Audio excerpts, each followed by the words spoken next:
Good morning, good morning. For those of you looking at a speaker schedule, we have one starting at 10:30.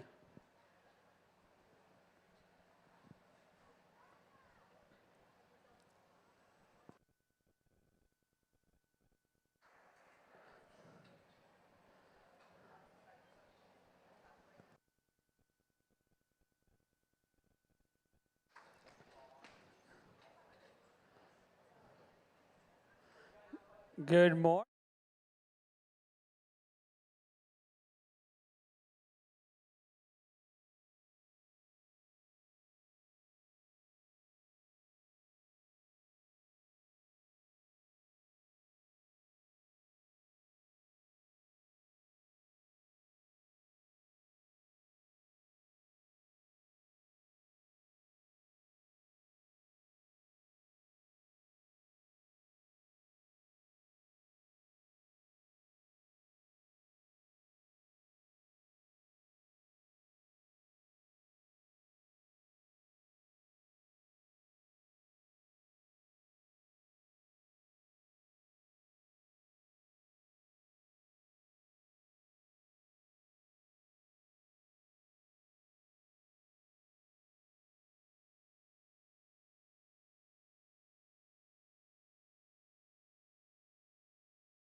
Good morning, Maker Fairs. If you want to learn how to make your own robot, come see a talk at 10:30. We have a great talk at 10:30, starting in 4 minutes.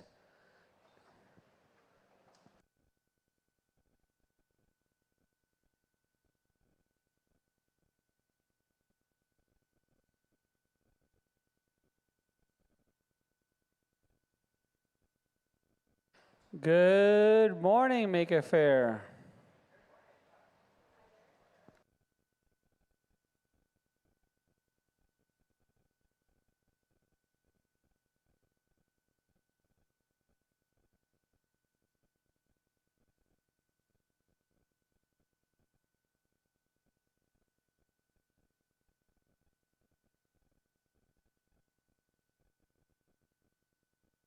Good morning, Maker Faire. If you want to see a great talk about making robots and designing robots, we have a talk starting in 4 minutes.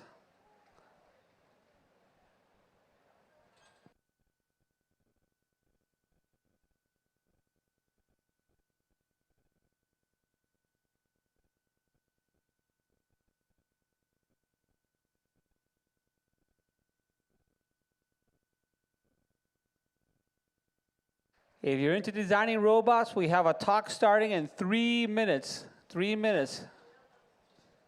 Come to our stage area, and we have a talk starting in 3 minutes on how to make a robot. Making and designing robots.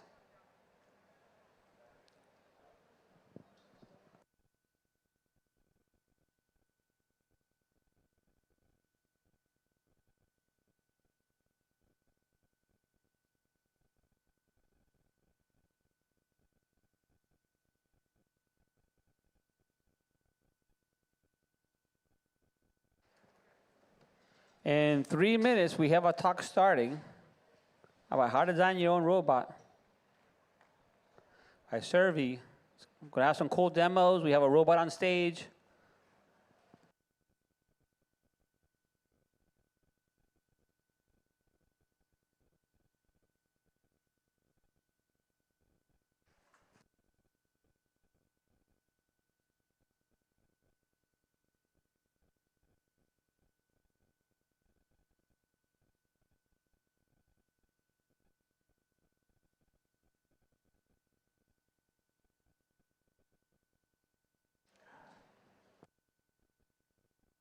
Good morning, good morning.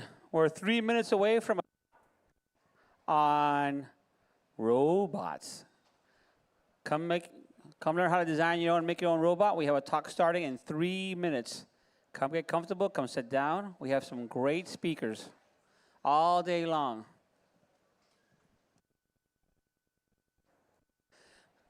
Good morning, Maker Faire folks. If you're looking at our schedule, we have some great talks all day long. We have one starting in 2 minutes. In 2 minutes, we have a great talk about robots, designing and making your own robots by Servy. He has over 10 years of experience designing robots. Come see this talk. It's awesome.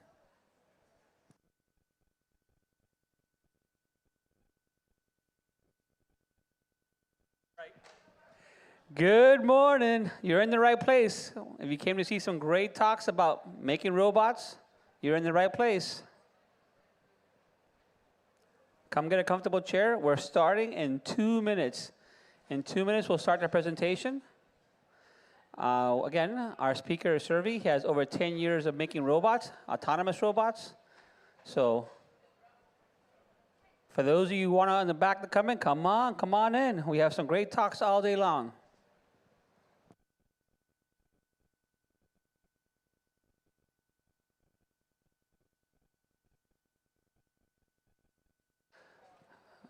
Let's go, folks. We have 1 more minute before our talk starts. Come get a great seat and see a great talk on how to build your own robot, designing your own robot by Servy.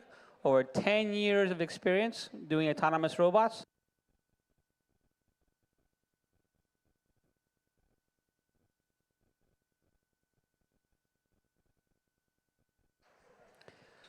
All right. I see more people coming. This is awesome. We'll get started in exactly 50 seconds here. For those of you still undecided back there, come see a great talk about robots, designing and making robots, starting in 30 seconds.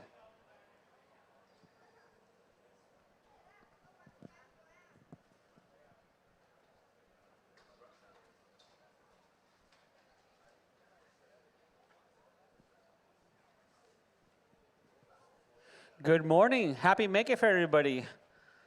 How many folks here, is this your first Maker Faire? How many folks is this your multiple Maker Faire? All right. I love Maker Faire. So I run Maker Faire Miami, but I love being at Maker Faire Bay Area. This is the first time I'm here for the Maker Faire Bay Area. So we have some great talks all day long. If you guys saw right before the entrance, there's some schedules. You can take a picture, and we have talks, amazing talks all day long. So you guys are here not to see me, so I'm going to introduce our first speaker, Servy.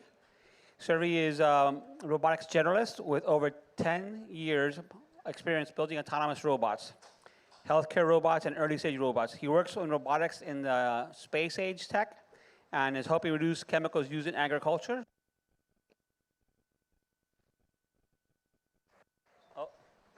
Today's going to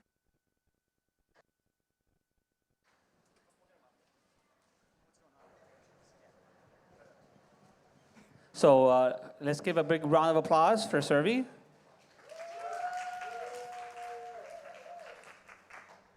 All right, welcome to Maker Faire, everyone. You guys are going to see some awesome robots and installations and art projects here today. And I imagine some of you will walk away feeling inspired to make something of your own. I'm here to talk about how do you take that inspiration, take that concept, make something of your own, and all the way to completion. As I was introduced, I'm Servy, and I love making robots for my day job and also on the side on the weekends. And this is a presentation of me making the mobile robot. So this robot that you see in the front is actually one I designed for a competition called the Robo Magellan competition. And it's kind of like the DARPA challenge, but on a smaller scale. It's held in a park, in an outdoor setting, and you are building a robot to navigate autonomously through obstacles like trees and park benches, and go from these cones that are placed everywhere on the field. So there's a start cone and a goal cone, and you're given the GPS coordinates of these. There's also some bonus cones, and you are also given the GPS coordinates of those. The goal is to create a path or have the robot autonomously follow a path from the start to the end cone. And if you hit the bonus cones along the way, you get extra points. How do we do this, right? Let's go ahead and design a robot together. Let's say our robot is a simple cardboard box. The cardboard box has to go from one cone to the other, And if you do it really fast, you get a prize. It's mostly bragging rights, but that's sufficient for me. And I want to hear from you guys. Like, what do you think this cardboard box needs in order to complete this challenge? Yeah. Wheels? Yeah.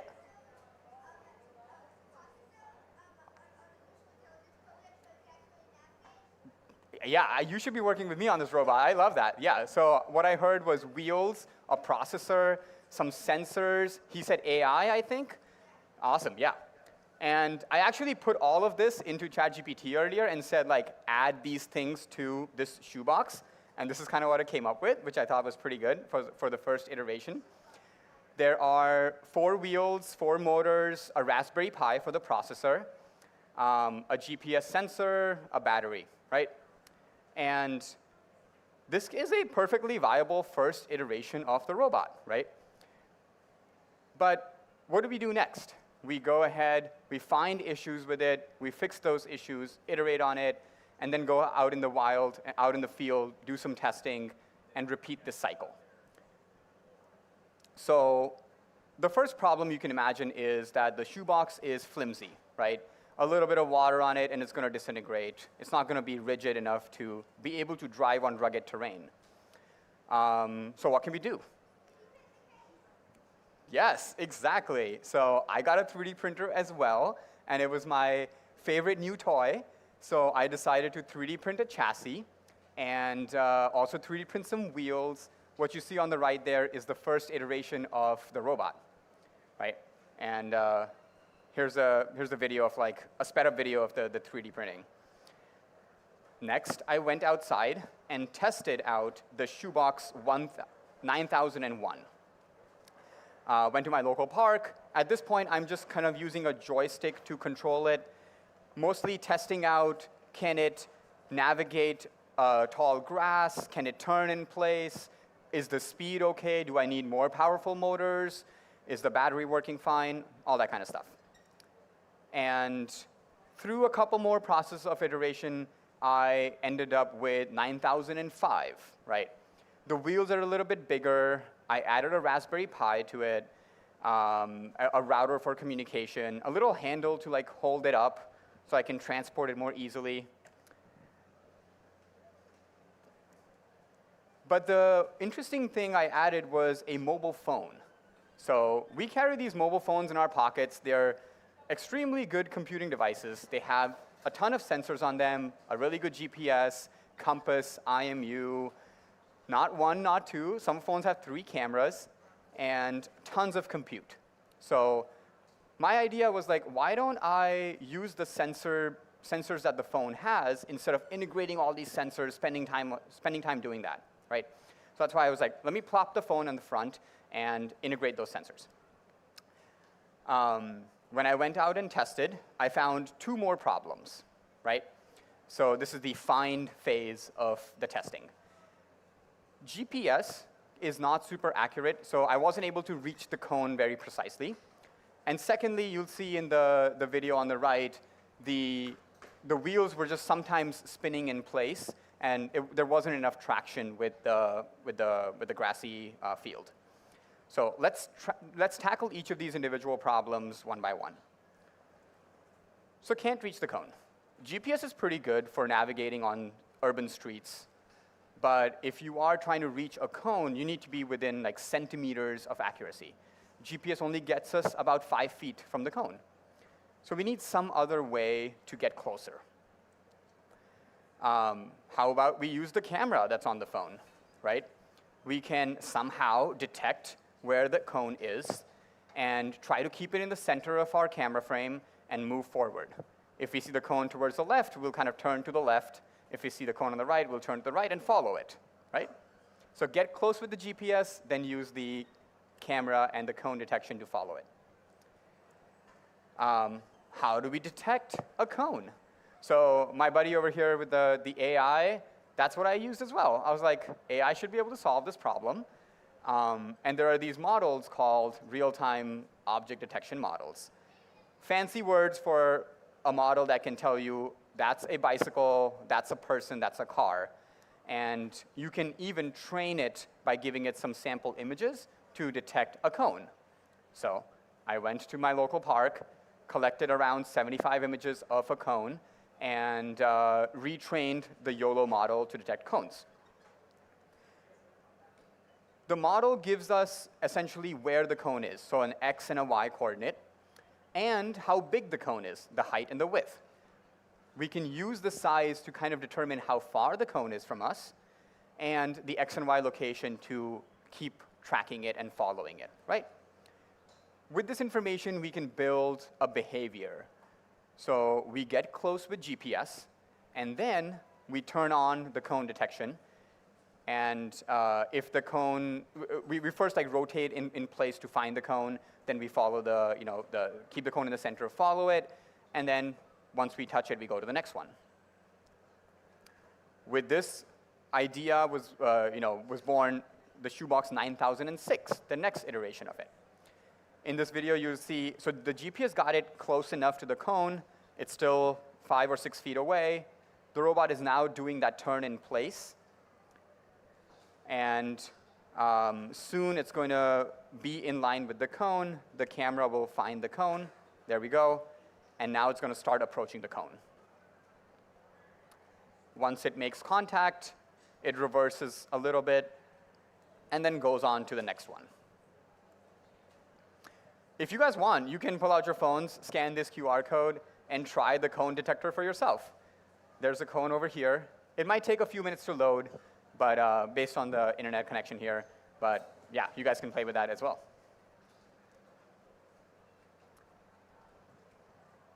OK, I'll bring that up in the end as well. OK, so now we are done fixing the problem of not being able to reach the cone. Let's talk about the getting stuck in grass. Now, I'm a software engineer, so I don't have much mechanical experience, but I have friends that have mechanical experience. And they told me about suspension. They were like, you need suspension. In order for all 4 wheels of the robot to make contact with the ground, you need suspension. I'm kind of lazy, so I was like, OK, I don't want to design these complicated-looking suspension systems.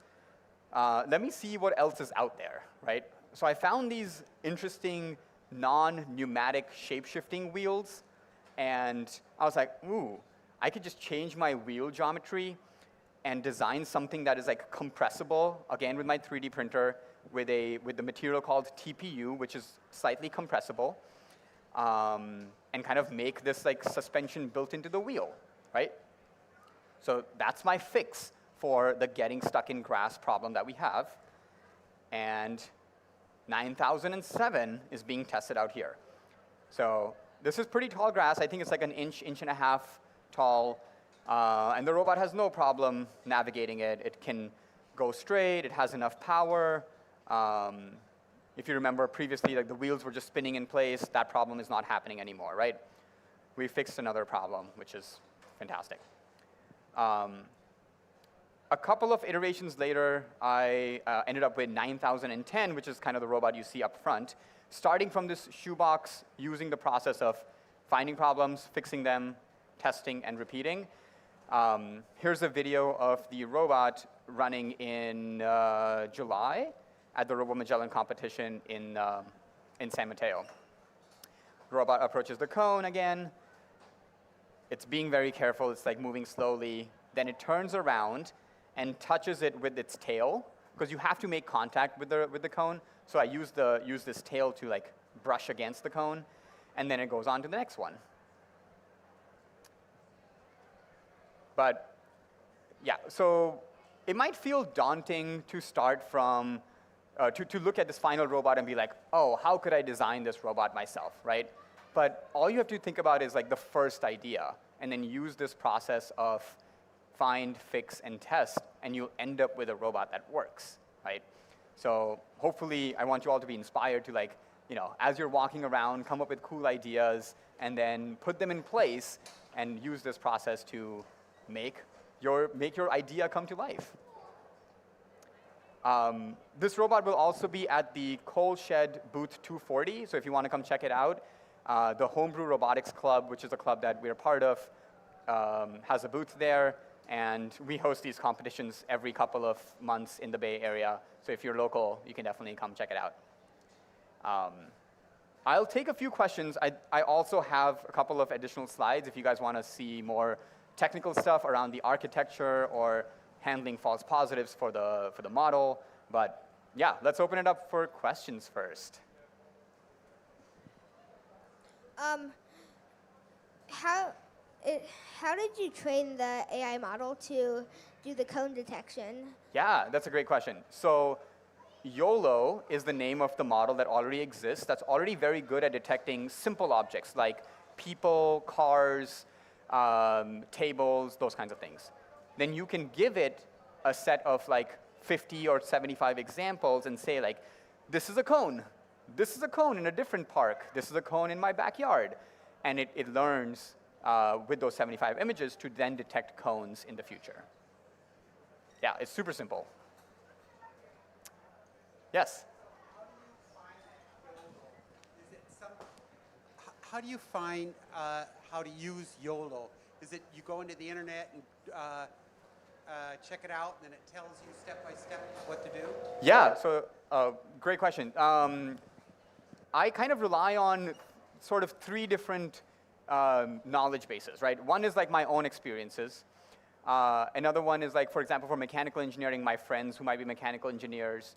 And then if all else fails, like ChatGPT is actually really good at helping you brainstorm some of these ideas.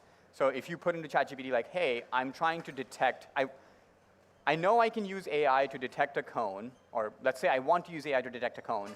How do you think I can do that? Give me a step-by-step process for doing that.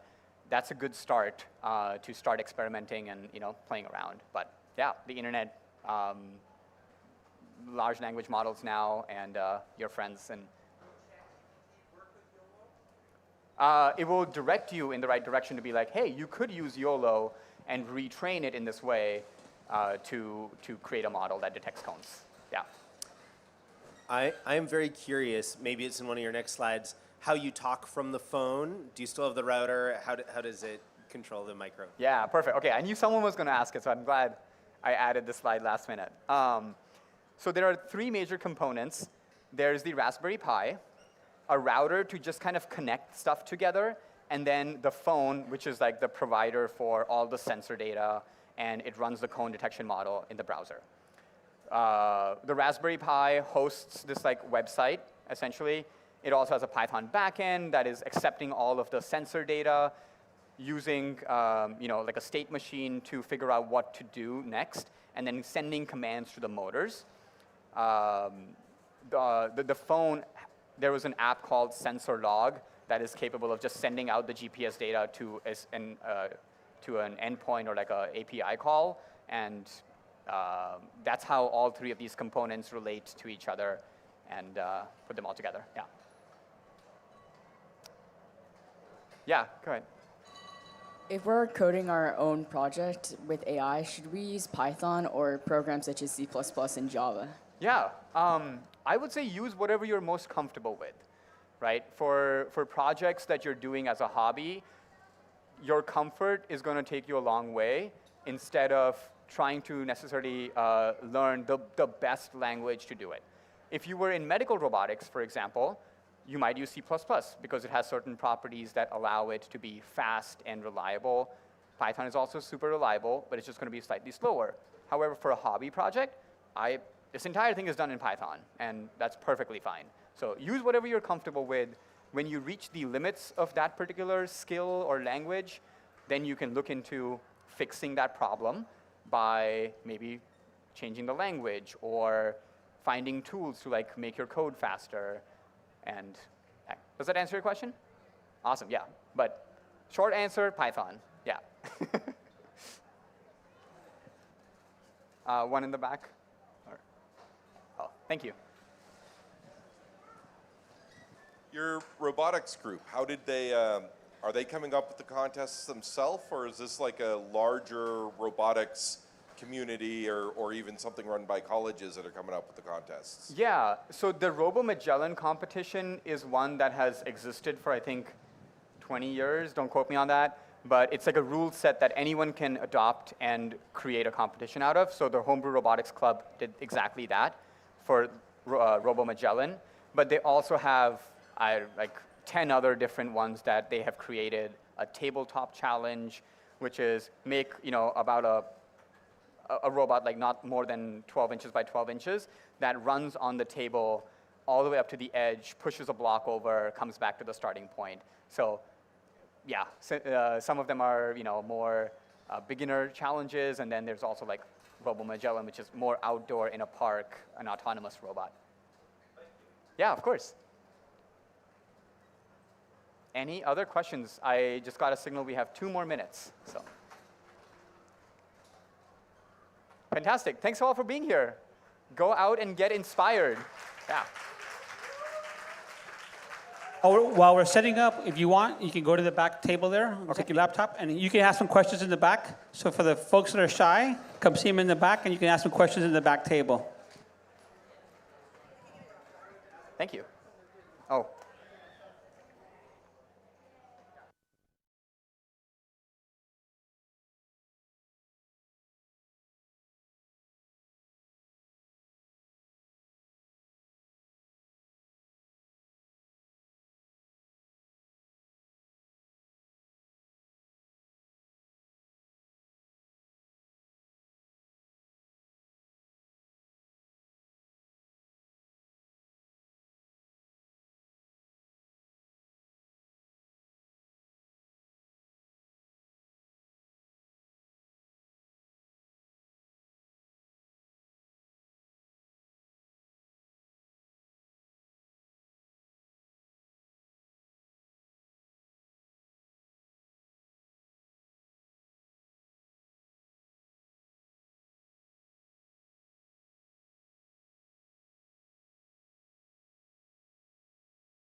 All right, all right, all right.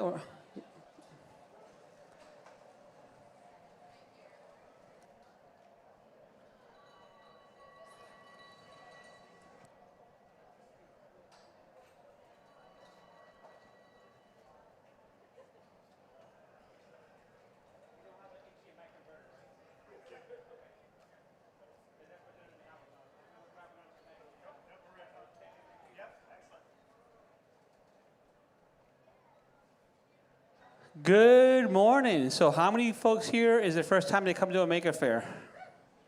How many times is this second Maker Faire? How many more than 3? Wow. How many more than 5? Wow. How many more than 10? Wow. Awesome. How many 20? I mean, there might be 20 out here. Maybe. I've only been coming to Maker Fairs like for 15 years. I'm only a 15-year, so. Okay, awesome. So we're almost about to get started. So if you guys want to walk in, we have some seats in the back still. We have some seats in the front. So if you guys want to come, this is a great talk by Kate. She's a phenomenal maker. And we're starting in exactly 30 seconds. So by the time my intro's done, she could give her full time because she's amazing.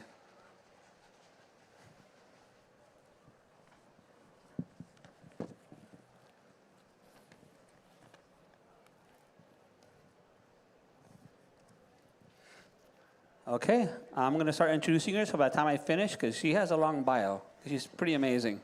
So obviously, here's Kate. She's a model maker. She's an artist. After attending film school, she's done great things in film. She moved to the Bay Area in 2012. And she's done a whole bunch of feature films. She's worked for like some amazing other filmmakers out here. So there's a million things to say on here, but I want to give her as much time as possible. I've known her for a couple of years now. She's a great speaker. She spoke at Miami Maker Faire this year. So again, she needs no intro. She's a makers. She's so phenomenal. Please give a warm welcome to Kate.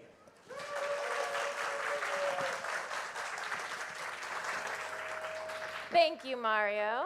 Hi there, my name is Kate Sabaker, and today I'd like to talk to you about the process of making. So, a little bit about myself. I am a professional model maker, fabricator, paintress. I have worked on visual effects miniatures for movies like The Dark Knight Rises, Inception, Hugo. I am also a fabricator for stop motion, so I've worked on things like Solo, Star Wars Rise of Skywalker, The Mandalorian, Phil Tippett's Mad God, Poker Face, and as always, a few things I can't talk about yet. But keep your eye out. I probably worked on it. Aside from that, I am also a contributor for Adam Savage's Tested, where I teach model making tips and tricks on YouTube, and I help out on some of Adam's builds.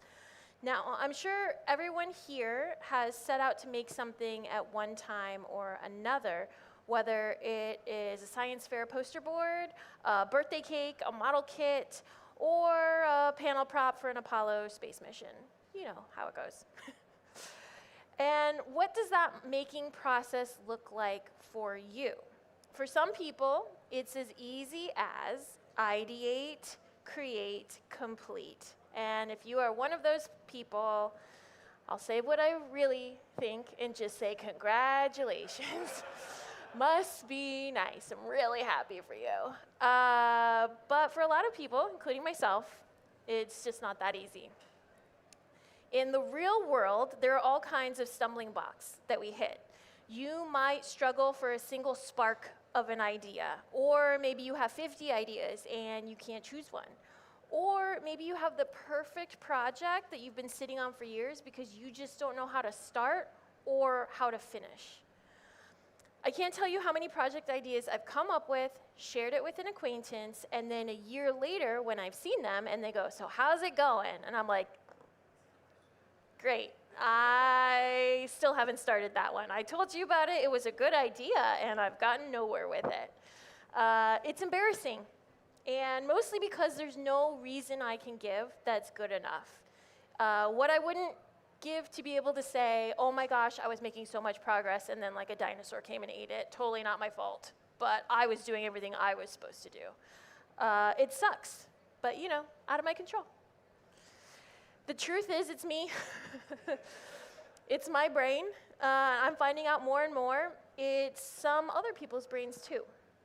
I get caught in a feedback loop in my own head. I think too much, I worry too much. I need everything to be perfect.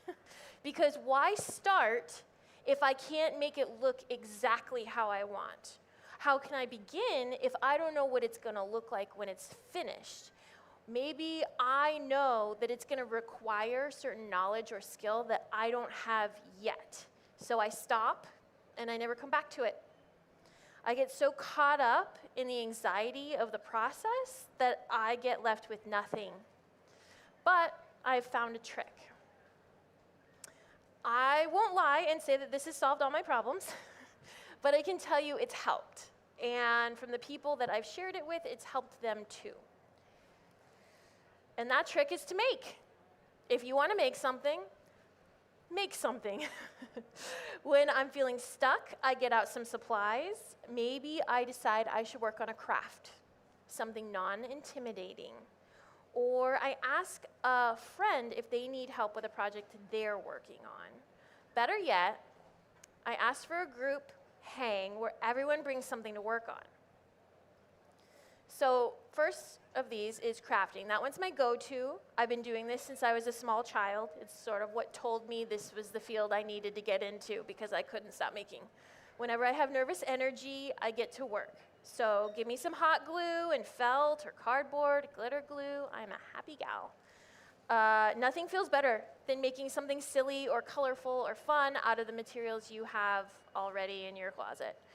And you know why? It's because it's all a bonus. If you end your crafting session with something you're proud of, then that's a huge win. If you don't, no big deal. There was nothing at stake. You know, it was just a silly crafting session to pass the time. This is my favorite method because there's nothing at stake. You're not worried about wasting these materials. There's things you either already have or could get easily from a reuse store or a dollar store. And you will be surprised at the ideas that come to you when you're mindlessly cutting cardboard and watching your favorite movie. So that one is a really easy one that I can just like feel like I'm getting my, my groove on. The next one is helping a friend. This is a step up, right? So it does require some skills. You don't want to bungle a project for someone when you were just trying to help. But it takes the pressure off of you because you are not choosing the project or even the task. You get to have an assignment. I flourish with an assignment.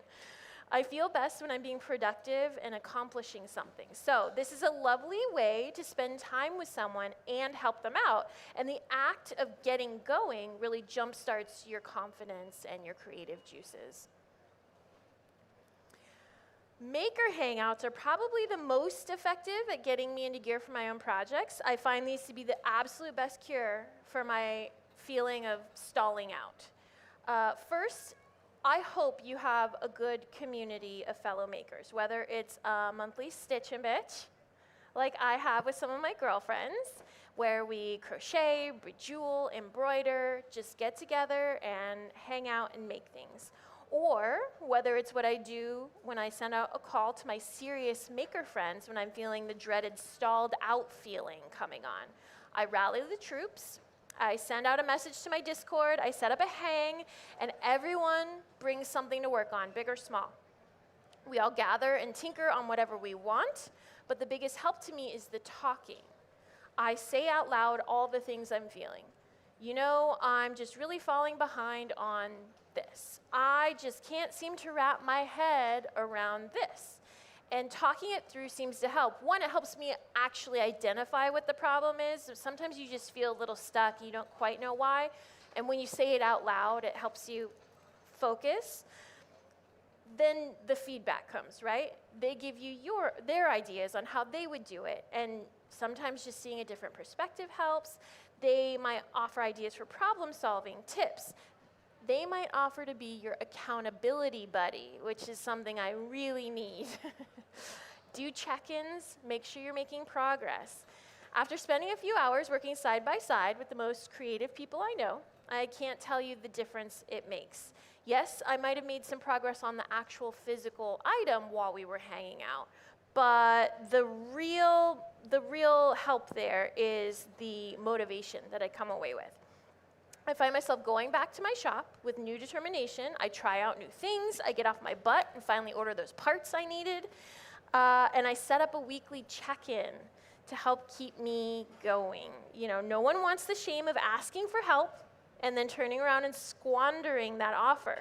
So that gets me going extra hard. I need that fear to drive me forward. I know I've got to check in with Mel on Tuesday, and they are extremely prolific, and so they're going to be miles ahead of me. So I better get my butt into gear and have something to show them. By me trying to make them proud, I then end up making myself proud. I liken some of these exercises to cooking.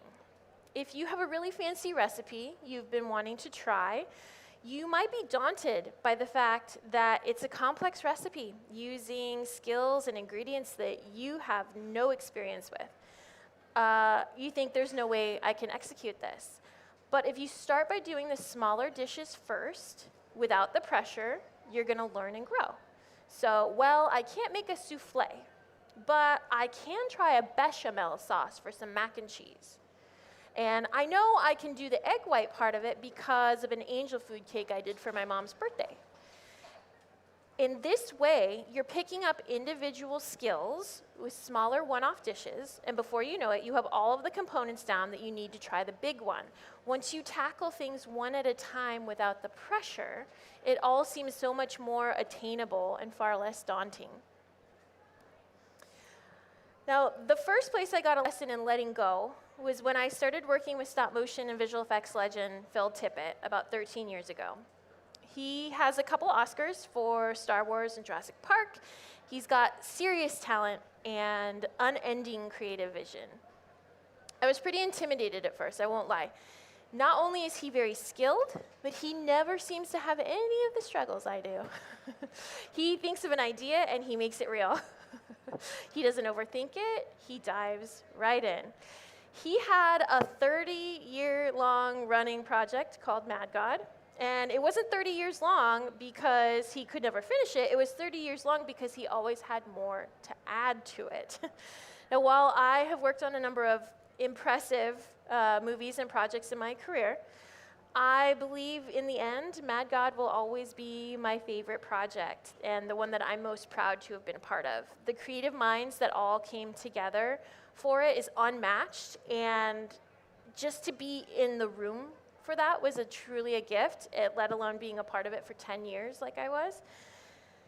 But the real thing about Phil is he has no time for nonsense, no time for hesitation.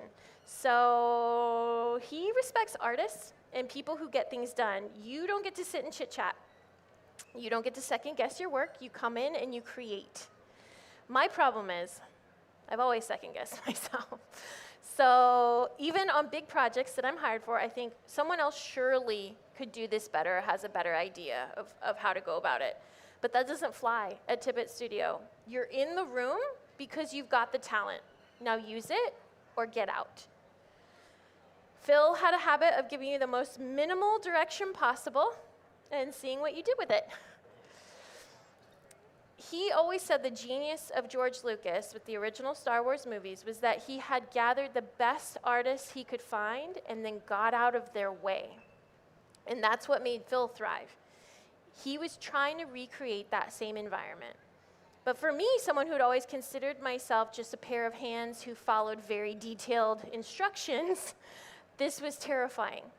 Imagine a living legend that you respect saying, make a table, and then walking away. And I'd be left stammering, okay, what kind of table? What size? What style? How many legs? And I think I might die from all of the possibilities. It was torture. Day after day, I would get vague directions, and I would be in agony and questioning all of my choices. I'd feel really insecure and embarrassed about how long it took me or why my stuff didn't look like his. But the more we got to know each other, ate lunch together every day, I saw how his brain worked, and it all started to make sense. He told me he struggles with his mental health sometimes. His brain will fill with anxiety, and it feels too loud. And I couldn't believe it because I felt the exact same way. But he said he learned early on that if he makes something, it all goes away. He wasn't so prolific because he was carefree and full of ideas. He kept making because it kept him going. And as he forced himself to make, it quieted his mind and opened up for more ideas and more projects, and he let it flow out of him. The making wasn't the source of anguish like I'd let it become for me. It was a solace from the anguish as it had once been for me. Pretty quickly, I found my groove alongside him. We could sit in silence for hours just making props and puppets and sets, and it felt so peaceful. And I stopped questioning what I was going to make and how I was going to make, and I just let it happen. I'd grab what was closest to me, I'd be spontaneous, I'd do whatever popped in my head, and I reminded myself that it didn't have to be perfect, it just had to look good for the moment it was going to be on screen. And then I felt confidence and solace. Now, obviously, that was a job where there was more parameters of how something needed to look. If you've ever seen Mad God, you know it has a very definite style. But when I have more creative freedom, and I'm the one calling the shots, I like to consider it doodling. I find a way to let my creativity out and my skills grow where no one has any expectations of me, and there's no wrong answer. I find myself doing this a lot on smaller jobs. So last year, I was working with my good friend Jen Schachter as she art directed a con called Open Sauce. She had commissioned my partner Mel and I to make some pieces for decorating the con. We had one big build we were working on and a lot of little builds. So I used the little builds to help me get inspired for the big build. Here you can see some 3D printed frogs. There's a picture of the bigger group up there as well. But we were helping out on her damp jungle cantina and created a few creatures in that zone. So our friend graciously printed these for us. We gathered up a group of people. We all sat around. Everybody took a paint pen, and we just chatted and let the creativity flow. Everybody took their own frog, their own idea, their own color palettes, and we just went. And I wasn't frozen by endless possibilities. I just let my brain do its thing without thinking. In the end, I was really in love with what we came up with. I think that it looks cohesive and beautiful, even though we each had our own ideas and approaches. But it helped us establish color combos, test out the viability of the paint pens, and then we could flow into the larger project. Here you can see what that larger project was. It was a coin-operated horsey ride that lived one time outside of a grocery store. It looks a little bit different now, but it still works. And there are some beautiful paint pen details around the saddle and the hooves that were all born from these little froggies. And this is a great example of what Jen likes to say is trusting the process, not the plan.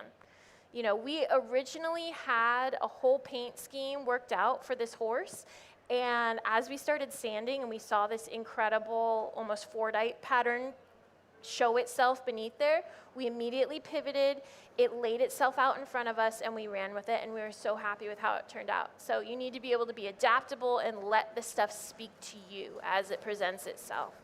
You know, don't look at things as a roadblock every time. Sometimes it's like a new path towards a better idea.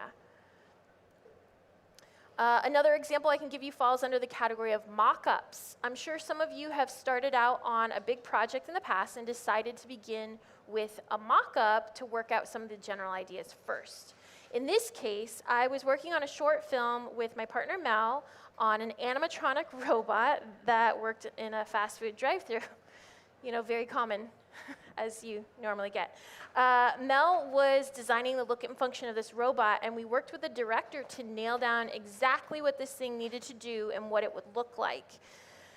At some point, it all got a little too convoluted, and both sides were having trouble seeing the vision.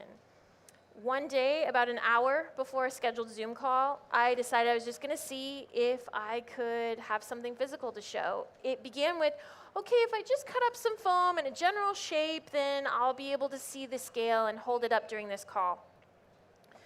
But as you can guess, I had a hard time stopping because there was no pressure.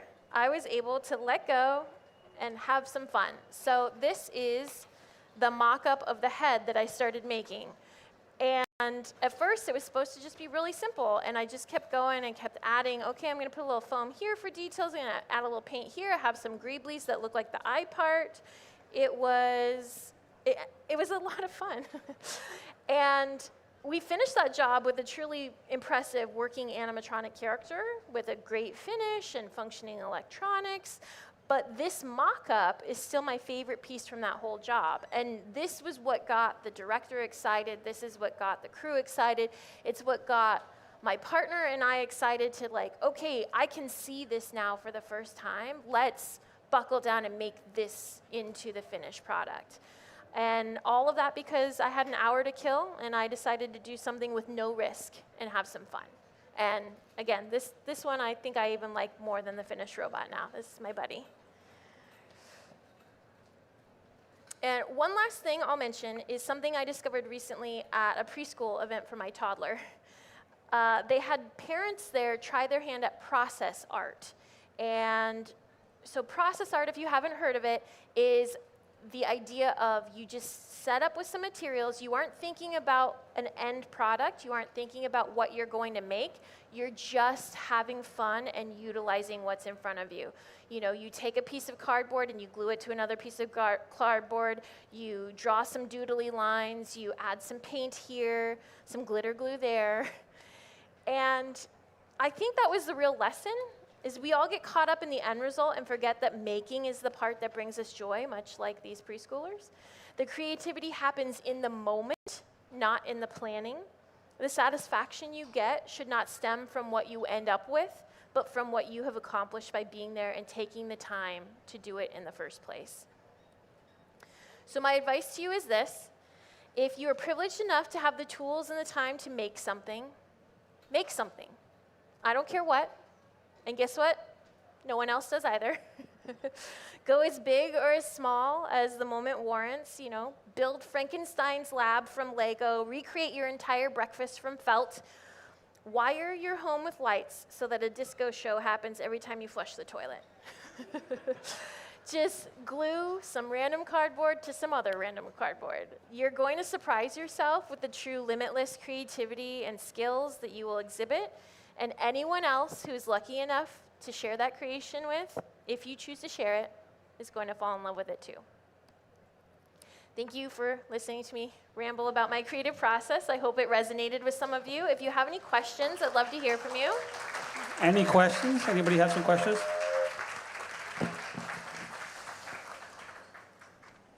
Also to plug that she's on the cover of Make magazine this month. So.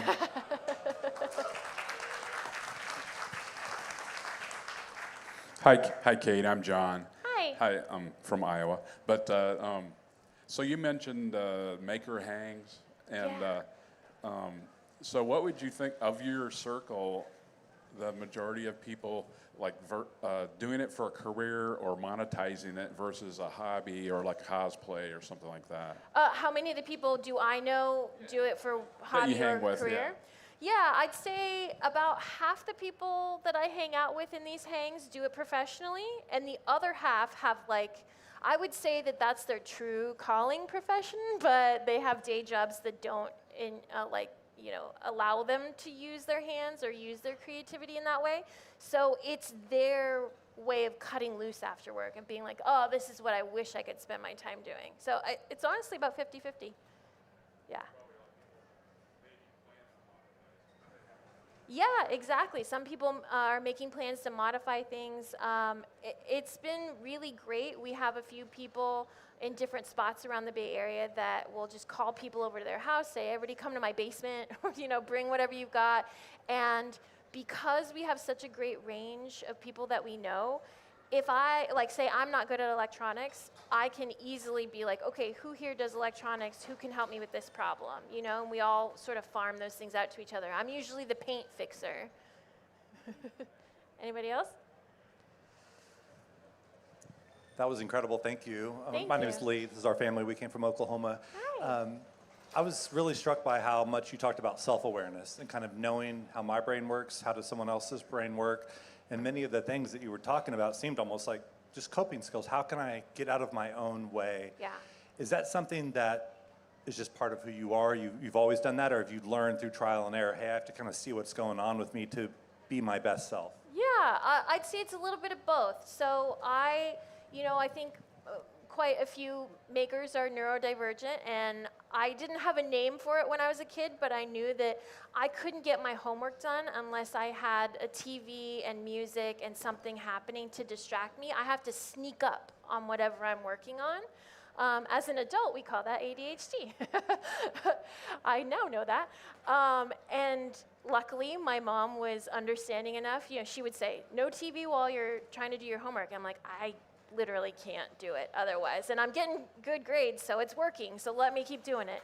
And then as I got older, I started to learn the importance. You know, as with anything, trial and error, any of my past failures, I go, okay, I'm noticing I'm hitting that same roadblock that I've had on a past project, and it didn't end well before. What can I do differently this time? Who can I reach out to help me through this? And so each new job is a lesson in what my process should be for the next one. So that's really helped. Yeah. Hi, Kate. Hi. This is kind of a little bit more of a technical question, Sure. I guess. But what have you found, or do you have an example of a time that you were able to work around not having the right tools for the job? Yes. Let's see. Oh, I would say every job. Almost every single time you get into a panic mode and go, how can I fake this? How can I make do with what I've got? Because, you know, for up until now, I didn't always have access to a laser cutter, a 3D printer, or if I wasn't in a particular shop at that time, I didn't have access to the mold making supplies that I needed or a place where I could do that. So I would say probably, trying to think of a good one. Well, on that animatronic that we did for the robot, we needed to make the base that was sort of the anchor for the whole thing. And we didn't have access to, you know, ideally, we would have had parts CNC'd or maybe even molded and casted, but we were on, I think we built that thing in a month. We were on the worst deadline in the world. So Jen built us a wooden box. I attached foam to the outside of it and carved it into shape. We poured a bunch of epoxy over it to try and get like a plastic looking skin. And then I spent about 10 hours with an orbital sander smoothing that out to make it appear as if it had been cast or molded or something. And so it was rough. It came out okay. Would I ever want to do that again? No. Especially I had just gotten my shop like really nice right before I'd done that, and it was raining outside, so I had to do the sanding inside. So everything I owned was covered in a thick layer of dust that I'm still cleaning up. So do I want to do it again? No, but I made it work, and I think it looks okay. One last question. Hi, Hi. my name's Josh. I was just wondering, so you mentioned that you went to film school and then, you know, found your way into model making. For those of us who, you know, didn't go to film school but are interested in like entering the creative industry, do you have advice for that? Or I guess what have you seen kind of alternative pathwise in your experience in the industry? Yeah, so I was lucky enough, because I was in film school, I had a really great professor who, as I was struggling with things like, oh, I'm studying production design, but that's too hands-off, I need to make things. And she was like, you need to be a model maker. And she introduced me to people she'd worked with before who did model making. They got me an internship at a model shop back when we still had visual effects studios that were standalone model shops. And so that was my path. But I will say, I don't know if anybody's seen Light and Magic on Disney. It's an amazing series, pretty much about the background and all of these visual effects artists coming up.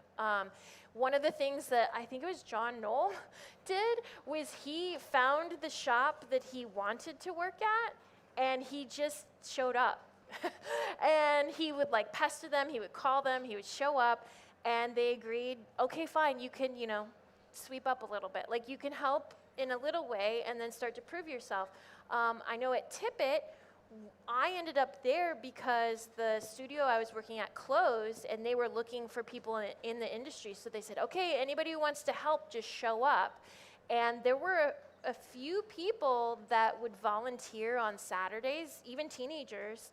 And if they showed that they were good enough, or they were willing to learn, or had some skills, Phil would keep bringing them back. So honestly, if you don't want to go the school route, which is great because you don't need to have all the student loans I have, I would say find a place that does something you like and talk to as many people there as you can and bug them until they let you help them. That's my advice. And I am usually the one in charge wherever I go of taking on and mentoring the people. So I'll say people have a lot of skills and a lot of potential. I think there's always a spot. Everybody, a round of applause for Kate. Thank you. I'm going to have Kate sit in the back and then one of those tables for a second so I can get the next presentation coming up, and you guys can go ask her some more questions for those of you shy.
Nobody needs to see this.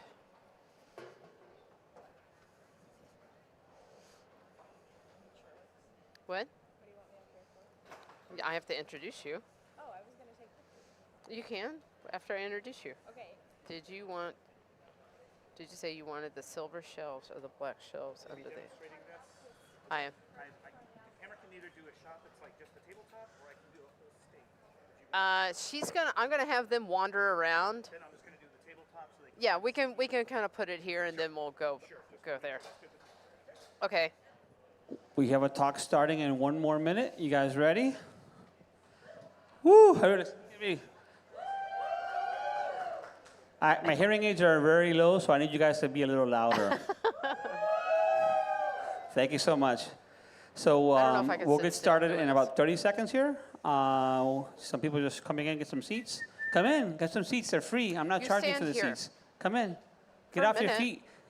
I'll come back. Corner to corner to corner. I walked 9 miles yesterday at Maker Faire, so It's a good time to sit down, this get have a off your clip or feet, something? give it a rest. Yeah, but when I'm ready, I'll have you go down. You ready? I don't know. Yeah. Okay. Flip your power, flip your, turn it on. Okay, so we're going to get started with Dr. Elaine. Join on. Elaine is at Westbrook, is a professor at Montana State University. Is an educator, a chemist with 2 decades of experience in STEM. Wow, that's awesome. She does a lot of things to inspire youth on drones. She has a great bio. It's in the program. Let's give her all the time. Let's hear it for Dr. Elaine. I'd like to take a minute just to introduce these fellow women I brought with me today. This is Heather Slazak. She is the doer behind everything I dream up. She teaches instrumentation and electrical at our community college. I'm at Montana State University in Billings. These are our 2 undergraduate students. These are elementary ed pre-service teacher candidates, and they are learning how to incorporate makerspace activities into their curriculum when they go into the classroom. So it's really important that we kind of promote this in the educational aspect. This is Sammy, or Grown. We all have camp names. This is Abby, or Sparky. And this is Heather, also known as Hot Heather, if you set her off. Go ahead. So we wrote a camp based on building drones from scratch. We have a little drone here that the younger kids make, and then we have a larger drone here that the older kids make. We did an all-girl camp. We did from 3rd to about 6th grade. We did a co-ed camp that 1 girl attended. And then we did a high school camp, middle and high school, and we also had a couple of girls in there. These camps were meant to help those students envision themselves in STEM careers. It's meant as a stepping stone for moving them from where they are in a classroom to the future. We chose drones because I have found a curriculum base of students, for students that work, is they need something that's hands-on. Every content area needs a hands-on piece for them to be invested in it. And we can do some cross-curricular type activities with coding, with engineering, with problem solving. We need critical thinkers. That's how we're going to get past where we are now in the future. And STEM skills, they need to build those, and they need them to be visible to them. So that is the second reason, or the third reason, really, that we put that. Drones, I kind of thought that that would be really exciting for kids to do, but that didn't turn out to be the reason they were really excited about the camp. They came because we said drones, and everybody can fly a drone, and that's pretty easy. But what everybody can't do is build a drone. So giving them the opportunity to create and build and make mistakes and figure it out on their own is where this camp really kind of bolstered those skills. Well, there's a whole video missing. So our model was that we would have the kids build for a day or 2. We'd have them program for a day or so, and then we'd have them practice flying. I think the first day we started off with some soldering skills, as you can see in this picture on, I don't know what side that is of the screen for you, but one side is Heather working with the kids on how to solder. We had a really hard time with this particular drone getting some of the solder on. It has wicked large, what size gauge are those? They're not large gauge. It's mainly the pads on the flight controller, the required is all about how much heat. Sorry, thank you.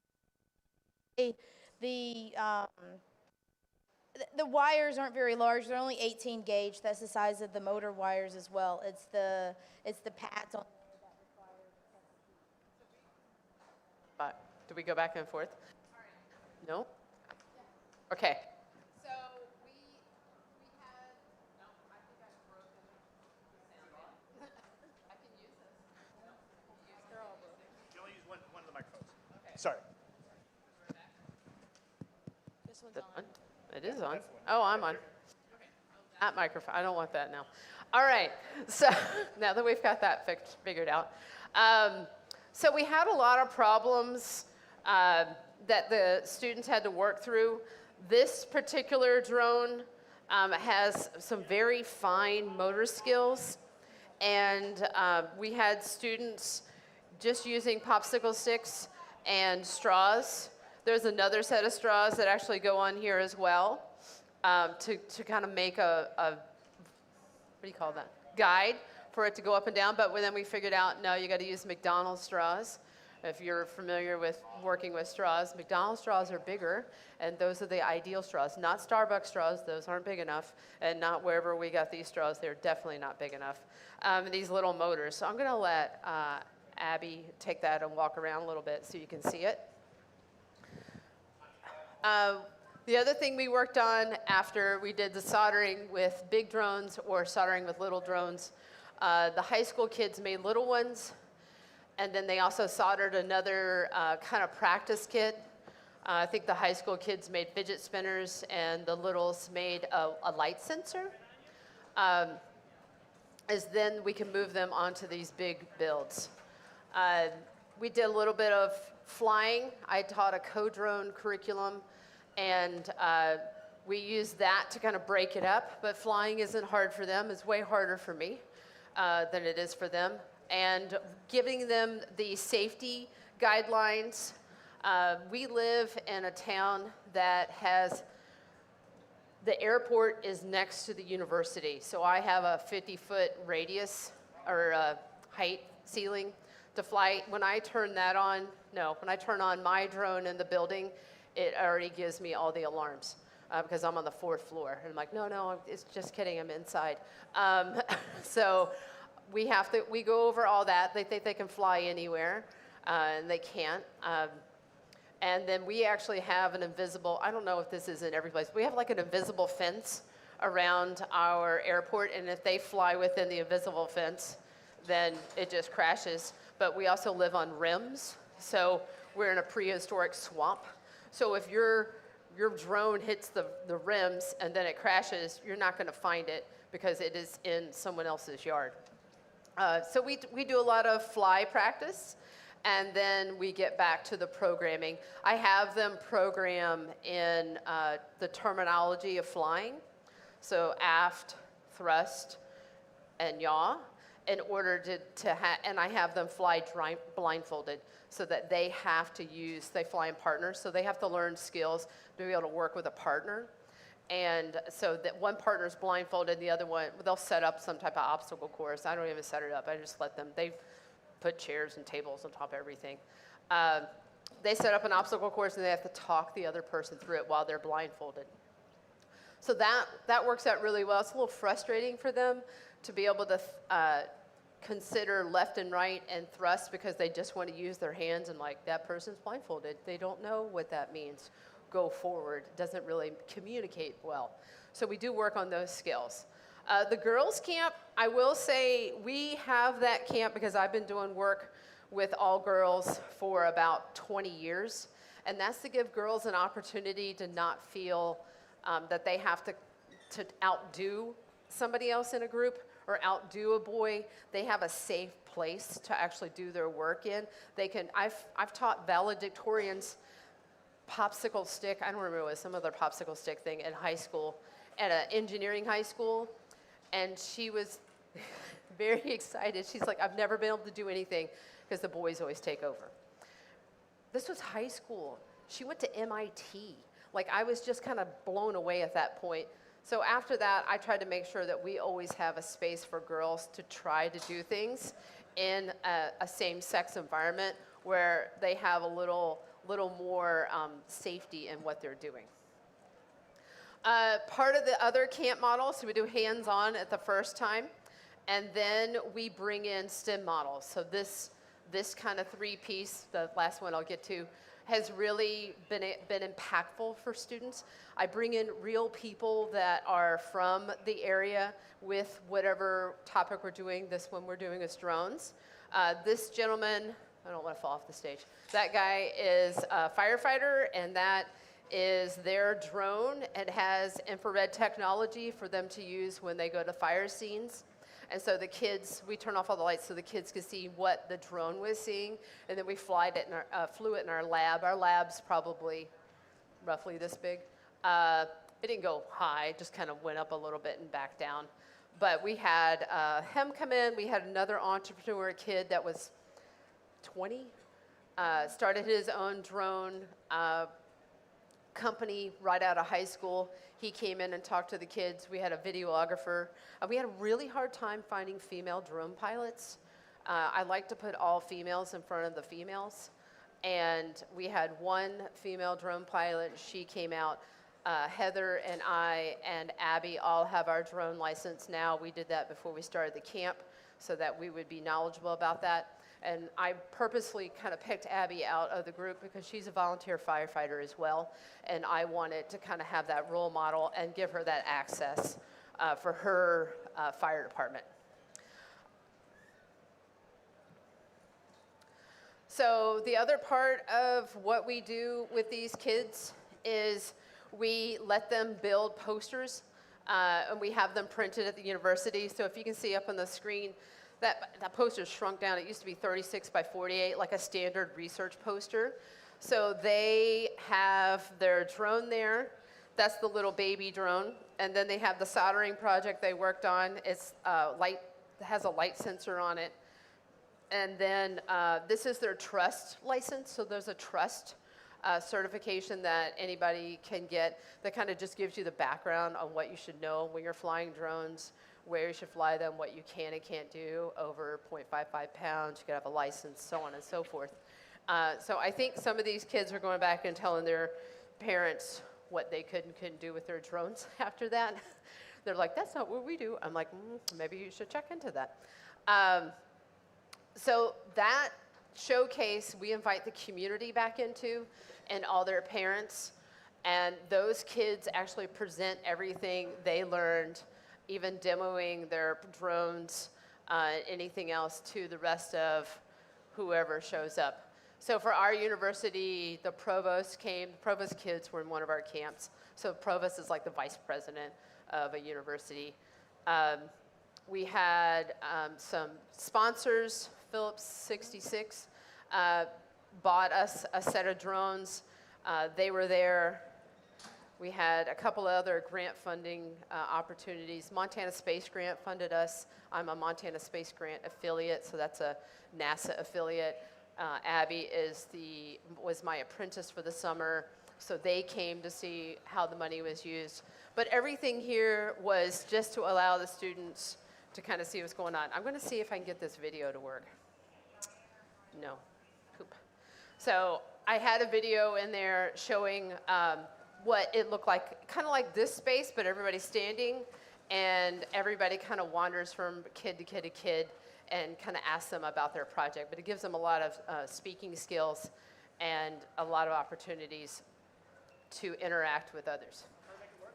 Yeah, I would love for you to make that work. I had another one and I lost it.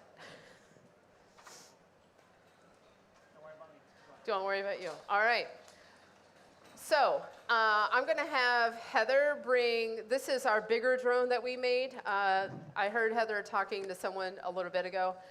Basically, I come up with oddball ideas, and then Heather gets to put it together.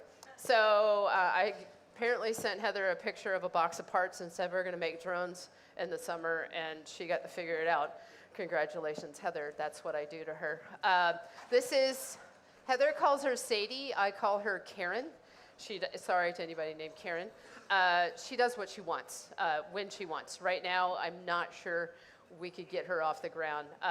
She's flown in the walls when she's wanted to. She'll fly into the ceiling when she wants to. We've definitely had a lot of issues talking from the controller to the build, and that's been the biggest thing. And that controller is super touchy. We fly those little co-drones because they have nice bumpers on the outside, and so kids can fly into things that's not really a very big problem, and that's why I use those in particular. They've been I've been using them for about a year. So if you're ever going to buy a drone for your kid, I highly suggest that you get the bumpers on the outsides so that when they crash into things, it's not damaging to the drone, and it kind of keeps your fingers okay. That one hit the ceiling. We had it under a test, and a kid just bumped it.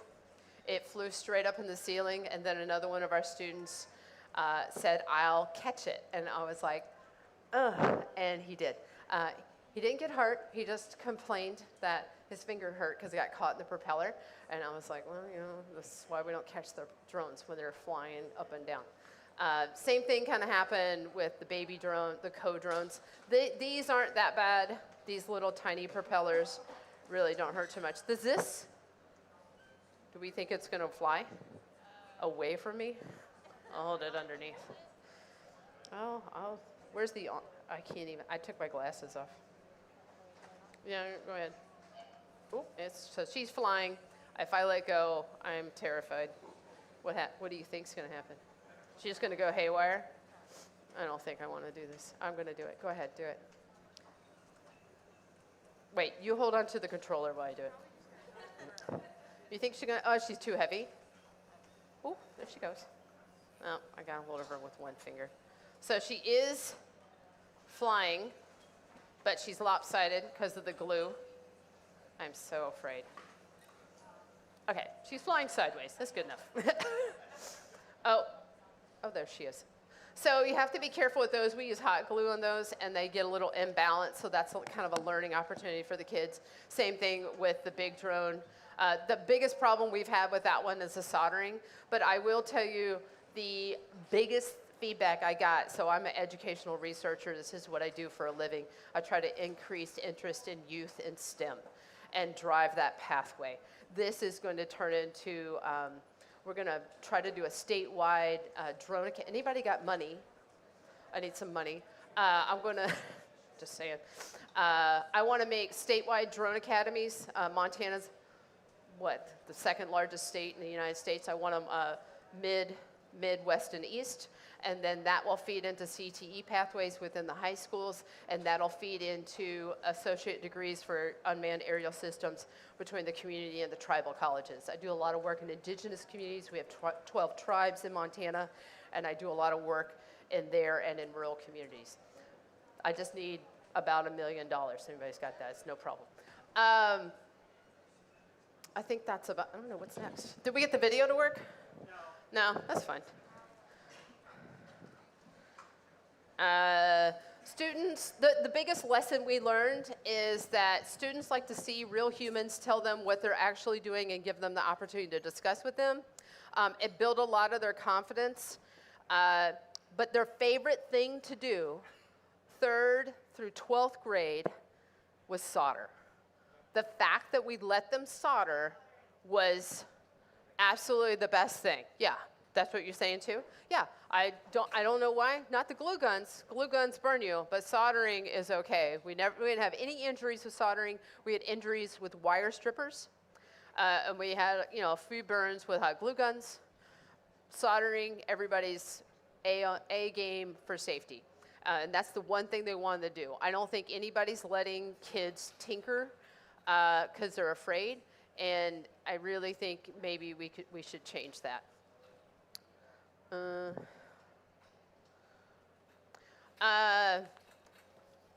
I think bringing drones into the classroom is a great way to bring STEM to kids and change their mindset as far as, I don't think 4-year degrees are, I know I work at a 4-year degree, don't tell my university I said that. She works at 2 years, so it's fine. I don't think 4-year degrees are always necessary. I think vocational degrees or certificates are the way to go right now, and that's what the purpose of this is, to build vocational pathways. So for like Heather's case, she teaches instrumentation and electrical. That's our tie-in. We're teaching electronics with these drones. That's why they're building them from scratch. I am not a coding expert. I know a little bit about coding, but I am very good about building curriculum, and that's my aspect. I don't know what else to tell them. Any questions? Perfect. Leaving. All right, there we go.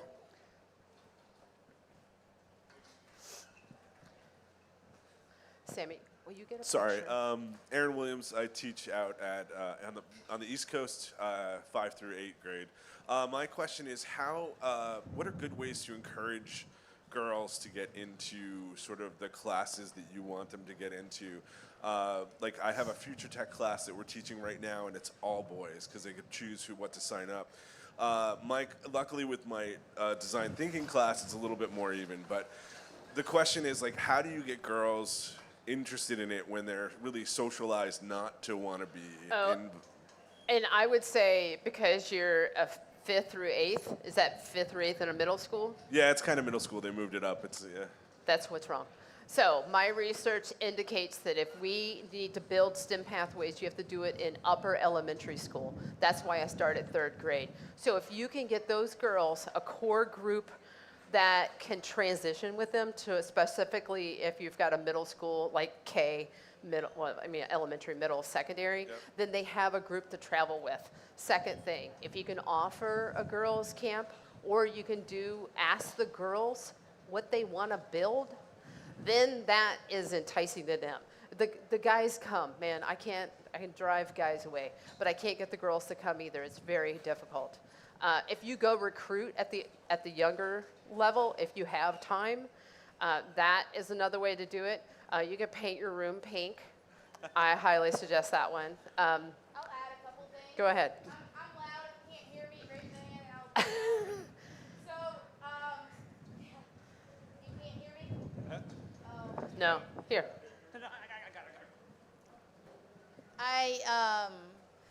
My recommendation What's it close? is for girls to attract girls, you've got to build in some of the artsy-fartsy stuff, right? I mean, I hate to put it that way, but they want to color, they want to design in that aspect. So we gave them popsicle stick drones, and what do they want to do? They want to make the popsicles all pretty before they put it together, right? So you've got to allow in for some of the crafty stuff that boys don't care if theirs are brown, right? They like stickers. Girls want to have pink drones, right? Yeah. And so I think some of that will help lead in and keep girls, once you get them, help retain them a little bit. Another thing, no offense to you, but take a female with you. Build a female partnership that you can take a female into those schools with you and be like, hey, I'm not, it's not just a male telling you what to do. I've got this female who does what you want to do, what I'm talking about, and they can be a role model. So I think the role model aspect, I teach adult community college, right? And I have phone calls that I field because they're like, I'm a female and I do want to be an I&E technician, but I don't want to be the only girl in the class. And I'm like, well, tough nuggets. And then I'm like, well, you are, but I'm a female if that counts for anything. And they're like, kind of, right? And so if you can get more females, then more females will come. But that initial step is hard. I will say a little bit of my research showed plants in your room. Don't ask me why. I don't know. Plants. And inspirational, girly, ask the girls, posters on the wall. Make it more of a homey space and less sterile. And that was some research I looked at, like getting females into engineering or computer science, and why did they want to go to this one particular classroom versus another. They literally set up 2 classrooms and like, what's about, and like, well, there's plants in there and there's posters. I highly believe in stickers. They freaking will do anything for a sticker. I've never seen it before in my life. The guys really could care less about stickers. But I'd be like, all right, when we finish this, we're going to get a sticker. And they're like, oh my God, and stickers. And so I just make sure I have a shit ton of stickers with me all the time. And I am more of the girly girl for our set here. I mean, Sammy's pretty girly. Well, okay, all right, everybody's girly. But I tend to do a lot of things. I'll talk to them and figure out what's cool. Like right now, I'm dragging around a little Polaroid camera because I know those are cool. But now I have a digital camera that makes little dot prints. So I try to put things in there that are more, I don't know what else to say, in line with whatever's happening now. But then you've got to, trendy, yes. You've got to find somebody to kind of connect with to get the deets, right? Because I will do things that are 10 years old or say things that are 15 years old which apparently is still funny to make your mama jokes and some other stuff, but then not really cool for right now. So you gotta find where you're comfortable too, right? Like I'm comfortable being all out. You can ask any of that. What am I? I'm weird? No, crazy. Crazy. Oh, I'm sorry. I'm crazy. I don't get to be weird. I get to be crazy. If you can tap into that, I think that is what kind of connects for others. I think we're all crazy here. Thank you.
So we have Sam here, and his talk is how to ID Lego. Sam is a comedian and former Lego master model builder. So does anybody know what a Lego master model builder is? That's pretty cool. That's one of the killer jobs. He has Lego videos, have amassed billions of views on social media, and is a regular contributor on kids' debate shows, Smash, Boom, Beast. His silly writing has been published in McSweeney's, and his sci-fi comedy audio drama won first place at the Austin Film Festival. Yeah, this guy's pretty awesome, right? Can we hear a large, big, loud welcome clap for Sam? Hey, everybody. Thanks for coming out.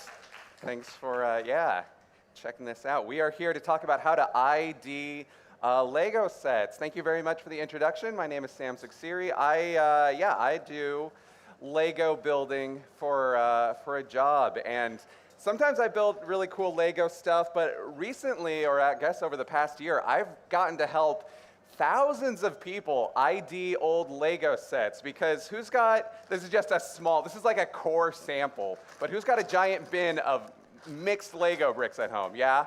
Yeah, okay. And see, I know how these things are accumulated. You get a few sets over the years, maybe your next birthday you get a few more, and then eventually, like this one here, this is one of my favorite Lego sets I had growing up, they start to break apart, and some of the pieces come loose. They end up in the big box when you're cleaning up. Or let's be honest, when you, as the owner of the Lego, as a kid, don't clean up and your parents just into the box there.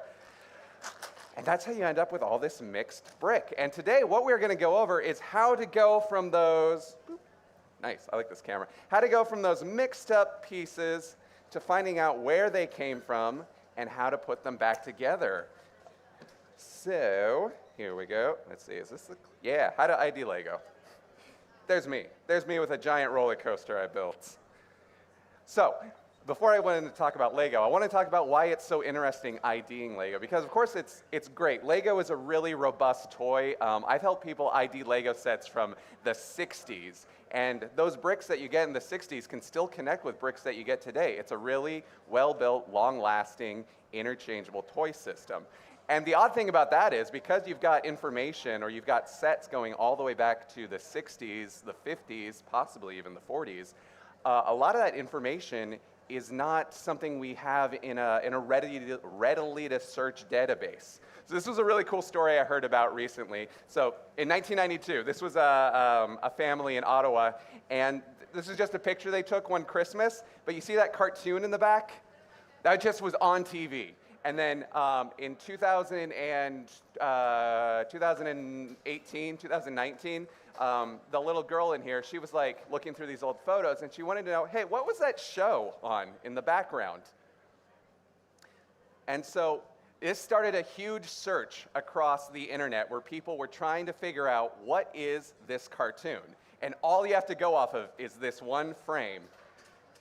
And after, I think, 2018 to 2024, 6 years of searching, somebody finally found it and was able to ID it to this very small produced animated short called The Christmas Gift of Light. And it wasn't because somebody could just look at this picture, throw it in a Google image search, and it would automatically, like a computer, search the archives of all human information and was able to match it. No, it took years of people on Reddit, on forums, just going like, hey, is it this, is it that? And they constantly were finding things that weren't exactly right, until finally it was these two brothers who were also archiving their old family VHS tapes, and they saw this picture and they were like, oh, yeah, we have that VHS tape, it's this. And so that's, like, even though we're talking about IDing Lego, what we're really talking about here is connecting human information together through the internet. And so one of the cool things you can do once you have some ways of IDing your Lego sets is you can go through your collection, you can find all the pieces, and you can start to put them back together. This was something I did a lot during quarantine, going through my Lego collection and rebuilding sets that I had enjoyed playing with when I was younger. And the tricky thing about this is a really great graph from a site called Brick Architect, which once you sort your Legos, they have incredible resources on how to label them. But you see this pie chart here. All the normal looking Lego bricks, they make up a pretty small percentage of Lego elements. So a lot of the stuff that Lego actually makes are these not really intuitively named pieces.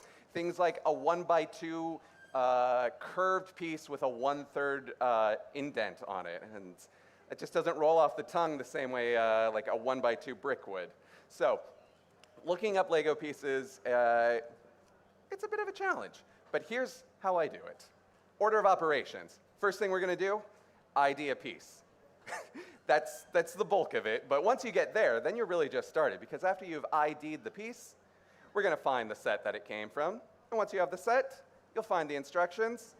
And then you can rebuild it. Or you don't have to rebuild it. At least you just know what it is. I think a lot of the times when I help people find an old set, it's really just I had a mental itch. And it's like, what was the name of that thing? And just knowing what it is a real relief. All right, so Lego ID numbers. Does everybody know about Lego ID numbers? Oh, yes, good, very good. So here's this camera here.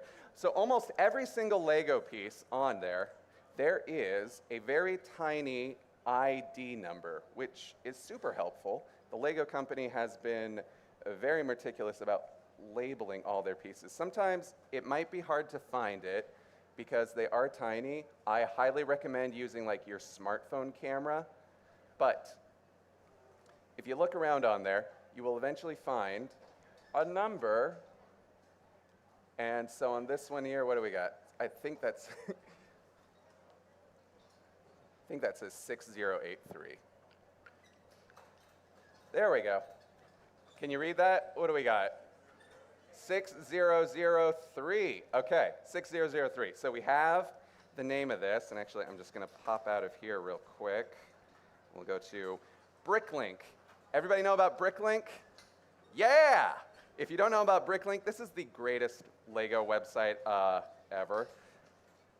It's a database of all the Lego pieces. So we're just going to go up here and put in that number, 6603. And then I pushed search. And then that right here, that is the piece that we had right here, 6603. And if I click on this number here, we've got a lot of information here. We'll get into this. But basically, this is every color this piece has ever been made in and every set it's ever been made in. And getting even more specific, it has mold variations. But this is sort of the key to IDing Lego. Starting with a piece, looking up the part number, going to Bricklink, finding where it came from, and now 441 sets is a lot to narrow down, but we'll get into that. But we can actually see every time a Lego set has used this piece, and so depending on how rare that Lego piece is, we could find out where it came from. And back into the slideshow. Okay, so on this one here, yeah, we see that there's 3001. Now, you saw earlier that there were 441 sets that used that used this Lego piece. So that's a lot to go through. This is an example of a whole collection of Lego pieces here. So we can actually look up every single one of these IDs, and then what we can do on Bricklink is cross-reference those. So we've got that chair there in the middle.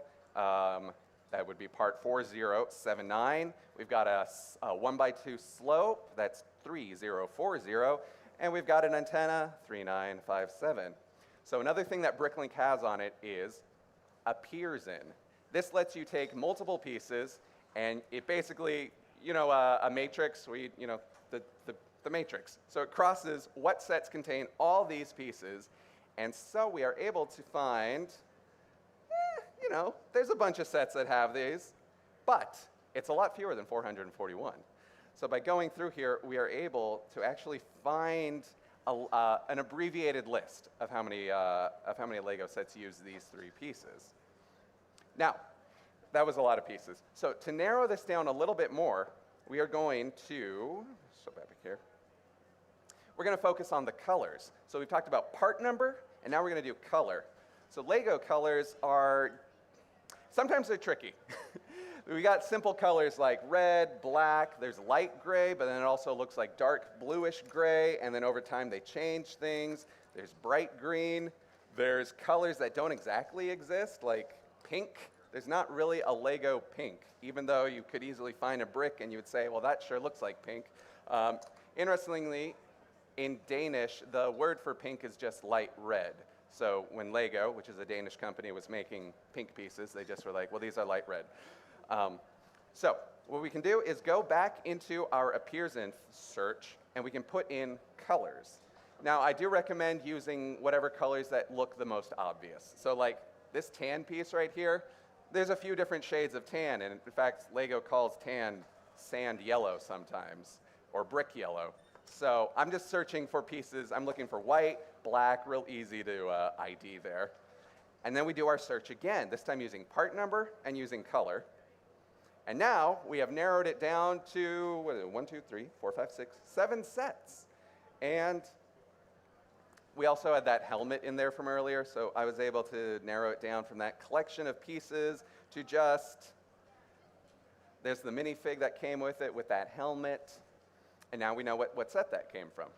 So that's the basic order of operations. Find the piece number, find multiple piece numbers, put them into BrickLink. If that doesn't get it for you, start using color.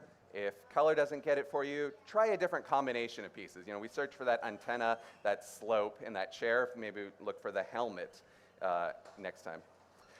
Okay, so that's the most manual way of doing it. Now we're going to get into computer-assisted methods, which basically run the same way. We're still going to run it through BrickLink, but you know, we can use some large language models to help us out here. Odd-shaped pieces, this is really good for it. There was a guy named Peter who created an incredible Lego search website. I don't know if I'd call it an app. It's a website, and it's called Brickignize. Brickignize works super easy. Actually, maybe I'll just bring it up on my phone. But you basically just take a snapshot, upload it to Brickignize. That's the snapshot. Load it into the computer, and it can ID it probably 99% of the time. I've been doing this for a while, and the only time Brickignize has not correctly identified a piece is when it was either like really, really old, or the photo wasn't particularly good, or most commonly, it's just not Lego at all. So Brickignize, super helpful. And the thing about Brickignize is it then links directly to BrickLink. So if you're using Brickignize, you're going to want to know how to use BrickLink anyway. Okay, Brickignize. And the other cool thing about it is it's just a website. You don't even have to have an app or anything. All right, so let's take a photo of a piece. We'll do this one here. Ba-doop, upload it. Propeller housing, is that easy? And the really cool thing about this is even though it is built on an AI and a large language learning model, what Peter did when he built this is he created his own data set for this particular Lego search tool. Because a lot of things, you know, like Google image search, it scrapes the entire internet. What Brickignize did is he made a specific massive, like, was it hundreds of thousands? Hundreds of thousands of images of Lego bricks photographed from all different directions. So that way, Brickignize could just search for things that are Lego bricks. Okay, but things outside of Brickignize is Google image search, which I find to be very, very helpful whenever you've got a piece with stickers on it, or possibly we've also got printed pieces. The good thing about this is I'm not entirely sure if it's specifically Google that archived these really well, but sellers on eBay have done a really good job of populating the internet with lots of pictures of Lego stickers and boxes from all different directions. So if you've got a Lego piece with a sticker or printing on it, it's a really good chance that you can just upload it right into Google image search, pop the picture in there, and it'll get you something. It'll get you something. It might get you a few wrong things, but you, the human, will know how to connect it to the right thing. And then, okay, so that's all assuming things go right. What happens a lot with Lego searches is you get 75% right, and you get like something that's kind of the right thing you're looking for, but not exactly it. And that's still helpful because when you are looking for, oh yeah, this is the set that came from. And these are the sticker sheet that it came from. Okay, so when you find a Lego piece and you're looking it up, you might find the wrong Lego piece. But that can still help you find the right Lego piece because similar looking Lego pieces have similar terminology to their strange names. So this was a piece somebody asked me to find one time, and I was looking up Lego castle doors and found this piece right here, which is on Bricklink, the door 1x3x6 curved top. Now that wasn't exactly the piece I was looking for, but this name here, door 1x3x6 curved top, that's how Lego calls all the door sizes, whether they're big or small, curved top. So just by looking for the term curved top, okay, now that sounds weird when I say it, I was able to find the correct curved rounded door. And I was able to match it to this set over here. So searching is more about the right answers. It's really more about the direction you go in. And that's the door it came from, a 1x4x7 top, which came from this Ninjago Junior set, and you see it's got the matching stickers on there. I probably could have also searched for it by the stickers, but yeah. Okay, so these are some really helpful tools for when you're doing a Lego search.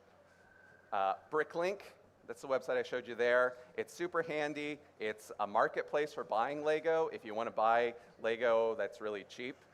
It's also a place, Bricklink Studio is a 3D designing program for building Lego sets. That's also a part, this is all part of the Bricklink. And it's a database to find things. Another really handy one is Rebrickable. The way that these all approach sorting Lego is through the ID numbers, but they just kind of approach it from a different way. So if you're not finding it on one site, try another site, and they might just be using slightly different terminology, and that terminology might actually help you find what you're looking for. The really cool thing about it, there's actually a site called newelementary.com, and it's got a catalog of all of those kind of house names that we call Lego pieces, not based on what the designers called it, but like, well, we call this one a washing machine because it's a 1x1 that has a window in the front of it and it looks like a washing machine. Or there's the Greg brick, which was named just because a guy named Greg used it a lot.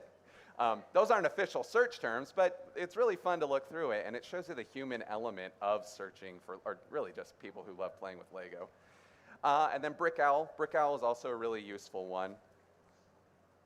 Okay, so another thing that can come up while searching for Lego are things that are kind of Lego, but not exactly. So they're made by the Lego company, but they're not Lego system bricks. This right here, it's an official Lego piece. Does anybody have any idea what it goes to? Yeah. A what? Sorry, what? Oh, close. Yeah. These are actually called beads, and Lego made these for pens. They still make these pens, I think. And they look like Lego pieces almost. I mean, they're weird proportions, but they aren't actual Lego pieces, and there also aren't really ID numbers to these. So when you're looking through your Lego sets, see what you got, if you got any of these weird ones. And there's also promotional stuff. These are things, you know, Lego's been around for a long time. These are some pieces they made for McDonald's Happy Meal toys, and their ID numbers are like, they're just wonky on there. So that can come up sometimes. And then you'll also find things that just aren't made by Lego, but they sure look like they're made by Lego. This was a toothbrush topper made by a non-Lego company called Oxford Bricks. Took a long time to find that because every time I put it into Google search, it kept saying, oh yeah, that's a Lego minifig. And I had to kept saying, no, it's not. And as you can see, these are all non-Lego Lego companies. Yeah. And then sometimes you'll get something that's Lego, but it just doesn't fall into an ID number because, see that sword in the middle there? That was, the smallest one is for an actual Lego minifig. The biggest one is like what you could get at the store. It's one of those Nerf weapons, also made by Lego. But the middle one was very hard to find. It came from a Lego clock. And so it's just an accessory that this guy was holding, that Kai was holding, golly. And there's no ID number on it, even though it's made by Lego. So once those things are separated from the thing that has the classification, it becomes very hard to find it. Just like that cartoon I was showing you at the beginning, you know, like once it's removed from an ID number, the only way to really connect it back to who made this is either through person-to-person memory or somebody going through a really intense deep dive. So this was a piece that somebody was trying to find one time. You can see it has a Lego stud on it. It was super hard to find because this was never released. It was a prototype, and the only reason I was able to find it was because somebody else knew it from, this is Bricks Magazine, where there was a promotional image of that piece. Okay, so these are a bunch of really helpful links for looking up Lego pieces. Bricklink, Rebrickable, Lego's history page, newelementary.com, and then some other websites that just have a lot of old Lego sets on there that I use a lot to find stuff. All right, so do we have any questions? Yeah. What prompted you to segue from, please? Hi. Hello. I'm Linda, and I'm an ardent fan. Oh, thank you, Linda. Ardent. I actually was kind of hoping I'd be the oldest groupie here, but I guess not. And Kayla Chapman Henson, roommate with your sister in college, sends her very best. Aw. So anyway, so how did you segue from being a master builder into this amazing detail of parts? Oh, that's a good question. Well, while working as a master model builder, one of the things I had to do was order pieces for our Legoland Discovery Center, and that meant poring over these spreadsheets of all the parts a lot. So after a while, I started to just like, we need more of those part 10083. But also what happened is a lot of people would come in, especially parents, and they would ask me like, hey, as a kid, I had this one set. And I remember the first time this happened, somebody was trying to ask me about this set, and he had really good explanations for it. Like, it was orange, they were in the snow, and I was like, yeah, my brain was also spinning around that. It sounded familiar, but we just, between the two of us, didn't have the exact search terms to look for it. And so that's really what got me started on this, was like, okay, a lot of people have very personal memories about Lego, but the specific nomenclature and ID numbers, that's obviously not something that people grow up talking about. So yeah, I got really excited about the fact that so many people were looking for things and that I happen to have this skill set to be able to connect them to those. Any other questions? No? Okay. And if you're ever looking for a Lego set, you can reach out to me on social media or email me at idmylego@gmail.com. I will try to get to you. I have a lot of these emails, but I do try to get to all of them. Yeah. All right, well, thank you guys so much. Oh, Wait. One more? Oh, we got time for 2 more questions, so Okay. let's go. Oh, yeah, a little minute. What stumps you when you're trying to identify pieces? Like, what's something that you find difficult to deal with? Probably the hardest thing is when it's a general term, because like people will say, I had a car when I was a kid, and it was a blue car. So when I have so I actually have an email form when people ask to ID things, and it's like what year, what colors, any distinguishing marks that you can remember about it. And really just going by year is a huge help because Lego releases product lines seasonally. But when people just say like, when I was a kid, I had a blue car. And I'm like, okay, I don't know when you were a kid. But once I have that, so general terms, yeah. Last question. Oh, here we go. Last question right here. Why did you want to become a master builder? I always liked building things. So as the youngest kid, I built a lot. As the youngest kid in the world, I built a lot of things. I always liked building things, and I think I was building things out of all sorts of different stuff. I started with Lego, but then I got really into cardboard and aluminum foil and glue. And I think what's really fun about Lego and what I really love about it is the fact that you can take it apart so easily. Because when I'm building something that's really detailed out of a non-Lego material, like, yeah, you can be super specific and, you know, laser cut out the finest details. But then it's also like you finish it and you step back and you're like, oh, I wish that was just like one step over. Well, then you got to go back, cut it out again, glue it again, paint it again. But with Lego, if you're looking at your finished thing and you're like, I want to change it a bit, you just, yeah, let's check that out. So yeah, that's what I think is so fun about Lego, is it looks really nice and finished, but you can always change it around a bit. What do you like about Lego? Can we give a big round of applause for Sam? That was so awesome. Thanks for coming out. So I'm going to ask Sam to go to the back table over there. So if you guys are shy and want to ask him a question in person, Sam, if you can hang out in the back there for like a couple minutes. But I'm shy too. Oh, if you're both shy, then I got some paper and I got some pencils and you guys can write each other notes. Okay. Big round of applause.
So what I'll do is we'll introduce him. So by the time I finish, hopefully he's ready. This is Ross. He will be talking today about the role of Gen AI in engineering and education. The recent rise of vibe coding, which we just talked about, is just one part of large AI models being used in ways that are not fully understood. So we are here. Here's the company. It's from a company called Microchip. They have an amazing booth. So if you want to see Microchip, they're in the actual coal sheds. So they have a great stand. You should go see them. He's going to do some demos and talk about how you can use some of these things to write better code. Hopefully uses on some of his chips. So let's get going. Round of applause, please. We stressed them for the last 5 minutes. Hi, everyone.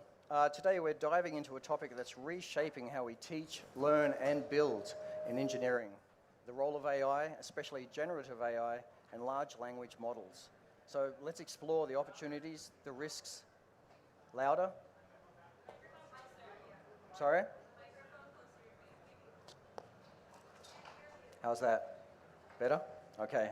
So let's explore the opportunities, the risks, and the path ahead.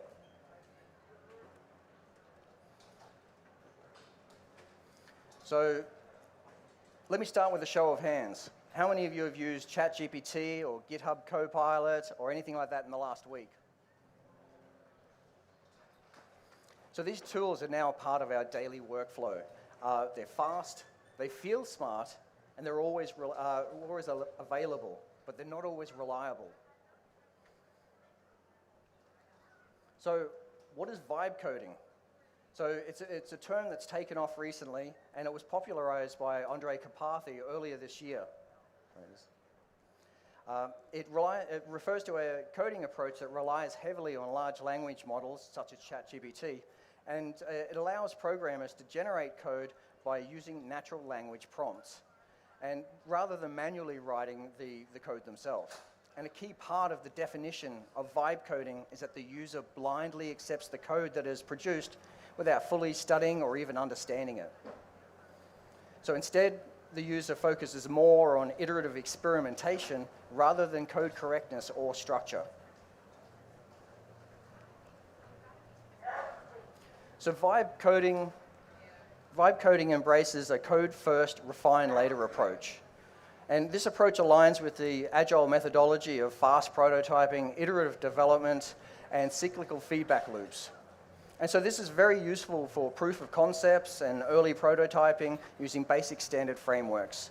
But for complex problems that require creative solutions using structured level architecture and optimization strategies, it is not an ideal choice.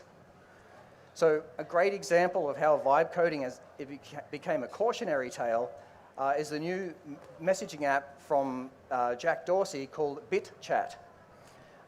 And he's the creator of Twitter. And so BitChat failed to hold up to scrutiny from cybersecurity experts. And the security flaws include shortcomings with authenticating and verifying other users' identity keys in order to emulate their trusted contacts.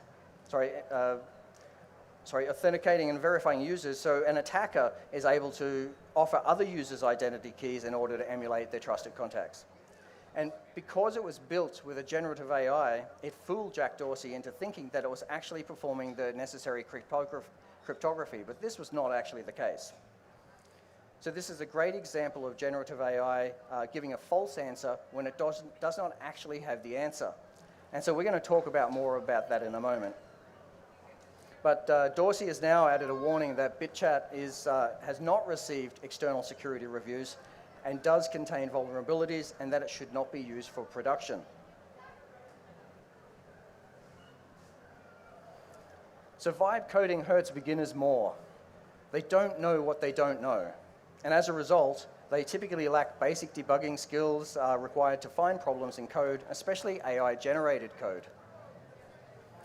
More experienced developers, on the other hand, though, they can use LLMs as a coding partner. They ask, verify, test, and iterate. And so for experienced programmers, this means that the LLM can act as a second person in a pair programming conversational loop. So this is not what I would call vibe coding. Instead, it could be considered using an LLM as a typing assistant. Think autocomplete on steroids. And while AI-assisted coding may be welcomed by more experienced programmers, as it can greatly speed up their workflow, it can lull beginners into this false sense of security since they lack the underlying prerequisite knowledge to prevent or fix bugs, or they may unintentionally introduce security vulnerabilities, and we'll talk more about that as well.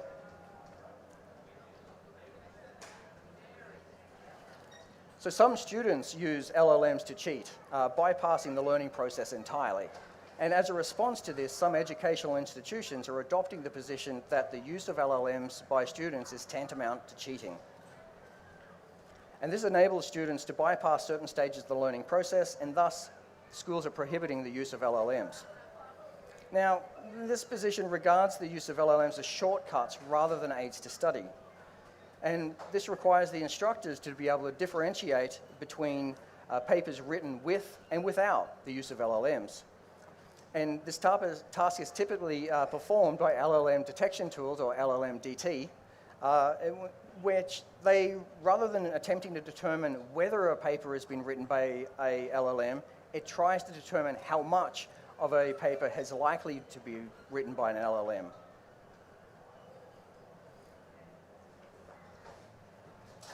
So teachers using LLMs to catch potential AI cheaters, it's quite ironic when you think about it. I have to wonder, though, how many students who wrote their own work are going to get falsely accused of cheating and have academic misconduct allegations or claims leveled against them, and potentially derailing their academic careers. And of course, a simple way for them to rebuff such allegations, it would be to use version control systems such as Git as they write their assignments, and to commit early and often. So this way they have a paper trail that they can use to contest any academic integrity violation charges. In the case of writing code, though, often the easiest way to catch cheaters is just get them to explain their code design choices and how the code actually works. Students who wrote the code themselves will be able to easily able to explain it, while those who cheated will not be able to explain it. So this method has been in use since at least the early 2010s, since when students taking public code from GitHub started to become a real problem for educators. But rather than banning these tools, which is unsustainable, we should instead teach students how to use them responsibly.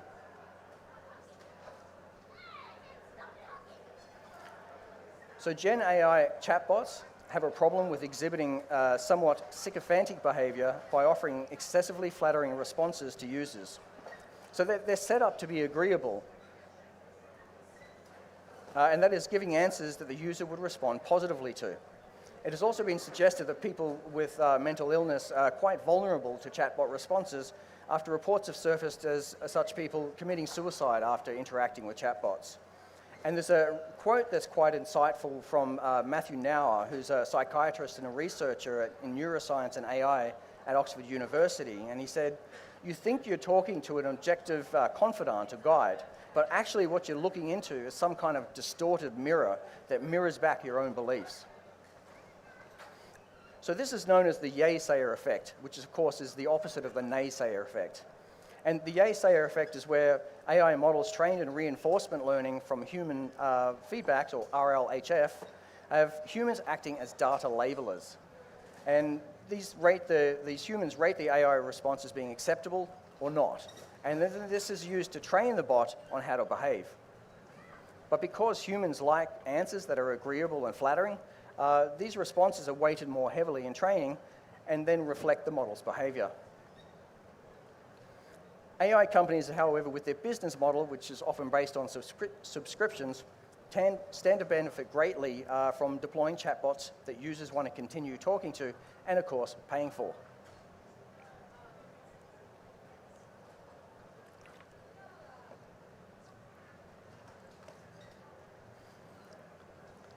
So using LLMs to produce register-level C code is often quite hit or miss.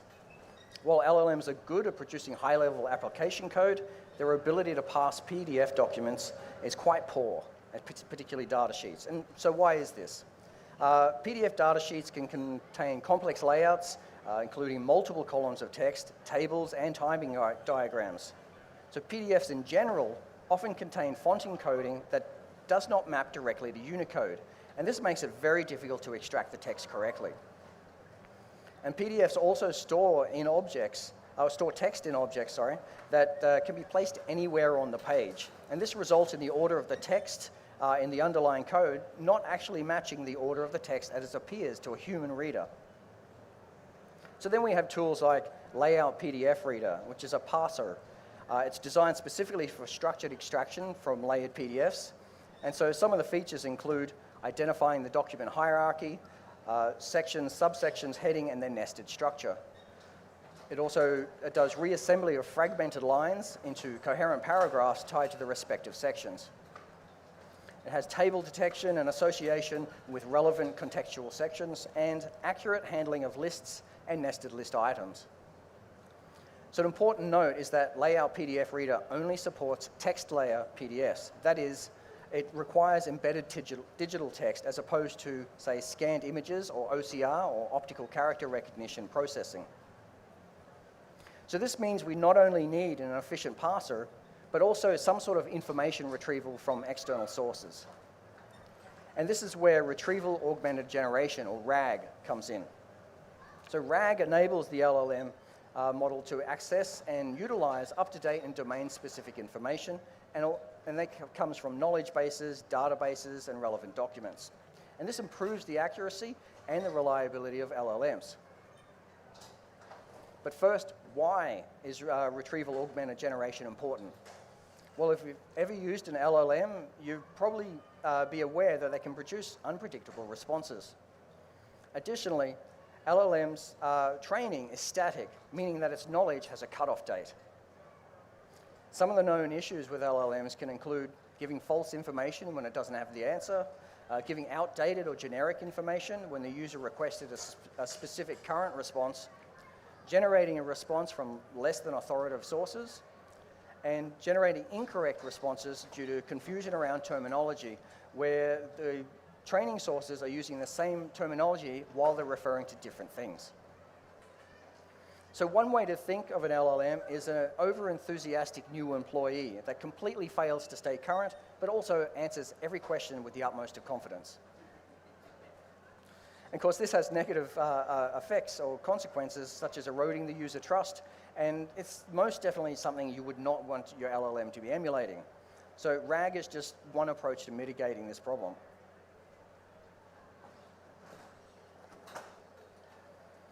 So we're engineers and we realize there's always a trade-off. So the more we trust AI, the less we think, and this is dangerous. Our job is to teach students to blend AI suggestions with personal judgment and verify, analyze, and think. So students seeking cognitive shortcuts have increasingly been a problem for educators over several decades. And anyone old enough to remember programmable calculators being banned in algebra classes? What about calculators being banned in all math classes? Showing our age there. So the only difference is the AI offers cognitive shortcuts at a scale that we've never seen before. And so we've seen over the last several decades a marked increase in the outsourcing of cognitive work. And so this outsourcing is nothing new, because even before books were invented, humans memorized basically everything, and the word was passed in the form of spoken stories, usually spoken to the younger generations. But over the last few decades, we've outsourced most math, note-taking, navigation, and even reminding ourselves to do things. And doing this with AI can save us time and cognitive effort. However, there is some evidence indicating that using Gen AI can reduce our critical thinking abilities. And humans' increased confidence in the AI tool was actually a predictor of a person's reduction in critical thinking abilities. And of course, conversely, people having a greater task-specific self-confidence was a predictor of a person exhibiting more critical thinking. And the nature of critical thinking of people using Gen AI shifts to one of verification of AI-generated outputs to ensure the LLM wasn't hallucinating or offering biased answers. And people need to blend suggestions with their own judgment and personal knowledge, while overseeing and managing the AI-assisted workflow to preserve the desired outcomes. So this means there are design implications for Gen AI tools, in that the tools should have interfaces that support appropriate reliance and discourage over-trusting the AI while fostering user confidence. There should be features added to highlight uncertainty, mechanisms for auditing, and provocateur-style agents to prompt deeper reasoning and to challenge assumptions. In all engineering educational environments, there should be metacognitive reflection to monitor, evaluate, and regulate one's own cognitive strategies. And this is in order to improve learning and performance. And the use of Gen AI is no different in this respect.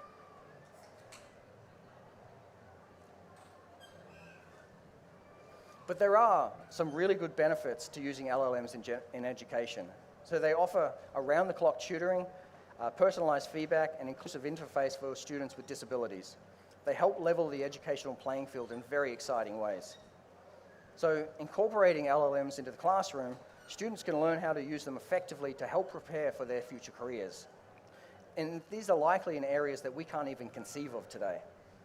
And because LLMs require the right prompt to get the desired response, students must learn how to ask the LLM the right questions.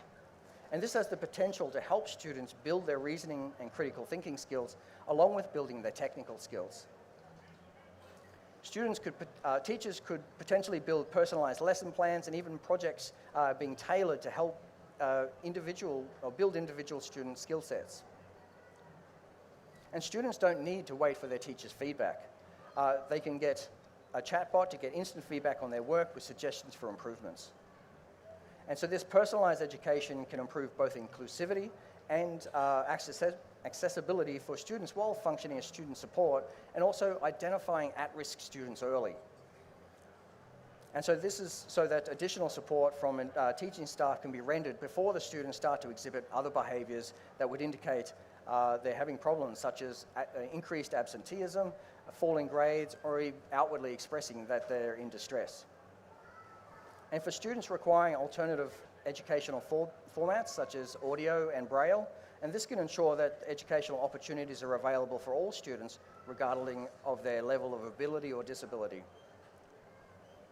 And having 24/7 availability to educational support throughout the use of LLMs also allows students to have access outside of normal school hours.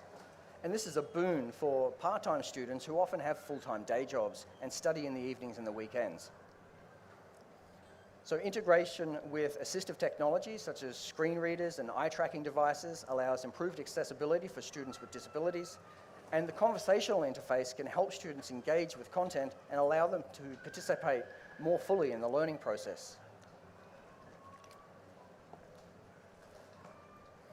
So often students' learning styles and their instructors' teaching styles can be mismatched. The use of chatbots can help generate more diverse types of questions while assessing the students' answers based on broader criteria rather than usual correct or incorrect.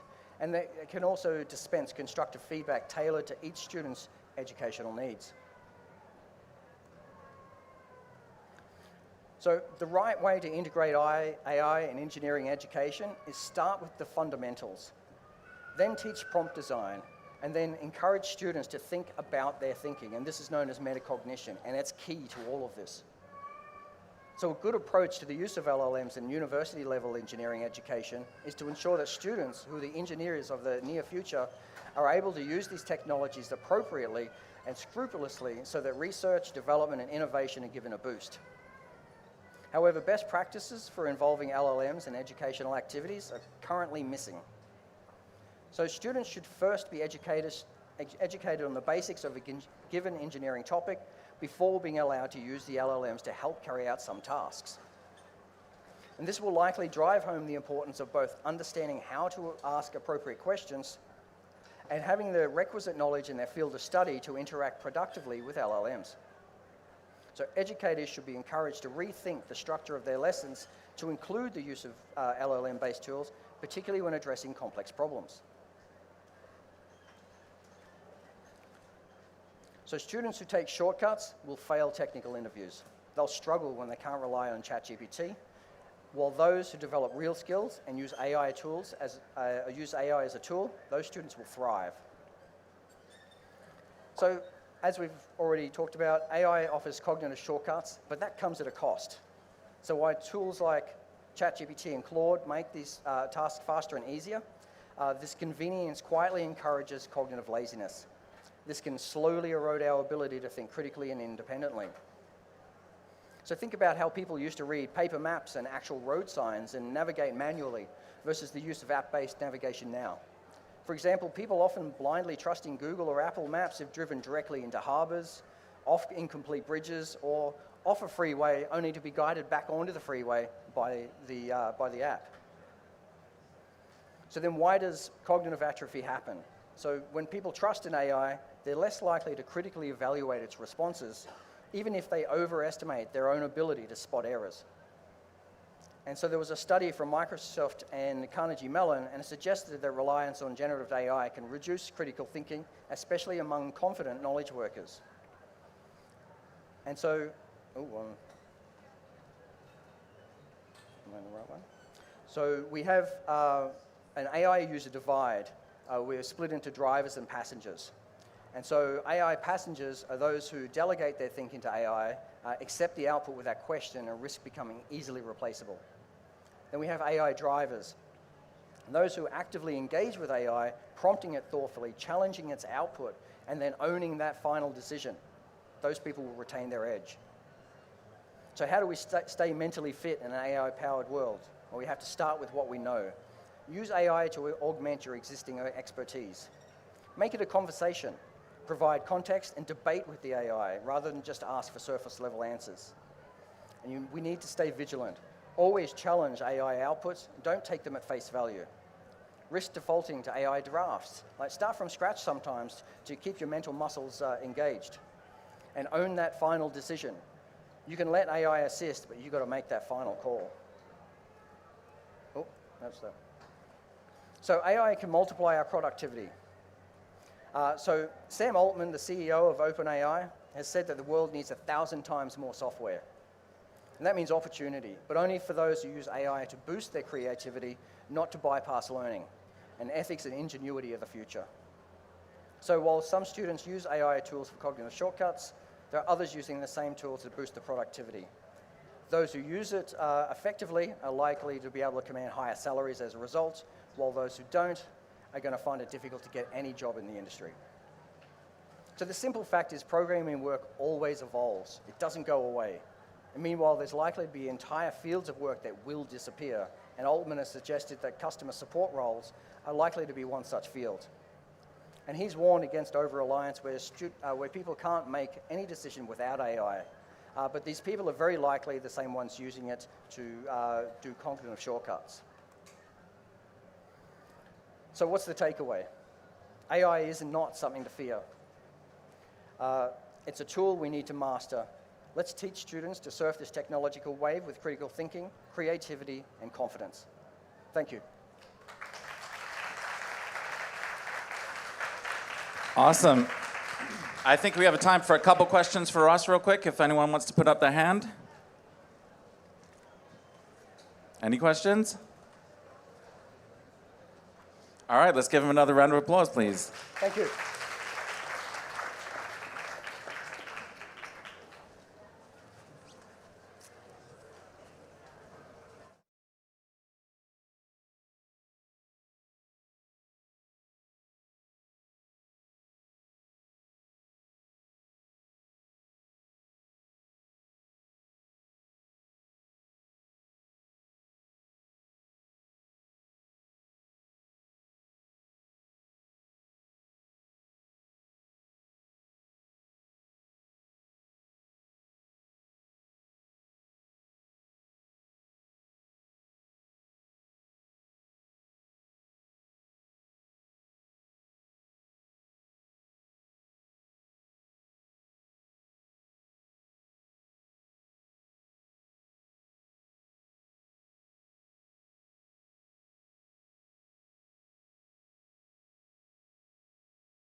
making materials from fungi for fashion, packaging, and building on Earth and beyond. I'm going to skip the bios because we're a couple of minutes running behind, and so just welcome them to the stage. Thank you.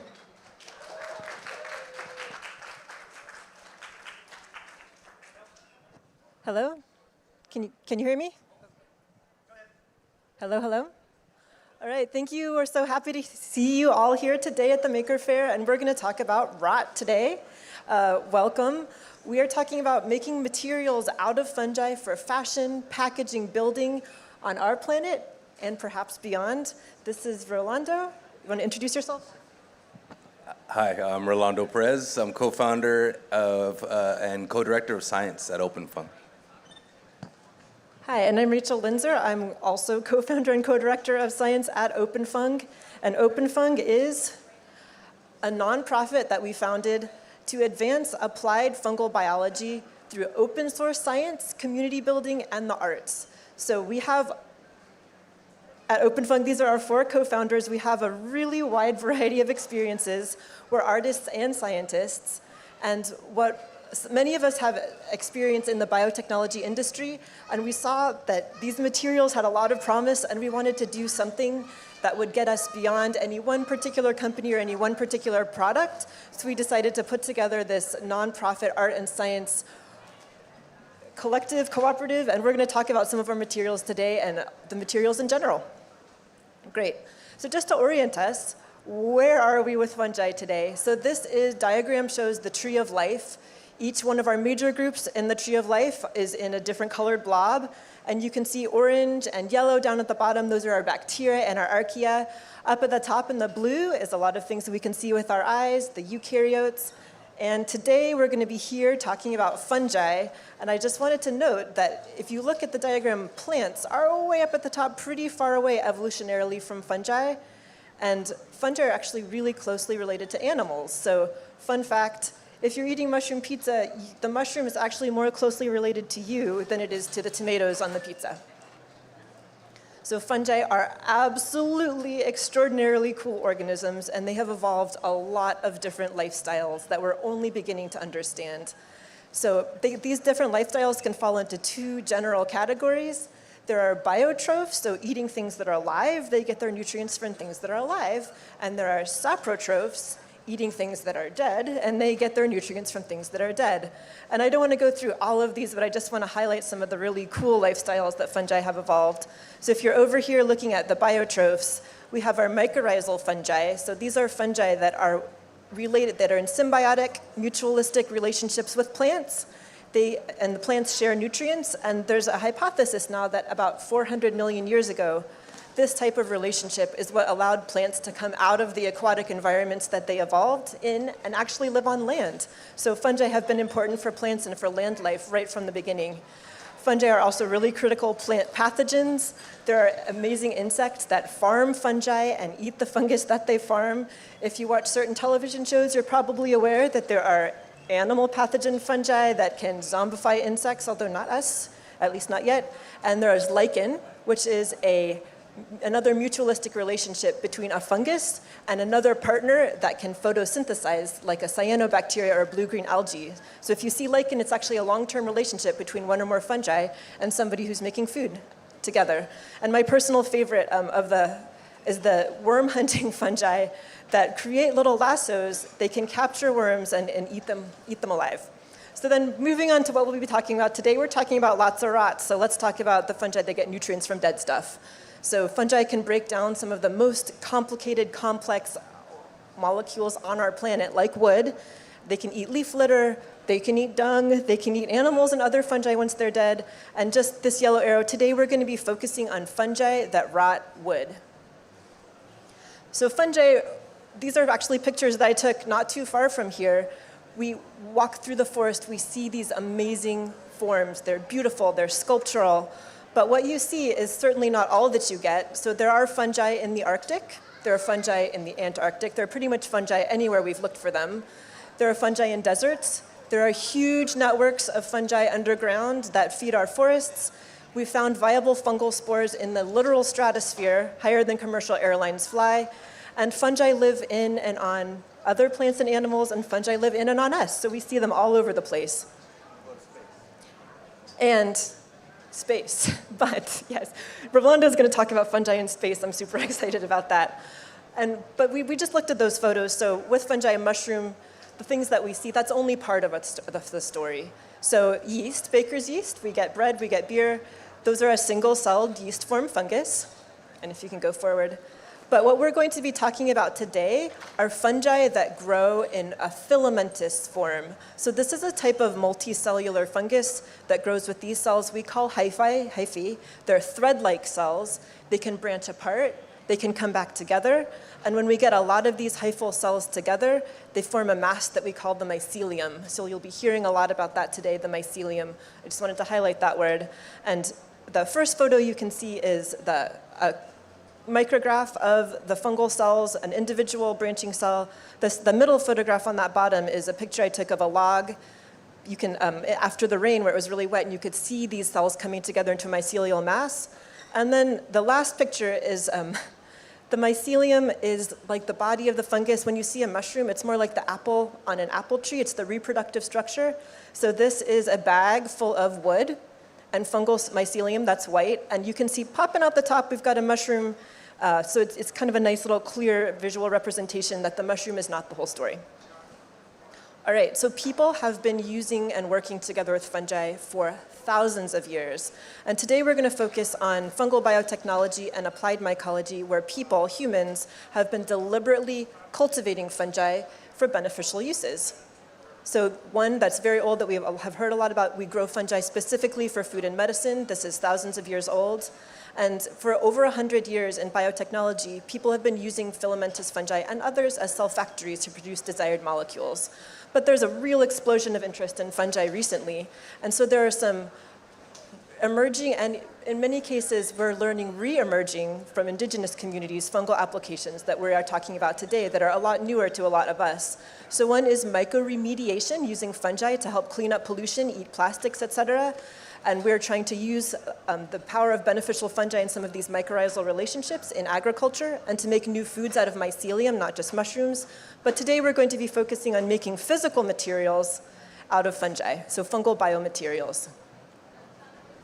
And again, we're talking about lots of rats. So today we're going to focus on mushrooms in the Ganoderma lucidum species complex. These are great for making mycological materials. And one of the really cool things about them is they are very plastic in their form. They can change their forms really easily. So that's true of the fruiting bodies, these mushrooms. In the forest, they often have these conch-like shapes, kind of like an ear or a kidney. But if you deprive them of carbon dioxide, they start instead growing these intricate, bizarre antler-like shapes. The same organism, just different amounts of gases can make it have different forms. And what's true of these fruit bodies, if you can go forward, is even more so true of that mycelial body, the rest of the fungus. So a mycelium is almost like a body with no body plan. And this is a picture of one of these wood rot fungi growing on a food source, detecting that there's a really juicy other piece of wood over there. It sends out exploratory cells, and then by the end, it's pruned off the part of its body that is not useful in the old food source and has completely sort of rolled over and hung it on the new food source. And that's a property that fungi have that we really can work together with to make these materials. Awesome, thank you, Rachel. And because these fungi eat wood, and wood is a very abundant thing on the planet. It's made of things that are some of the most abundant molecules. If the top two abundant molecules on the planet are in wood. And there's very few organisms that can completely degrade wood, and these fungi that we work with can do that. We normally have big piles of waste like this from our agriculture, or we also have a lot of dead wood in our forests that contribute to wildfires, and so fungi can help us make use of that instead of, if, for example, burning and creating pollution or sitting in a landfill and degrading. And we can put that together in what people call a kind of circular economy, a circular system for our economy where we use waste and we reuse things and make things out of waste. And fungi, these particular fungi are really good for that. And so we're excited for that potential. Again, it it's because of this nature of the way they grow and the way they eat their food and the structures they produce uniquely, as opposed to bacteria, which some can also degrade. Some of these wood compounds or other organisms can degrade wood, but what's unique about these organisms is they form these tissues, these intricate, interconnected cells, and we can grow them on different materials and make these materials, for example, like these pure mycelium materials here. Those pure mycelium materials serve a purpose in nature, and now we can partner with that purpose and make things that we might like leather or leather-like materials, or let's just call them a new material that is a biomaterial, biological material that we can use for fashion, but many other things. And it's not like leather, although leather is a engineered thing. It's not just animal skin. You go through a bunch of chemical engineering that's been developed over a long time by people, and so but the mycelium is different because we could grow it to any size and any shape and put things in it that we can't do with like other traditional leathers, like animal skins, etc. But we can also grow pure mycelium materials that are like sponges and more like these earplugs here or other kinds of spongy materials. We can also grow composite materials. So these are less so leather-like or textile-like or tissue-like or skin-like, but made out of kind of woody composites. And you can think like plastic packaging replacements. And the way we grow them is in this kind of solid state system, as opposed to growing them in a liquid like you would a baker's yeast to brew your beer. This is more like tempeh or koji, except that we're using wood as opposed to soybeans, and this isn't so edible. You would maybe use this as insulation for your house, and people are working on that, or working on things like floating buoys, for example. You could make all kinds of marine and aquatic environment applications out of these materials, because they're very, you can make them, you could change their densities, and so they can float, and you can coat them with natural coatings, or you can make surfboards out of them. You can make acoustic paneling with all kinds of functionality, and I just learned that they also you can kind of infuse scents into them and infuse other things into them, so you can walk into a room and it smells a certain way because of the mycelium material, and also packaging materials as well. And so Phil Ross, who's a co-founder of OpenFung and is an artist and an inventor, and also co-founded a company called MicroWorks that makes leathers and other things, started out as working with mycelium and mycelium materials as his art practice, and created this chair. And so here you have a composite of wood and also mycelium material that is eating wood, but has very different material properties. And you can create all kinds of myco art with these materials. But you can also do other things that, like growing bricks for houses to make construction materials. So our friends at Red House worked in Namibia, and they take an invasive bush there, and they chop it up, and they feed it to mushrooms, and they grow mushrooms. They harvest the mushrooms, and after the mushrooms are harvested, you have what's called spent substrate, and they take that spent substrate and compress it into bricks, and then they make walls out of that, and they make a complete living structure out of these bricks. And so they have this really circular approach to protect biodiversity, produce food, and also create housing. And so you can do things like that. You could also, like I said, create boats. And our friend Sam Shoemaker, an artist in Los Angeles, just recently completed his voyage from the coast, and I believe Ventura, over to Channel Islands on his boat made entirely out of mycelium materials.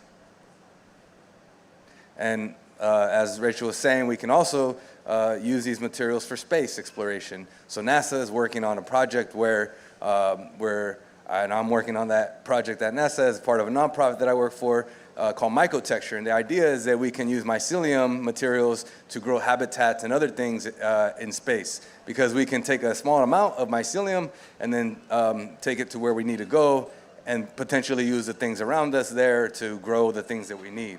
like habitats.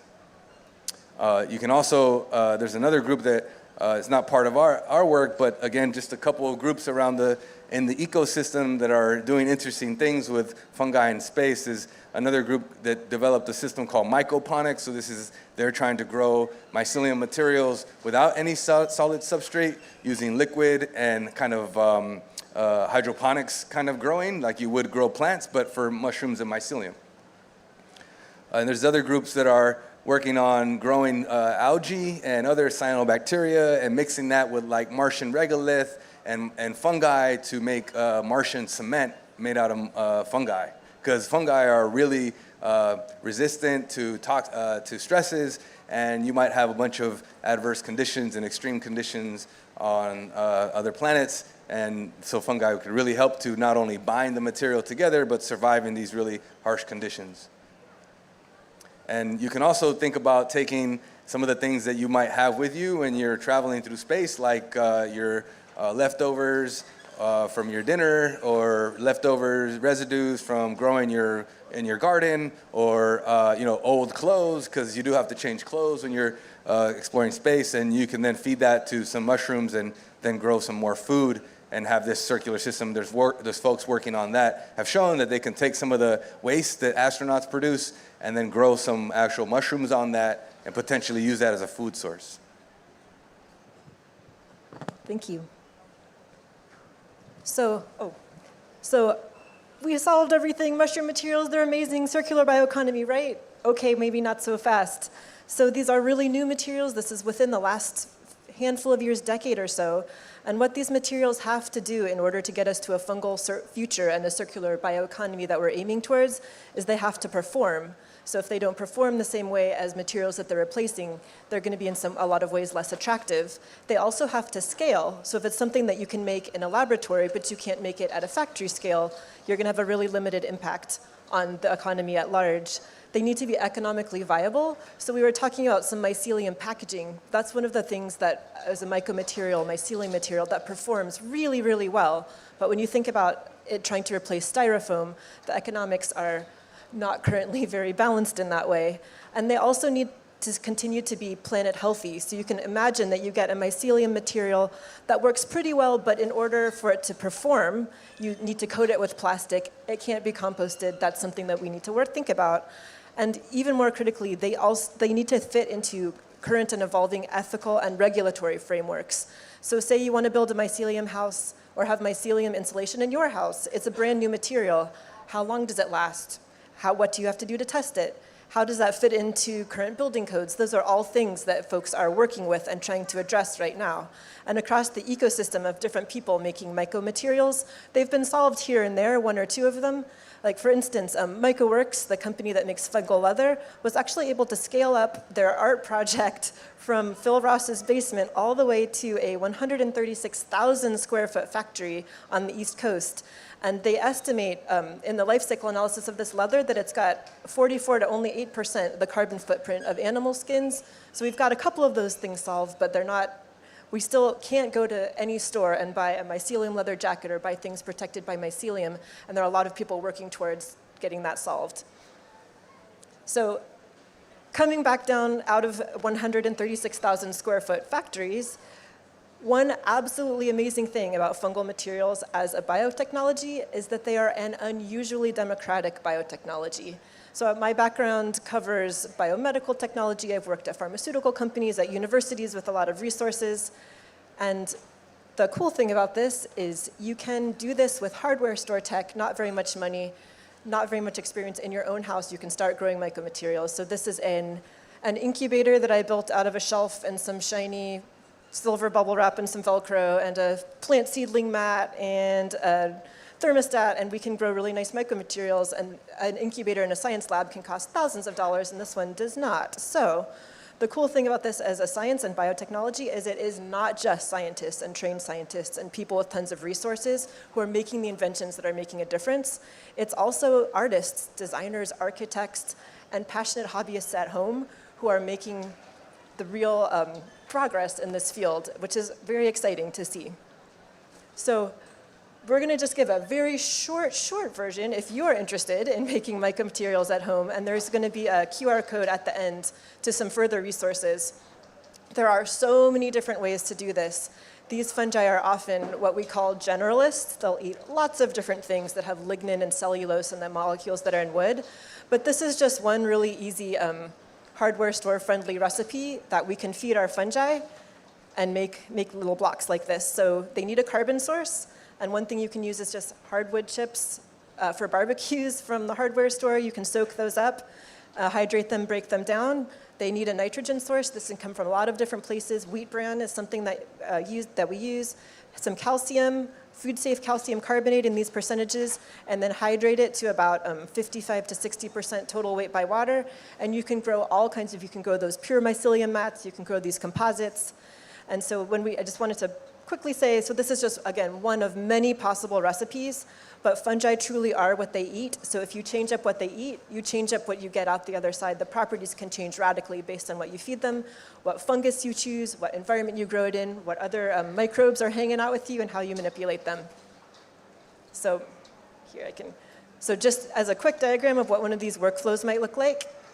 All right, so you can start out with a fungus, liquid or green, put a substrate in a mold, can be as simple as a jar. The fungus grows through it or myceliates, unmold it, dry it out, it'll shrink. Surprise, I was very surprised. Or you can grow it in a mushroom grow bag or a mushroom grow kit, break it up, and do the same thing. The first root you need to be a bit cleaner. The second root, you can be a bit less clean. All right, so thank you so much. And if you can't get enough, these are some resources we recommend. Awesome. Let's give him a round of applause. Any questions? Hi. Can you talk more about health implications? And are there any studies being done on human health and with connection to fungi? Hello, I'm sorry, I missed the beginning of the question. Health implications on humans. Oh, yes, that's a really good, so so you're asking about the health implications for humans to interact with fungal materials? Yeah, so the one thing that has come up is people that, it's uncommon, but people who have mushroom allergies can also be allergic to mycelium. When you make the materials, there are ways to make it so that they're dead and inert. So that is something, it's not like they're going to continue to be alive, they're not going to make spores. A lot of the danger for humans and fungi is when you get a lot of fungal spores coming out of fruit bodies, people can get very sensitized, their respiratory systems can be sensitized. So these materials are not a fruit body, they're not making spores like that. But that is a great question, and it's an active area of research.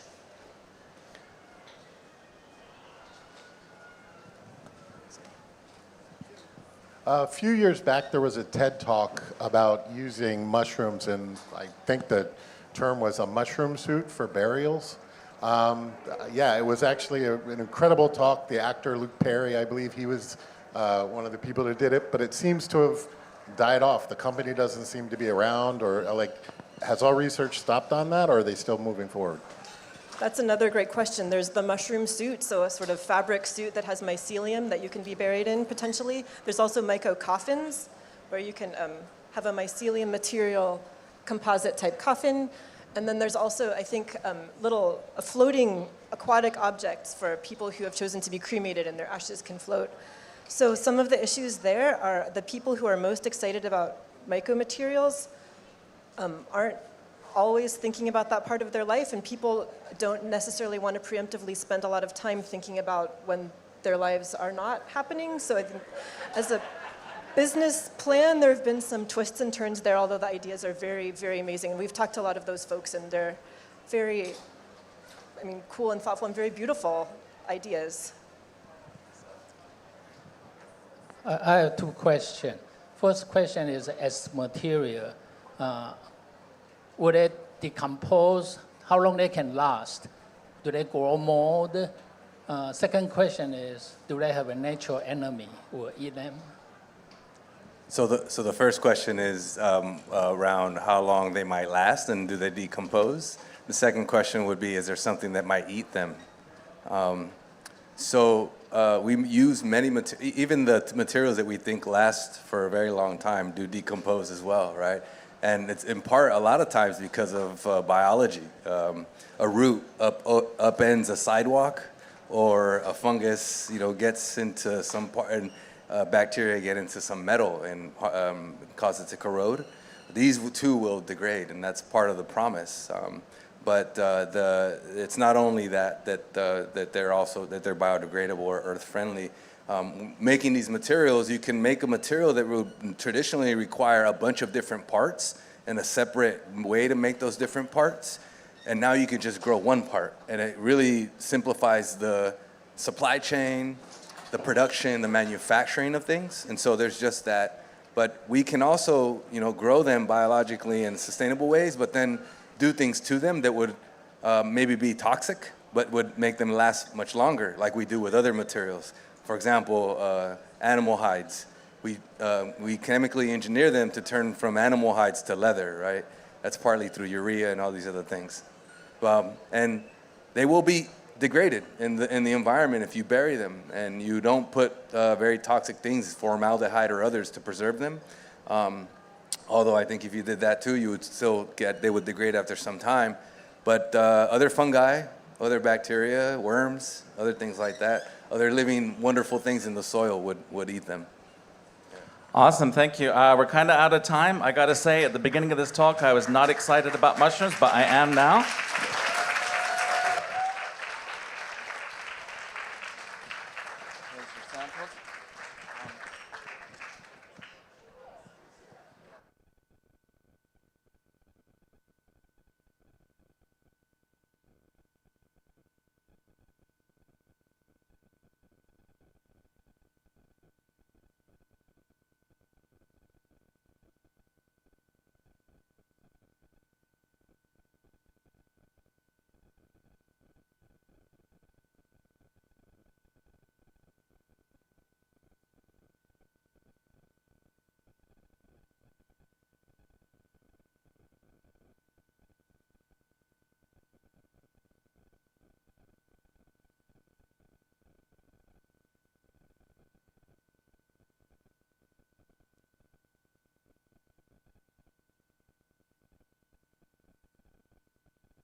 General Manager of Xtool's U.S. office, a company recognized as a pioneer in the maker movement.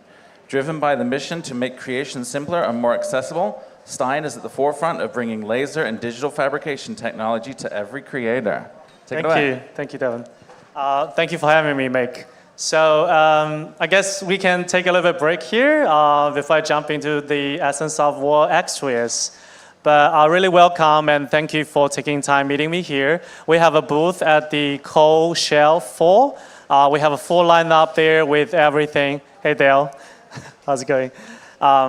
So we have a full lineups in Cold Shell 4. We do laser engravers, apparel printers, and also laser cutter and welder. So basically anything about laser and the printing. We don't do 3D printing, unfortunately, not yet.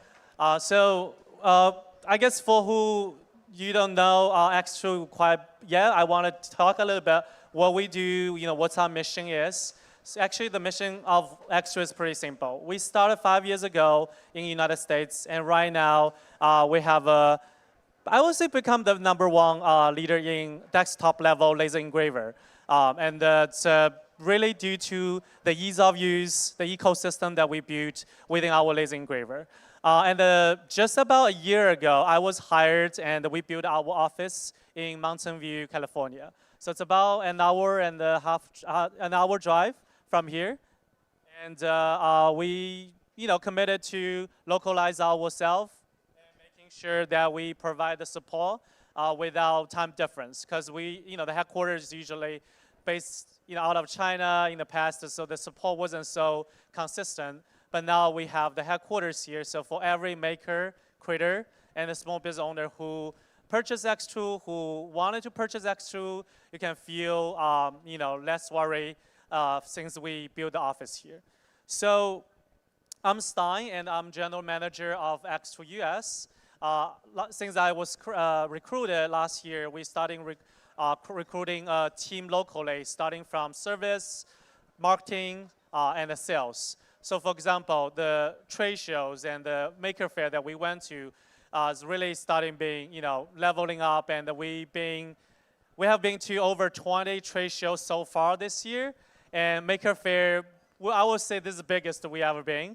And we have a lot of actually connections with the makers who already purchased our unit. So we are here to support any trainings, any skill sets you wanted to level up with us. And also, if you're first time, kind of entering laser world, also feel free to come over. We have a demo over there, and we are doing a lot of freebies using cutting, engraving, deep embossing techniques, so you can see how easy it is to use laser and how safe it could be, to use laser.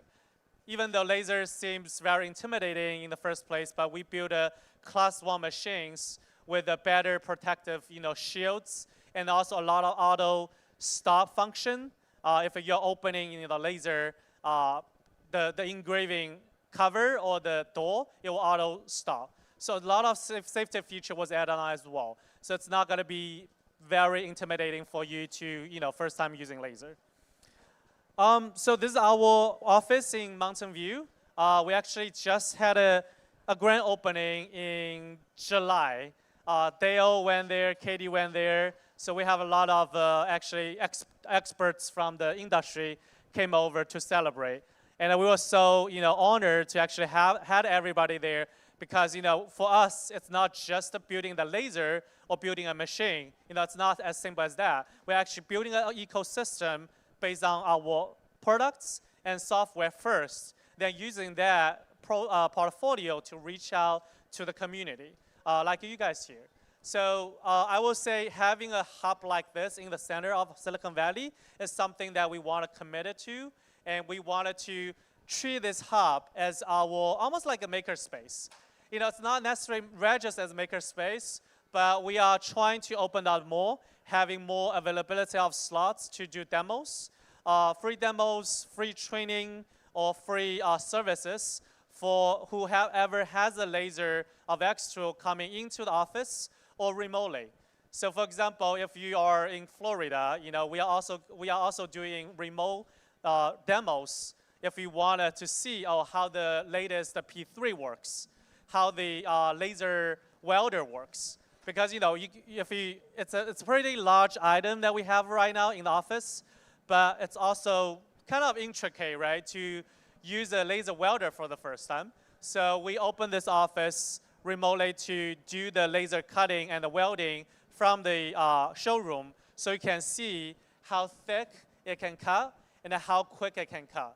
So I will jump into a little bit of our offering later, but this is where we do all the creativities. So jumping to our product line, like I mentioned, the precision laser cutter and engraver, it's where our sweet spot is. And that's where we kind of started from. So right now we have, like I said, laser engraver, a lot of desktop level, which is very easy to carry and very easy to use as well. If you are a small business owner, you want to carry it to a holiday market, or even if you want to selling on Etsy from your garage, that's all possible because it's very compact. The smallest laser engraver we have is about 20 pounds. So it's almost like a lamp size, and you can actually portably hold it and engrave on top of a furniture or against a wall, or engrave on a mailbox. So that's a portable unit of laser engraver. And there's some sound issues. It's just the wind blowing. Okay. All right, never mind. And then the largest item that we ever engraved with that small portable machine is actually a 15-feet canoe. It's a curved canoe, but you're able to hand hold it and engrave one part by one part to have a really intricate pattern on a 15-feet canoe. So that's actually the largest we ever engraved with such a small body, right? Versus the other machines, on top of that lineups, we have a larger, almost like a father version of the portable version. It's called F1 Ultra and also F2 Ultra. Those two are actually a dual laser system that equipment with both diode and the fiber. So the F1 Ultra is 20 watts fiber and 20 watts diode. So it can engrave over 200 materials. The only thing I can think of that cannot be engraved on we're using F1 Ultra is a transparent object, such as a transparent acrylic or glass. But there's also a way to go around with it, such as you can do a painting, paint on top of the glass, so you can have that coating on the surface. Then you can use the fiber to engrave on that top. You can have a scoring or marking on the glass. Because the transparent object doesn't really work well with the fiber or with the diode because of laser wavelength is different than a CO2 machine. So CO2 machine works better with the transparent objects. You don't need a paint or you don't need a tape to tape it out. So to that point, brings up to our another engraver, which is CO2 engraver. Currently, we have 3 lineups. It's P2, P2S, and the P3. So P2, P2S is more focusing on a surface like 18 inches by 20 inches long. And P3, which is our latest model on the CO2, that's about 3 feet by 2 feet. So you have a way bigger sheet working space to do larger sign for woodworking and also acrylic working. And on top of that, we have a conveyor feeder, so you can extend it really long from front to the back pass through, so you can have a really large and sign making capacity to do even door making, furniture making for your workshop. So in that lineup, we have a very good size capacity to do cutting and engraving for wood and acrylics.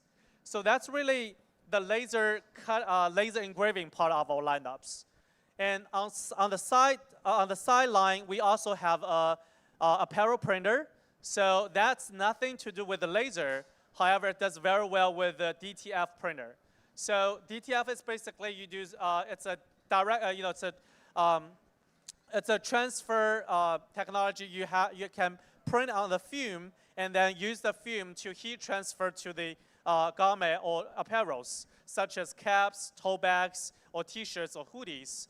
So it will have a very vibrant and vivid color on the apparels. So that's something, usually in the past, it's very large. It comes in different components. You might have to fit in with this whole stage to get that DTF printer set up. It's usually very industrial-like. But with our DTF or apparel printer setup, it's only that tall and this wide. So it's almost like oven size, like a range oven size. You can fit it into your home office. You can fit it into your garage. So that's almost like a one-stop shop to do a quick turnaround of DTF printing. And we have in the cold shell 4 to do hoodie apparel printing for you guys. And you can feel free to try out that later. And the last but not least is our laser cutter and the welder machine. So that machine is actually a beast. It's larger than an oven, obviously. It's almost like the 2/3 of the size of this table, almost the same height of this table. And it opens up from the front, and you can put in the sheet of metal. It's about 4 feet by 2 feet of sheet metal inside, and almost like a CNC cutting machine, but just with the laser, a fiber laser, come with a 1200 watts power. So it will give you very precise and quick turnaround on the metal cutting. And it cuts up to 10 millimeter of stainless steel. Brass is a little bit tricky. You can cut up to 6 millimeter of brass. Anything besides copper is applicable with this little laser cutter. And also the requirements for this is 220 watts of 220, and also comes with a 30 amps power supply. And also the supply of gas is either argon or nitrogen. Of course, you can use compressor air to supply all the cutting capabilities if you don't have the gas condition.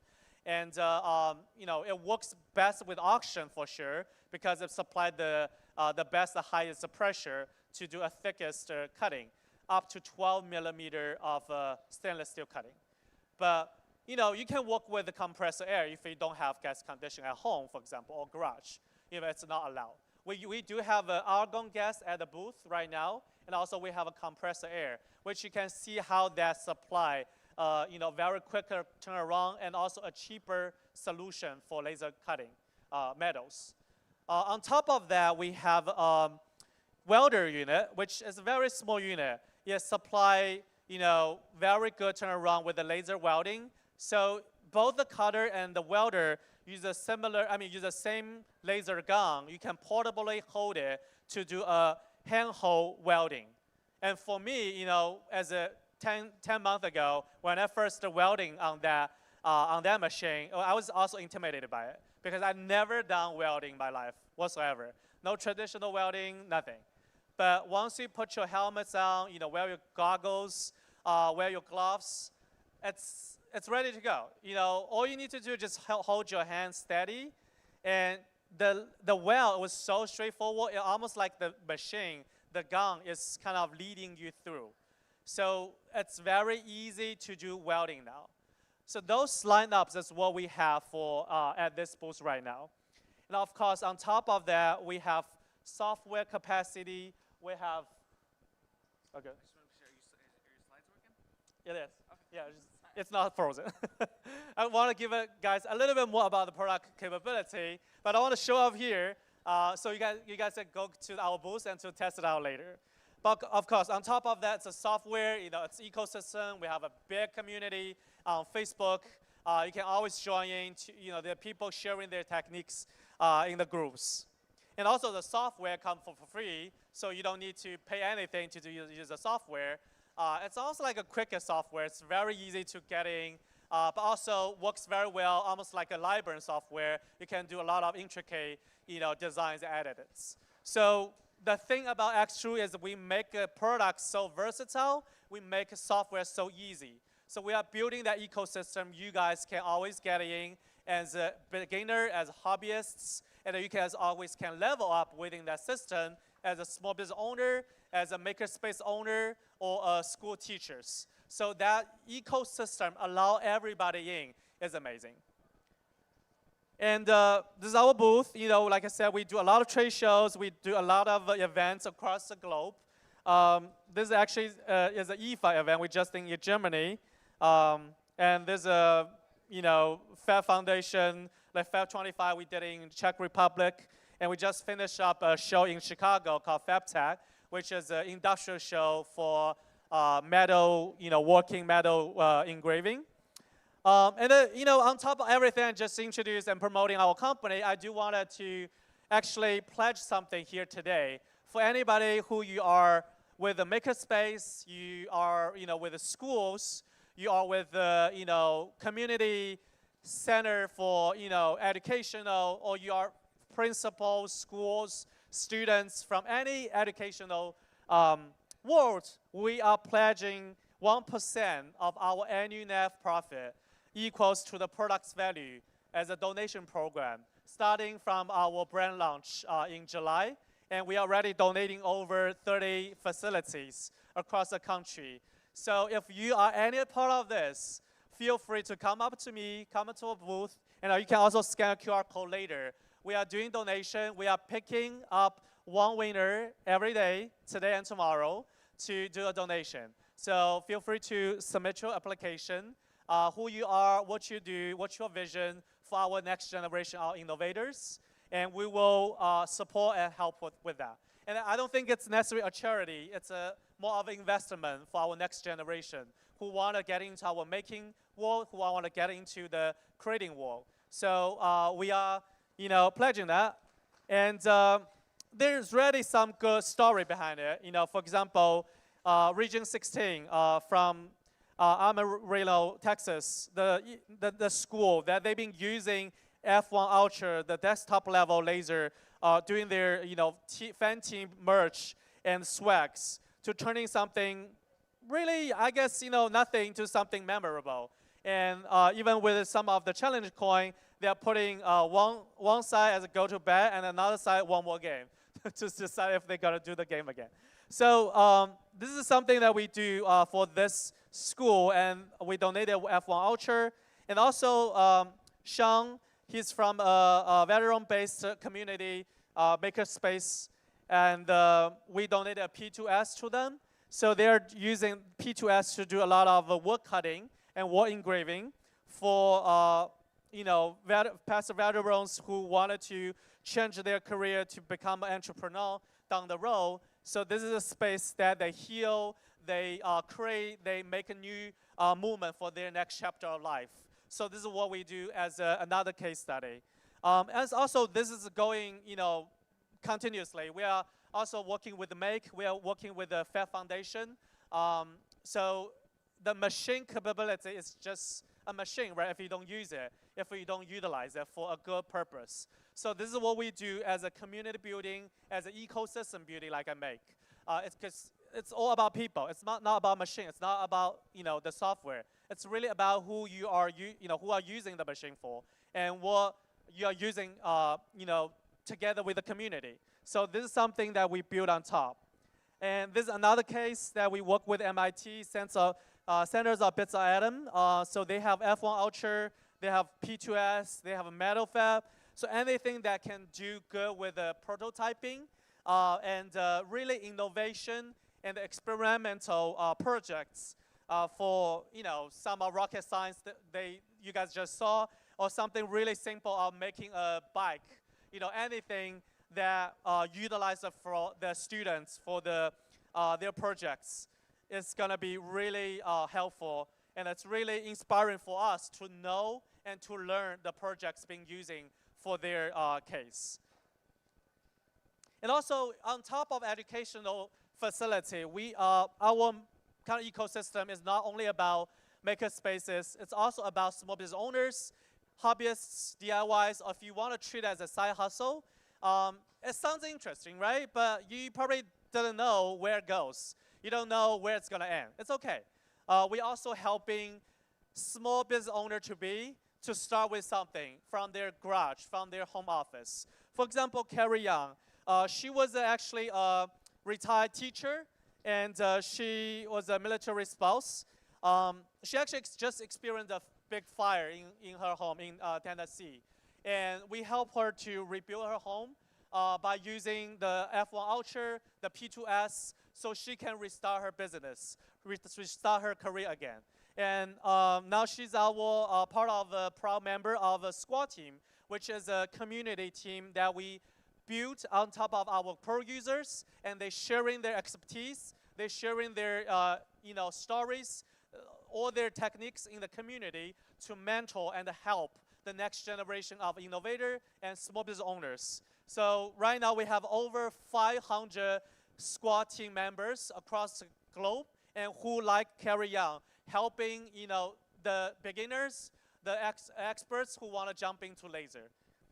Like I said, we already donated over 30 schools. This one's actually Regina, Kelly, and the Ginger from Maker Nexus in Sunnyvale. They are actually our very first donation.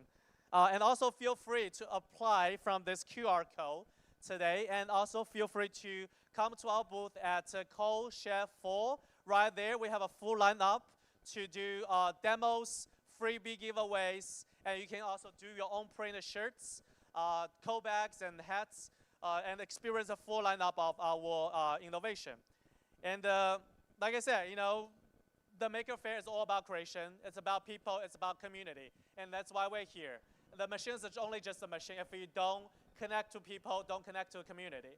And that's what we do here. And we want to pledge this 1% for the Makers donation program, making sure everybody is benefiting from making things, benefiting from being a creator. And hopefully you guys enjoy the show. Thank you so much. We're Xtool. Awesome. Thank you, Stein. Do we have any questions for Stein about Xtool or the 1% program? Oh, any questions? Sorry. Any questions? Wait. Let me give you the mic. Where's the demo? Sorry? Where's the demo taking place? What It's building? the Code Shed 4. It's next to the the Maker Bot. Yeah, across the Maker Bot. Yes. What covering gas does your laser use? Was it still the argon and nitrogen mix, or do you know what? Oh, you mean the gas supply for the laser welder? Yeah. Yeah, it's argon or nitrogen. So it's compressor argon or nitrogen. Yeah. And also you can use the compressor air to get the supply. It's not gonna get you the thick cutting as the argon or nitrogen. But does it work? We have a full line of display, so you can see how intricate it cuts, and also it cuts without jaws. Any last questions? All right, let's give Stein another hand. All right, thank you so much for having me.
All right. If everyone can squeeze in, we might have kind of a packed house for this one.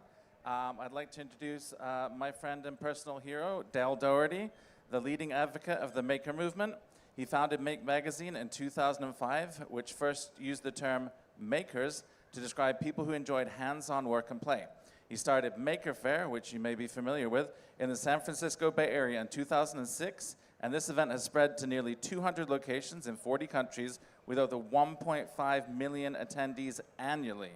He's the president of Make Community, which produces Make Magazine and Maker Faire. Please welcome Dale to the stage. Yeah. Wow.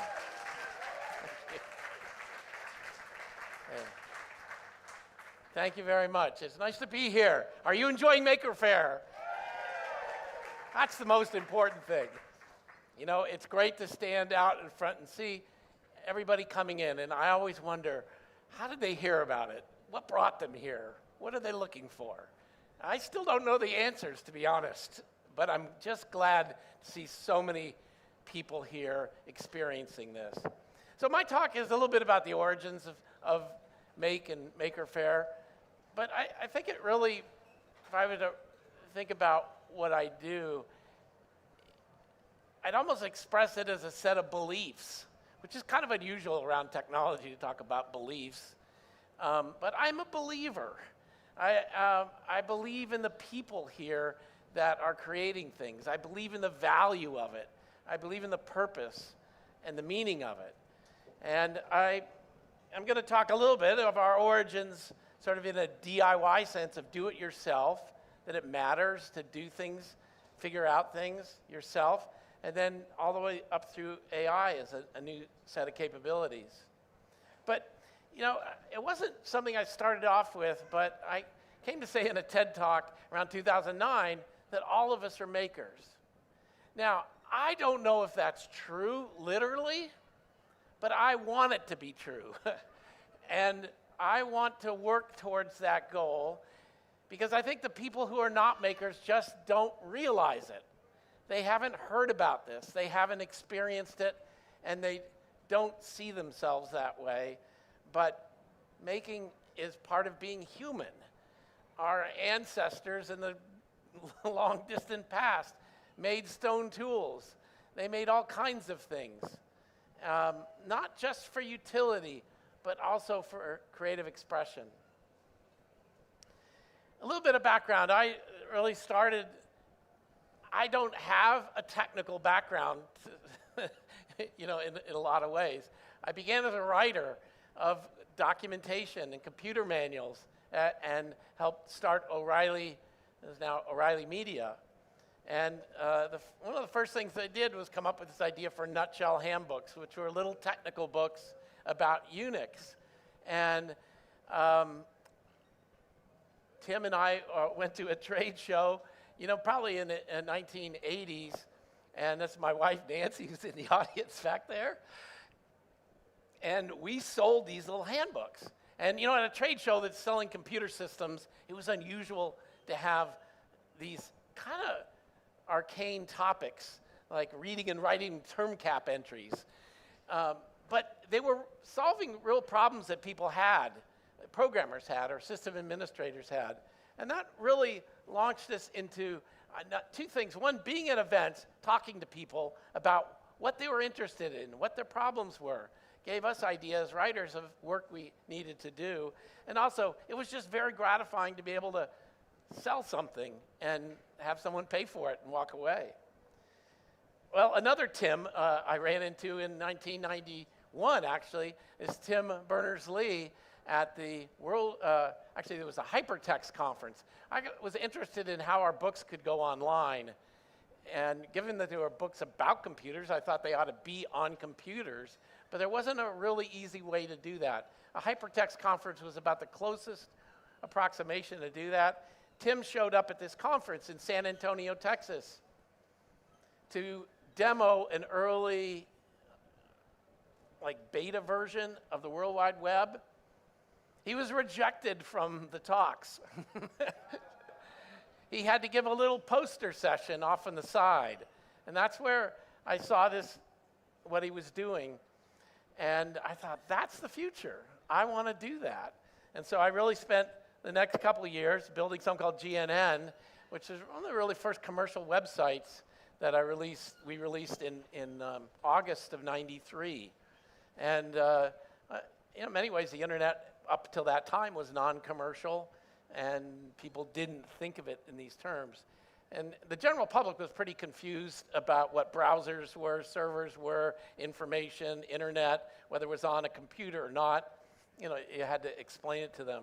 But that's sort of my background in publishing and technology combined. And then one other thing O'Reilly got involved with was the open source movement. And, to me, it meant that people weren't doing things just for money. They had other reasons to create things.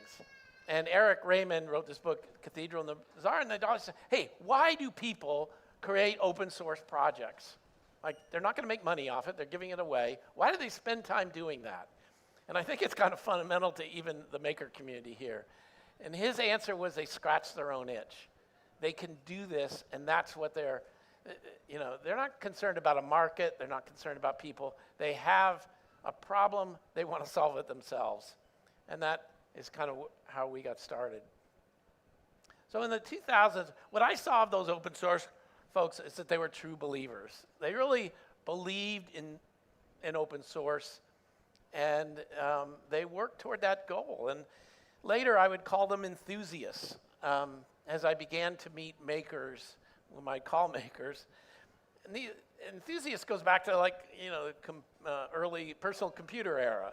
And I'm going to be interviewing Steve Wozniak on Wednesday, which is an amazing come around. I emailed Steve out of the blue and said, hey, would you come talk at Maker Faire? And he said, sure.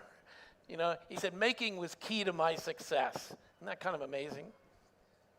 So he's a maker's maker. But this enthusiasm, this sort of, it's actually a term that has sort of religious origins in it. You feel something, you want to do something. And that's what I saw with makers. And I decided to create a magazine. One, because I'd never created a magazine before, and I was interested in doing that. And I thought this would be a very visual area. And, a lot of computer tech magazines were based on platforms like the Macintosh or on phones, mobile. This was, when I talked to Tim O'Reilly about it in a cab going to an open source convention, this is how things go. I said, Tim, it's Martha Stewart for geeks. And I wanted it to be full of recipes and project instructions. Here's how you do it. It isn't just like someone cool did this, let's all bow to them and say what they did was cool. I wanted to help other people, like myself, learn how to do these things. And that was sort of the origin of DIY, was to explain how something, and so this first project was called Kite Aerial Photography. It's not new. It's been around for 100 years. But I found a professor at University of California, Berkeley, Chris Benton. He was a professor of architecture, and he was building these kite rigs to send cameras up in the air to study buildings from different heights. If you're a plane, you're looking straight down. If you're on a ladder, you're pretty low, looking up. He wanted to kind of see them from 500 feet, see what they looked like. And he ended up developing it into an art form himself. But you could consider this as pre-drone technology, right? But his rigs that he built were kind of expensive, not very good for DIY. So he came up with this popsicle stick rig that my favorite thing is, see the ping pong ball at the bottom? Well, this is a disposable camera, and you wind it up. And the problem was he's going to take about 20 seconds to get the kite up in the air, and then he has one shot. The shutter, he can press the shutter once, he can't wind it. So he figured out a way, he called it the silly putty viscous timer. Doesn't that sound technical? He stuffed a peg in a hole with silly putty around it. And it gave him about 20 seconds to get the kite up in the air before it was tripped, and took the picture, and then he'd get it back down. And again, I just love the cleverness of it, the ingenuity there. It doesn't matter whether this is the most innovative thing. That idea is innovative. And so, we wanted a very visual magazine that showed you the parts, step-by-step instructions, and encourage you to do it yourself. In that very first issue, I decided our readers, it was called Make, we're going to call them Makers. It sounds kind of obvious now, but it really, it's just something I thought, well, that's better than readers in a time when nobody necessarily likes to read. But, and somehow that has really caught on. And it became an interesting way, like a neutral term. Like you could be into robotics or electronics, but you could call yourself a maker. And my favorite example, though, and I got this from Shanghai, a visit there, a man who was running a coffee shop, and he was an artist, a photographer, and all these other things. And someone introduced him as a slash man. I thought, what's a slash man? And it meant, I'm a maker / artist / coffee owner / //. And if you think of yourself, you're kind of like that. You have all those different, skills and capabilities, and one of them is maker. Well, this year we published our 20th anniversary issue, and that's really why I wanted to kind of give this talk and say I'm in an age where print magazines are on really a tough thing to do. I'm really proud to be able to have published this magazine for 20 years. And if any of you know some of the backstory, when I started, I looked back to magazines like Popular Science and Popular Mechanics, which in the 20th century were popular. They had millions of subscribers. We only have about 40,000, but it's allowed us to keep going. And as I'll say there, I still think people are curious, how do you do stuff? And that's what we're trying to do. So it's become a magazine, some say a movement, which is good, but it's really about the people, the makers themselves, that it's part of our nature to make things. And I think it's not necessarily part of our culture, obvious, to recognize that human nature. And that's why we need to be here. We need to do this. We need to see people that do this because they love to do it. But certainly one of the reasons that maker movement took off is that technology has made it easier for more people to make things. That they can do things that you would have required years of study or possibly a degree or be a professional. Maker movement is really about amateurs being able to do things that professionals have been able to do. And AI is kind of supercharging that, both in a good and bad way, I might add. But, we'll talk about that later. But, you might remember MakerBot. We had that on the cover, and that grew out of the maker community. Again, 3D printing wasn't original in 2010. The patents for it were 1984, which is interesting, the same year the laser printer was patented. But the people that manufactured 3D printers charged $100,000 plus for them, and they were really expensive. So this community could not get access to them. And these, in particular, these guys thought, we want to build 3D printers so we can figure out what to do with 3D printers. And it's very analogous in some ways to someone like Wozniak building a personal computer because, mainframe computers are real expensive and inaccessible. So we celebrated that. We celebrated people like Lamore Freed and Adafruit. Creating electronics is really not always recognized, I think, as important as it is. It's given people a tool set here. How many things you walk around Maker Faire have an Arduino or Raspberry Pi or something running CircuitPython inside?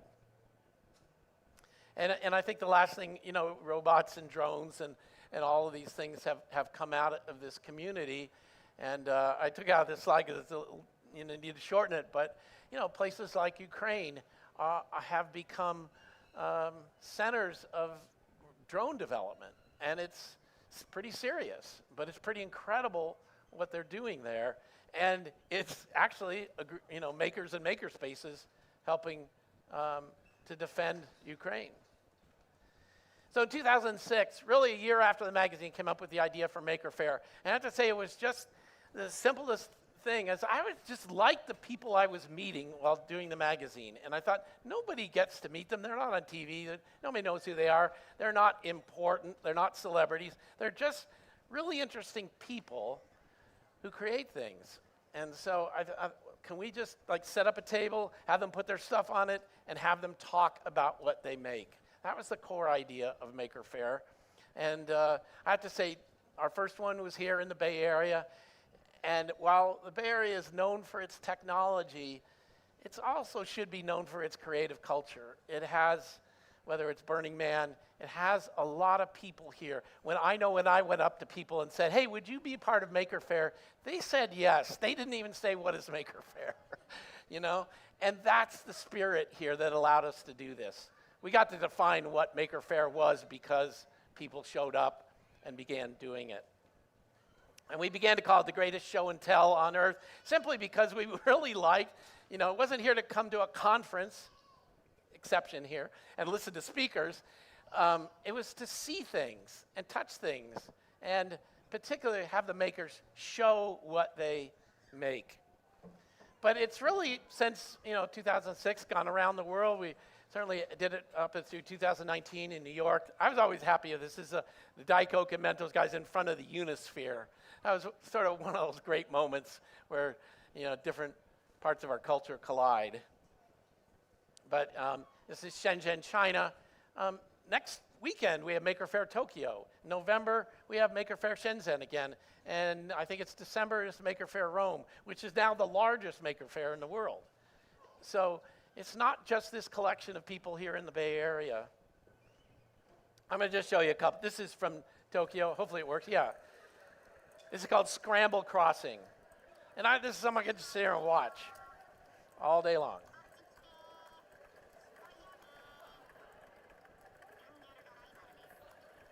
Isn't that great? This guy was, I think, last year in Orlando.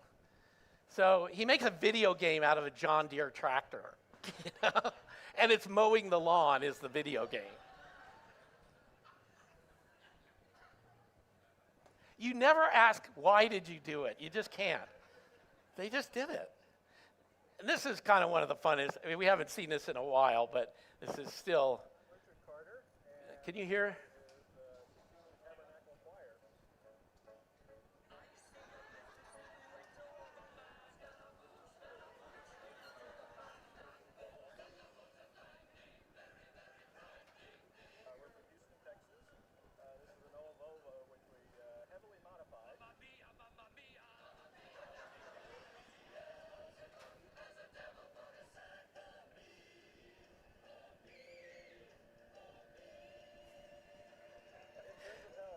At any rate, Richard, that was in Texas where he did, I think he brought it up New York for one time.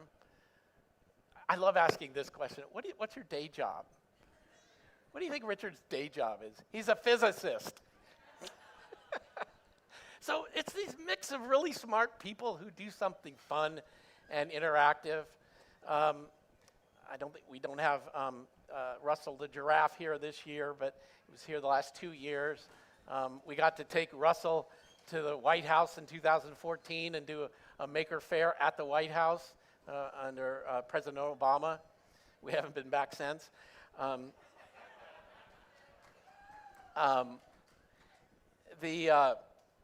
But just to watch the muffins roll around here again, I think they've been at almost every fair, and they're just kind of definitive of, there's something that moves, something that's motorized, something that's playful, and you just want to, the people inside of it, all of it. I just love seeing, especially here since this is our third year here.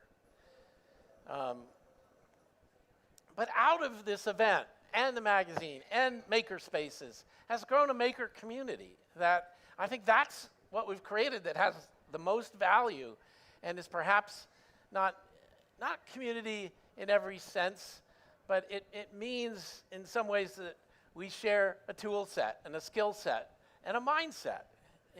We find ourselves around people that can do things, that can help us, that are generous, and you can take an idea to people in the maker community and say, this is what I'm thinking about.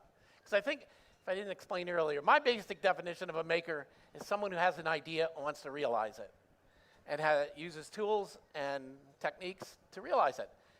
That's an artist, that's an engineer, that's almost anybody.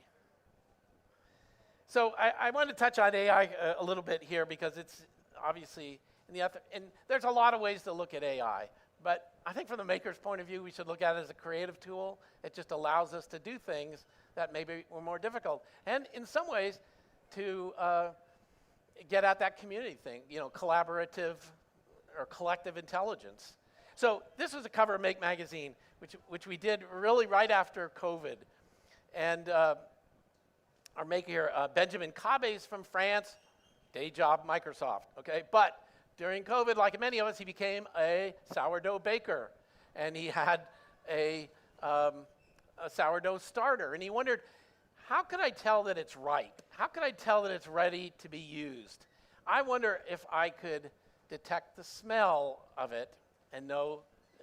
So he was trying to do, if you know AI, like AI does image recognition really well, or face recognition, or you show it a plant and it says, oh, it's rosebush or whatever. But we don't have, and we built that because everybody uploads their photos. But most people don't upload a smell to the internet, as far as I know. And so we don't have a smell database out there. And so he had to try to create one, and thinking about, oh, what smells like tea? What smells like bourbon? What smells like anything you can think of? But that was his project here, was to create an AI nose that could detect things. And, he built with this pretty simple, some Seed Studio stuff. But then we publish it, and months later, I got a mail from him. He said, hey, I'd like to introduce you, Caleb Kadama. I want to introduce Caleb, who I recently met. He built an incredible project using the artificial nose, and he trained the nose to detect the volatile organic compounds that are effectively markers for fungal pneumonia, a disease otherwise really hard to diagnose. So he had used kind of a silly way of using an artificial nose, and then used it for a purpose. It also turns out he was an 8th grader, and he was 13, and he did it for a science fair also. But he'd been sick once with fungal pneumonia, and it was hard to diagnose, and it went on and on and on. And he said, I'm going to figure out a way to do this. And he said it just planted a seed, and when he saw that project, he did it. And we published that, the sick sniffer, in the magazine. So, like a maker, he does a drawing, he creates a thing where he can detect the smell and smell it. And I think he won the California State High School, science fair project that year, which is pretty amazing. So, those kind of things reflect, I think, the community. We've started to see, what I call robots with AI for brains, just last year. But this is the previous year's, the 3D printed robot from France. His name escapes me right now. Anybody know that? Huh? InMove, that's right.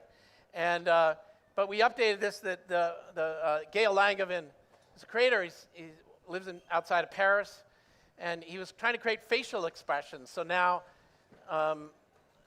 he's using actually the article is more about creating a silicone mold to create skin for the face, but he doesn't. It has like 17 motors in the face, and he doesn't tell them which ones to move. He uses AI to say, create an expression that's consistent with what you're saying. And it's AI's job to figure out what motors to pull or what kind of face to call. But it's fascinating. I mean, that's giving us capabilities that we could not do previously. This was last year, and I just want to show us because this is what Maker Faire is to me. We see kids come, experience technology, and,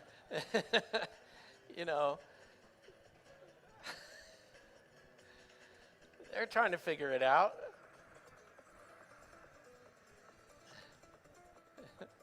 So that just leads me to my close. What I really think we're on to now is creating the next generation of makers. It's really important. I see kids here, well, there are no kids anymore. They're adults who came here as kids and now come with projects and come back with families. And, that really explains to me what we're trying to do in the long run here is to create more makers. And particularly, we've done a lot to try to create maker spaces in schools. That went pretty well up until COVID, and schools have regressed quite a bit since then. But we're still trying to give kids more hands-on learning experiences, more hands-on experiences with technology, and allow them to figure out what it is they want to do. So thank you very much. Awesome. Thanks, Dale. We've got a couple minutes for questions. I wanted to ask a question real quick first. Yeah. I don't think you shared this tidbit. Where did the name of the magazine come from? Well, one of the things, my kids are back there, at least some of them, and I was doing this series of books called Hacks Magazine, and I thought it might be, hacks is a common term. These are a lot of hacks. My kids didn't get it, and I had to come up with another name. One of the early books we published at O'Reilly was Managing Projects with Make. And so Make : is a Make file that has a bunch of instructions to compile a program.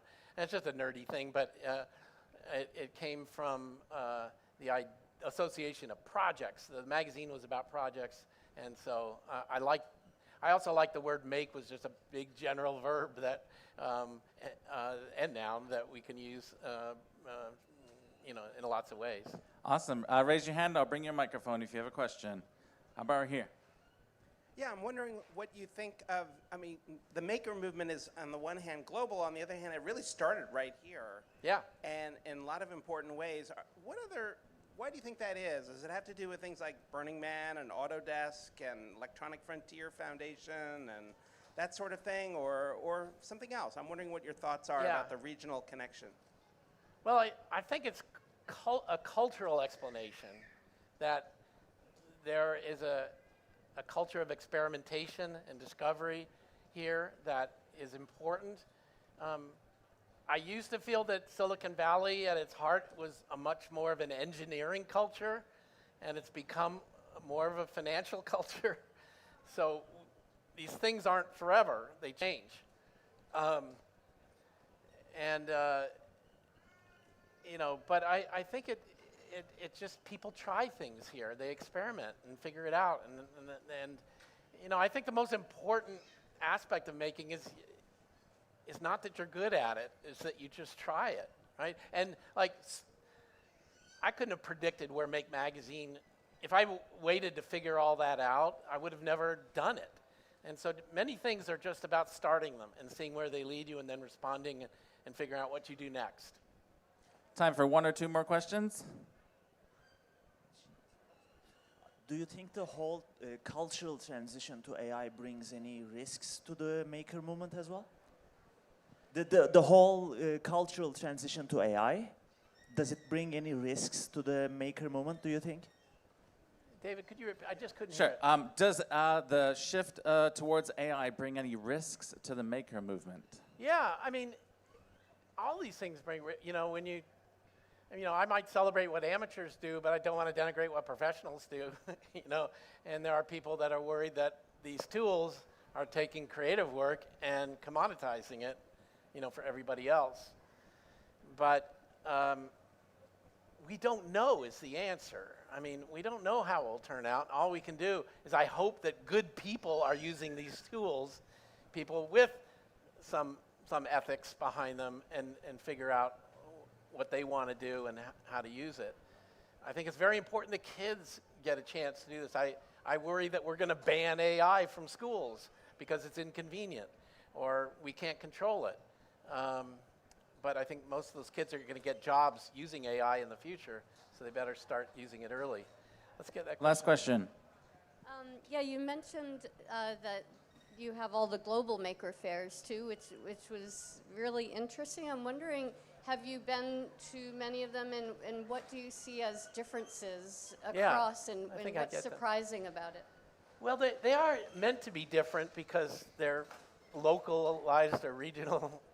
My favorite Maker Faire in general is Tokyo. and it's a mix of technology and pop culture. So all the robots have costumes. So you know, the 3D printers are making candy. You know, but interestingly, and they're they have it's kind of a wry humor about them. Like one of the Maker projects was a game mattress. You could lie on a mattress and play a video game above your head by just a game. You know, the mattress was a controller. So like, never get out of bed, right? That's just wonderful. China, you know, has tremendous energy, and I think you know, we've had a number of different maker fairs in China, and I think there's a entrepreneurial spirit there that feels very American, and people are hungry to do things, and that's really great. You know, like the Japanese are not that entrepreneurial. They've got their day job and they do their nighttime projects, and they're satisfied with that. In China, their thing that they're doing that day needs to make money, and they need to turn it into a business. Awesome, thanks, Dale. Can we give another round of applause for Dale, please? Enjoy Maker Faire. Tell your friends.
I am totally good. Okay. Please welcome to the stage Deborah Ansell with Hack Your Fashion, illuminating your ensemble with LEDs. Deborah Ansell, known as Geekmon Projects, has been creating illuminated wearable projects for over 15 years and believes that LEDs improve everything. Welcome, Deborah. Thank you. All right. Thanks so much. Awesome that I get to follow the founder of the Maker movement, but that's okay. I am here to show you how to light up almost any room you walk into, literally. And I've got 20 minutes to do it, so let's get started.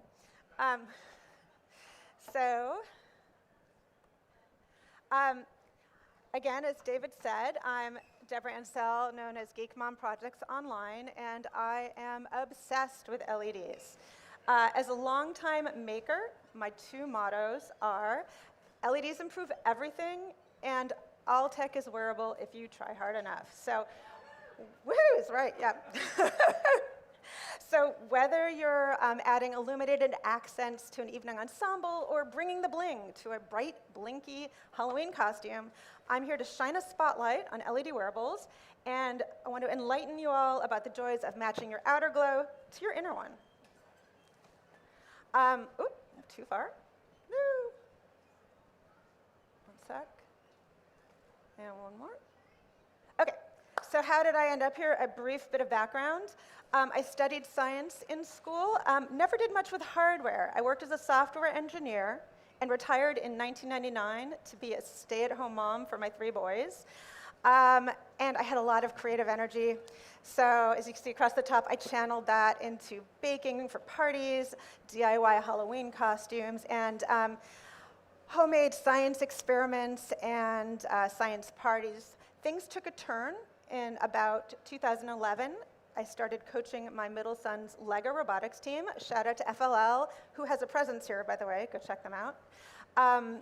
And I loved coaching that Lego team. It was fun, but I was jealous of the really cool projects the kids got to do with robotics. And talking to a fellow coach, they said I should check out Arduino if I wanted to make my own projects. And I started reading online blogs and recreating the projects I'd see there. And it was great. I loved it. That led me down the rabbit hole I find myself in today. I got hooked on LEDs early on. On the lower right, you can see a 6x6x6 LED cube. That was one of my earliest projects. And I even made a full-size self-balancing scooter that my kids could ride. And because I had learned so much from other people's blogs, I decided I wanted to create my own to put my projects out there. So one of the very first original projects I put on my blog was a wearable, LED wearable. It was a sweatshirt. This is from 2012. And it was my son's Lego robotics team was called the Fire-Breathing Chickens, and that was their logo. And I thought, you know, it could use a little more bling.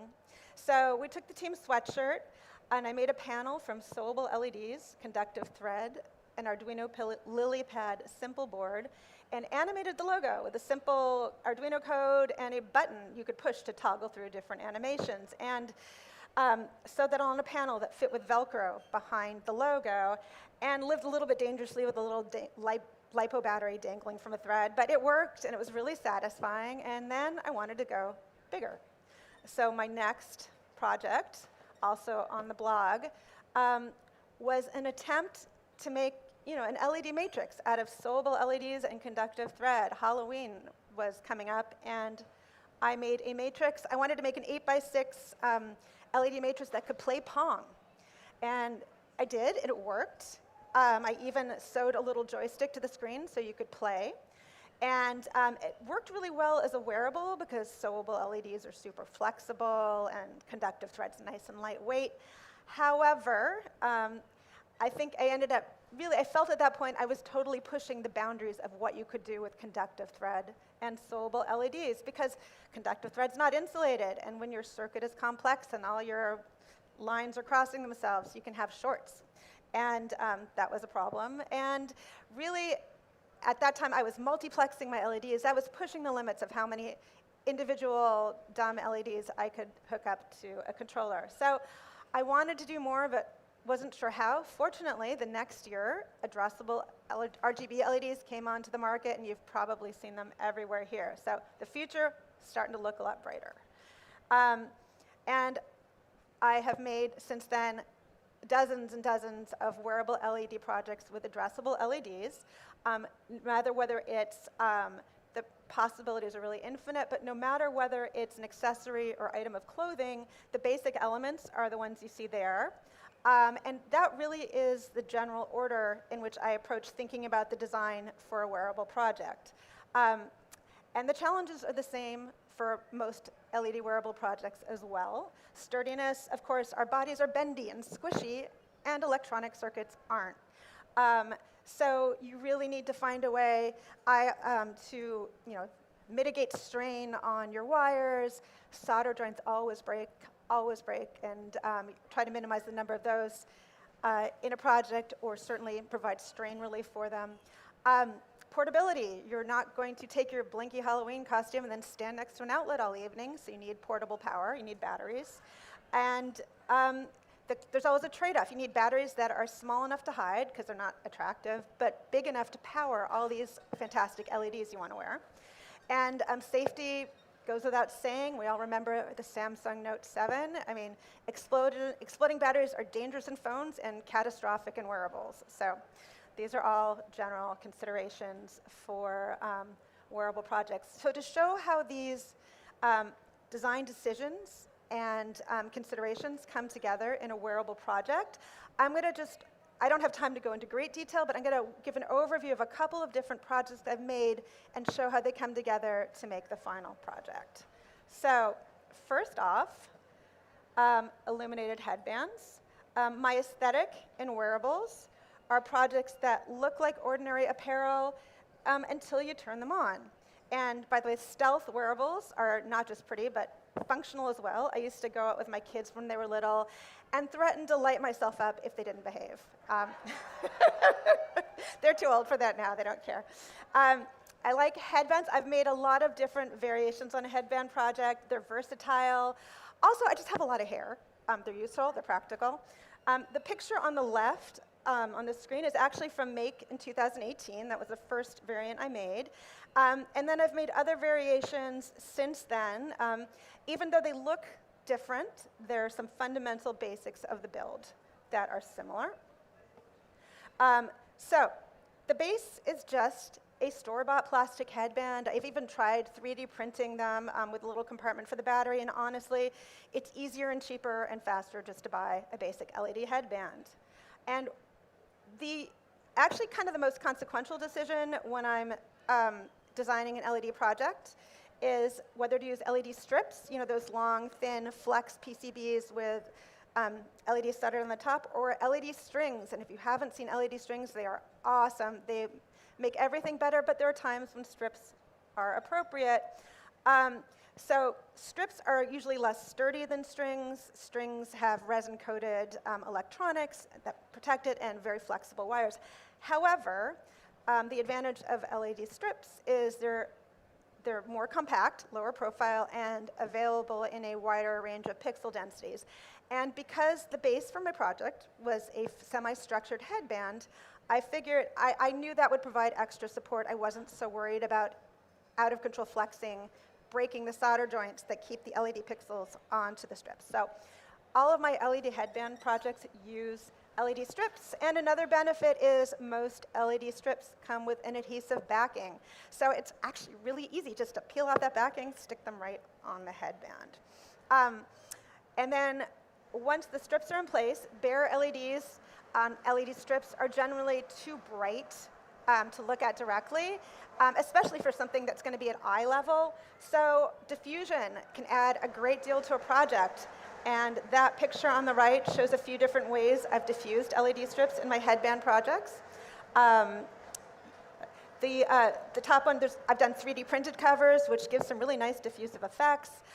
Some LED strips come with translucent. A lot of the cob strips that build themselves as cob strips have a translucent silicone cover for the LED strips, which provide built-in diffusion for don't have to do a thing.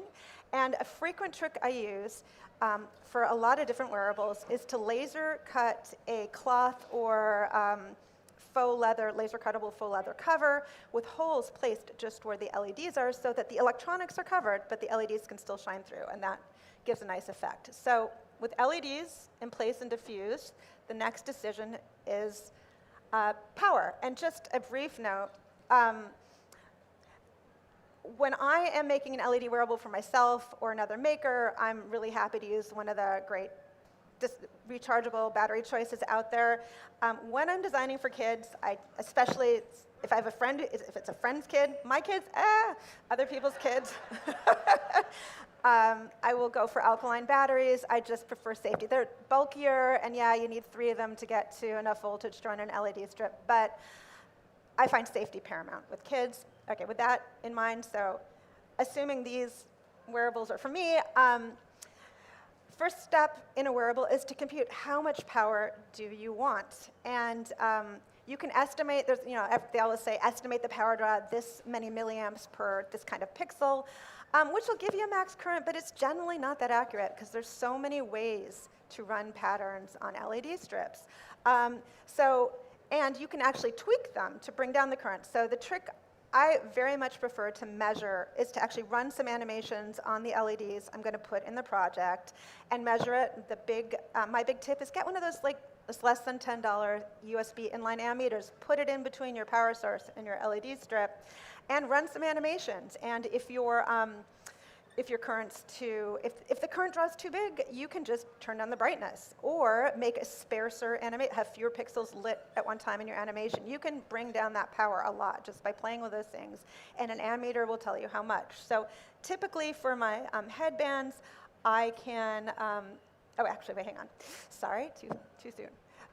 So power capacity is usually a trade-off with battery size.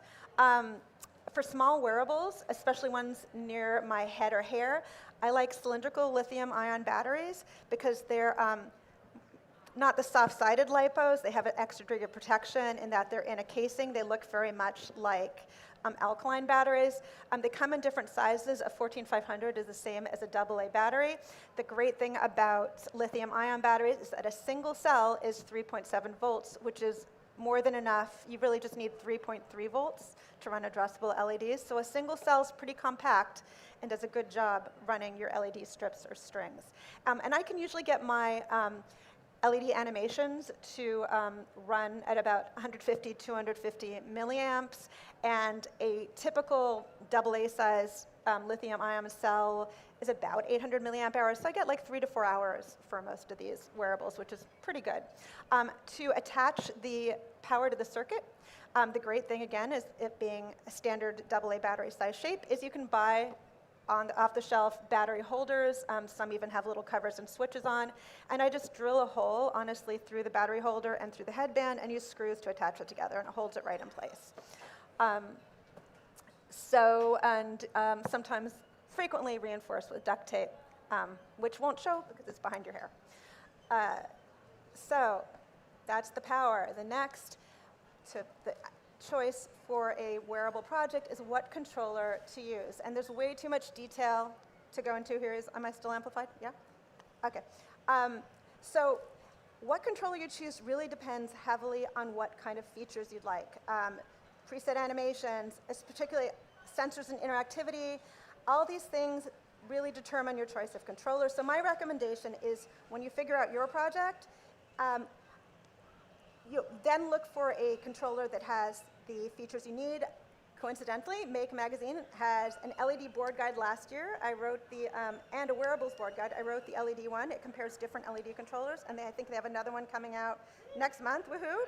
Yeah, so that's a really good way to compare the features of different LED controllers. All right, now my favorite part, really, of any LED project is coding the animations. For some LED headbands, I'd put rows of LED strips to make a matrix, so I get this wonderful 2D sine wave. I love adding sensors. So when I use an accelerometer, I made a headband that would show if your head is tilted side to side. It lets people know if my head's on straight that day. And you can combine 2D animations and sensor to have an Eye of Sauron that just kind of follows you. So the possibilities are endless. For future animations, I really want to make a headband that has a VU meter, and I would love, wearables. I would love to make a headband that lights up every time I have a bright idea. But so that's the headband, and we're not moving. Go. Okay. So I've done a lot of headbands. I've also done a lot of variations of illuminated jacket projects. There's an exhibit here. I've got some of them up called Sew the Light Fantastic if you want to see some of them in person. The reason jackets are such a great canvas for LED art, a couple of them, they just have this great big space in the back that's like an artistic canvas. Pockets can hold, you don't have to do anything, you just shove all the electronics and the batteries in the pockets. They're awesome. The heavyweight nature of denim fabric provides a really fantastic sturdiness for the wiring that you want to run through the jacket. So I'm a big fan of denim jackets as a base for wearable projects. So I start a denim jacket wearable by creating, going into CAD, I use Inkscape, and I put in just a shape that's the exact size and structure of the back of the LED jacket, of the space I have on the back of the LED jacket, sketch a general outline, and then fill that with small shapes that are going to be the diffusers. They're going to be 3D printed diffusers for the LEDs. For my jackets, I use an LED string because they will flex. The LEDs are going to flex a lot more than a headband, and the strings are terrific for it. The strings come in a range of pixel densities, and so the trick to designing the diffusers is you have to make sure. I will print this out. I will print out a piece of paper with my layout on it, and I will lay out the string on top. You need to make sure the gaps between diffusers are not bigger than the gaps between your LEDs. And also, it's a little bit like a maze. You have to lay out the string the right way before you start and then take a picture, because you can actually it's like a maze. You can back yourself into a corner and not actually be able to cover all the diffusers. So it's a little bit of a puzzle. And then when I'm actually constructing the layer that goes on the back of the jacket, I'm running short on time, so we're going to speed up. It's basically a layer with the 3 diffusers are 3D printed on fabric to hold them in configuration. The LED string is underneath the diffusers, and on top, I use the same trick of laser cutting or vinyl cutting, a protective cover with holes for all the diffusers. The diffusers get popped from beneath like buttons and pop out. The cover holds the electronics. When I design the LED strip, I also cut in the stitching holes, because that's how I use, I'm not a great hand sewer, but the holes are there, so it's really just up and down through those holes, and you can attach the whole assembly to the back of the jacket. So the assembly, hot glue, love hot glue. It holds the LEDs in place, and it provides an extra layer of diffusion. And then you sew. Once that panel is done, the panel is a separate entity. I just cut a hole in the back of the jacket, run the wires through, put the panel over, stitch it down, and then shove all the electronics in pockets and maybe stitch to reinforce. All right, power, super easy. Power banks work terrific, and they fit in the pocket, and you can charge your phone with it if you need to. Really good benefit. All right, so jacket animations are a lot of fun too. I love that. Again, I have a clock jacket with a countdown timer like this. I do not wear it through airports. And I liked making the Phoenix jacket that I could have a flame animation. It's just so much fun. There's a great many variations you can do. So I hope you are feeling motivated to go out and make blinky wearables of your own. Halloween is just a month away. And if you're inspired but not sure where to start, 2 things I always recommend are project guides. Adafruit Learn guides and Make project guides are both great searchable databases of very detailed guides that provide lists of resources where you can purchase them and step-by-step instructions. And they also give you a ranking, beginner to advanced, and that you can search. There's a wearables category on both sites. So those are great places to start. Just like I started following other people's blogs, I really feel like this is a better equivalent these days. And that's also other resources for LED control boards. I'm closing in, aren't I? Oh, so close. Okay. And you can look so online also to learn more about LED control boards, what they can do. I'm really too lazy to code my own animations these days, so I typically use a WLED controller or my favorite Pixel Blaze. There are trade-offs to both, and you can find out more about them at these sites. And so finally, I hope you guys are having fun at Maker Faire. I've built some terrific memories here. I was actually, 2016 was when I was discovered by Hackaday walking around Maker Faire with a Twitter-enabled LED bag. That was the first time anybody outside of anybody who read my blog kind of saw my LED projects. In 2019, I actually got to give a talk. I don't know if that was correlated to the shutdown the following year or not, but I like to think not. And I'm back in 2024. My exhibit's in there if you want to see it. And please, I love talking about wearables. I can talk about it endlessly, and I love hearing what other people are working on. So if you see me walking around, I'm usually lighting up. Come, tell me what you're working on, and I'm super happy to answer questions. And speaking of questions, I will take them now. Thank you, Deborah. Thank you. Woo, almost. Okay. We would love to hear you talk endlessly, but I think we just got time for a couple of questions. Yep, so okay. please raise your hand, and I'll bring you the mic if you have a question. And I am happy to answer individual questions too, because I know we're short on time, so that's fine. Yeah. Hi, have you worked very much with the LED fabrics? You mean the fiber optic fabrics? Yes, exactly. You know, I've tried. I really like animations and things like that, and so you're kind of limited to a subtle glow. I think it's pretty, but not super durable either. So that's not so much my medium. I like it, but I prefer like. From the beginning, I wanted to make a matrix that could display shapes and visuals, so not so much my medium. If I wanted to make like a light up spear, would it be similar to making a headband with like an LED strip inside a core? I mean, I think, yeah, the diffusion would be different, but I think the considerations are the same. Though, I mean, you could use strips. I would happy to talk, that's kind of specific, but yeah, I think the considerations are very similar. You've got a bigger area to hide things, though. You could use alkaline batteries, for example.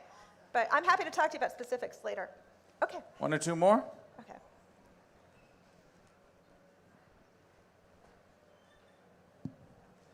Hi, I'm wondering if you've done anything that uses your technology to help with people with disabilities or other special needs.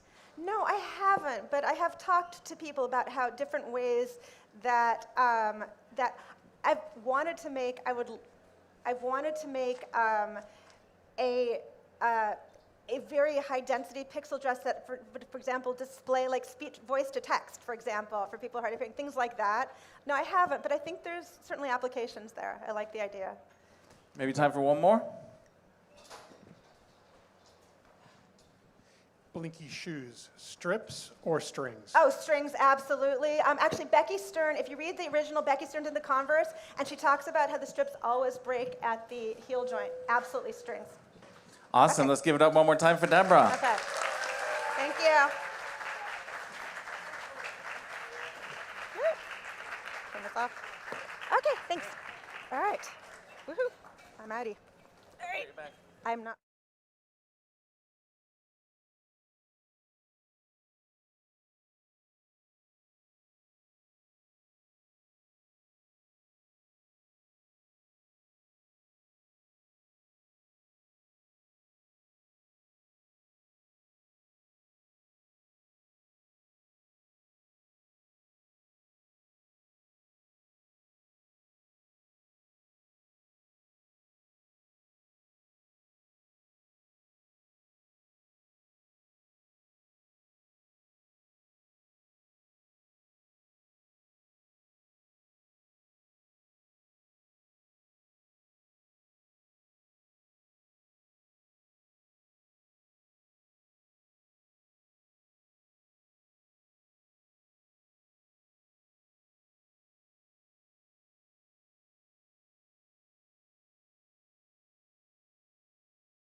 3 o'clock, I guess we can start.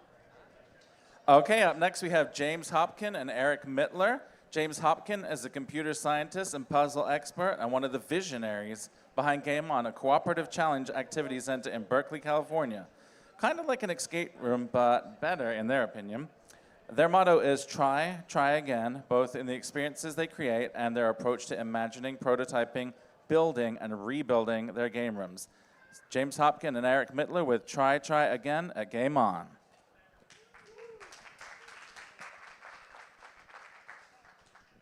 Hi, folks. I'm James. This is Eric.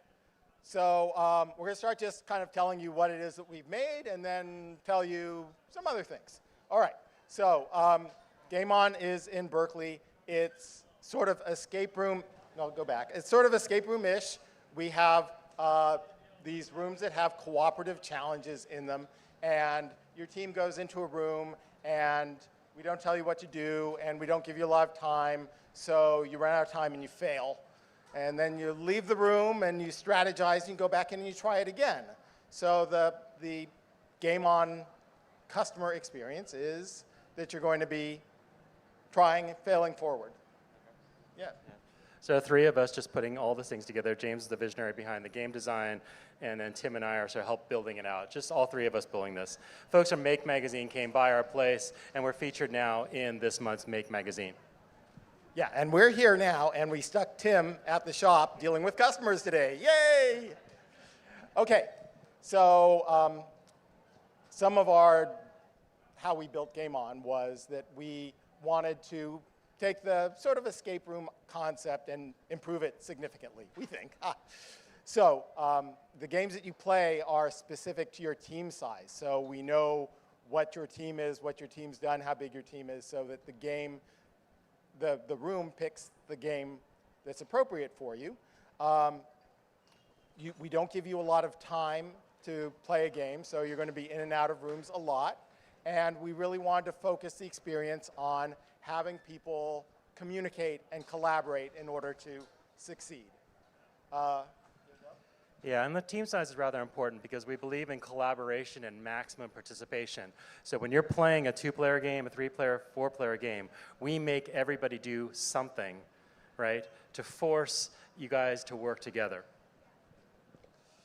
Okay, so one of our challenges is kind of selling people on the idea that come on into Game On and fail over and over and over again. It can be kind of a hard sell. So one of our objectives is to promote a growth mindset, the idea that you're failing forward, you're going to fail, failure is something that you embrace instead of run away from. And we think it makes for a fun game when a team has been playing a game and struggling with a level for like 10 or 12 tries, and then they figure it out. Oh, you can hear the celebration throughout the building. So that's a lot of fun. That's a bit of a religion for you too, isn't it?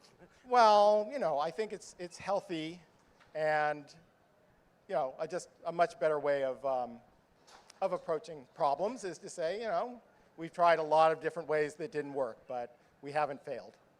All right, so we're going to do a quick review of what we've actually built, so you have some concept of, the scope of the thing and what we've done. So this is one room. We call this room Tree Ball. And it's got sort of some skee ball aspects to it, some cornhole aspects to it, and like that. Let's just keep going. All right, this is the rolling ball sculpture, and this thing was a lot of work to take a marble maze and turn it not into a game, but into 6 different game permutations for different team sizes and different levels.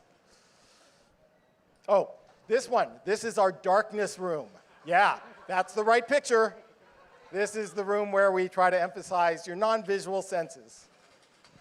We were inspired by the Exploratorium's tactile dome, and we've taken a lot of references from our childhood growing up in Berkeley, where we have like Children's Fairyland, Exploratorium, Discovery Museum, etc.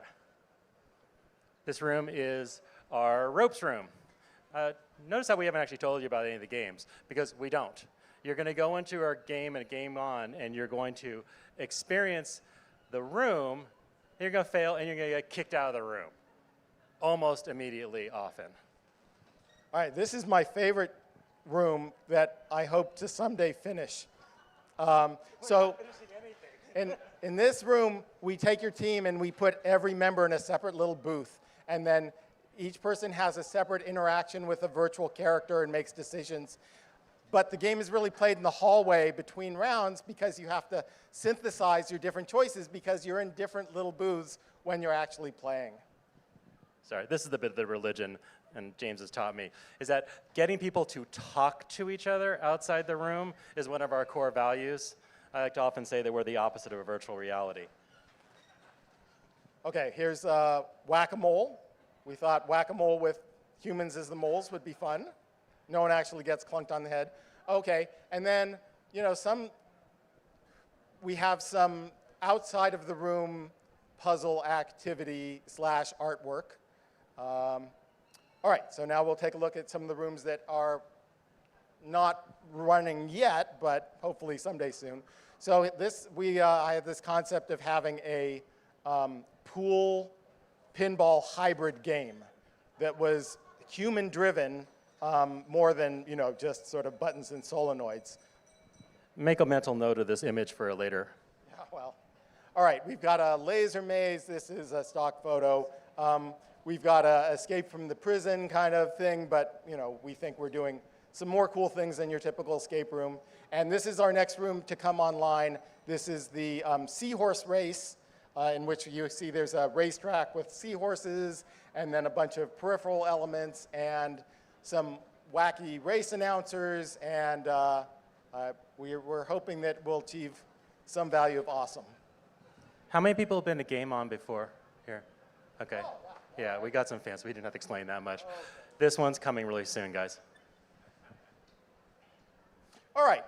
So try again is for our customers, but really it's for us.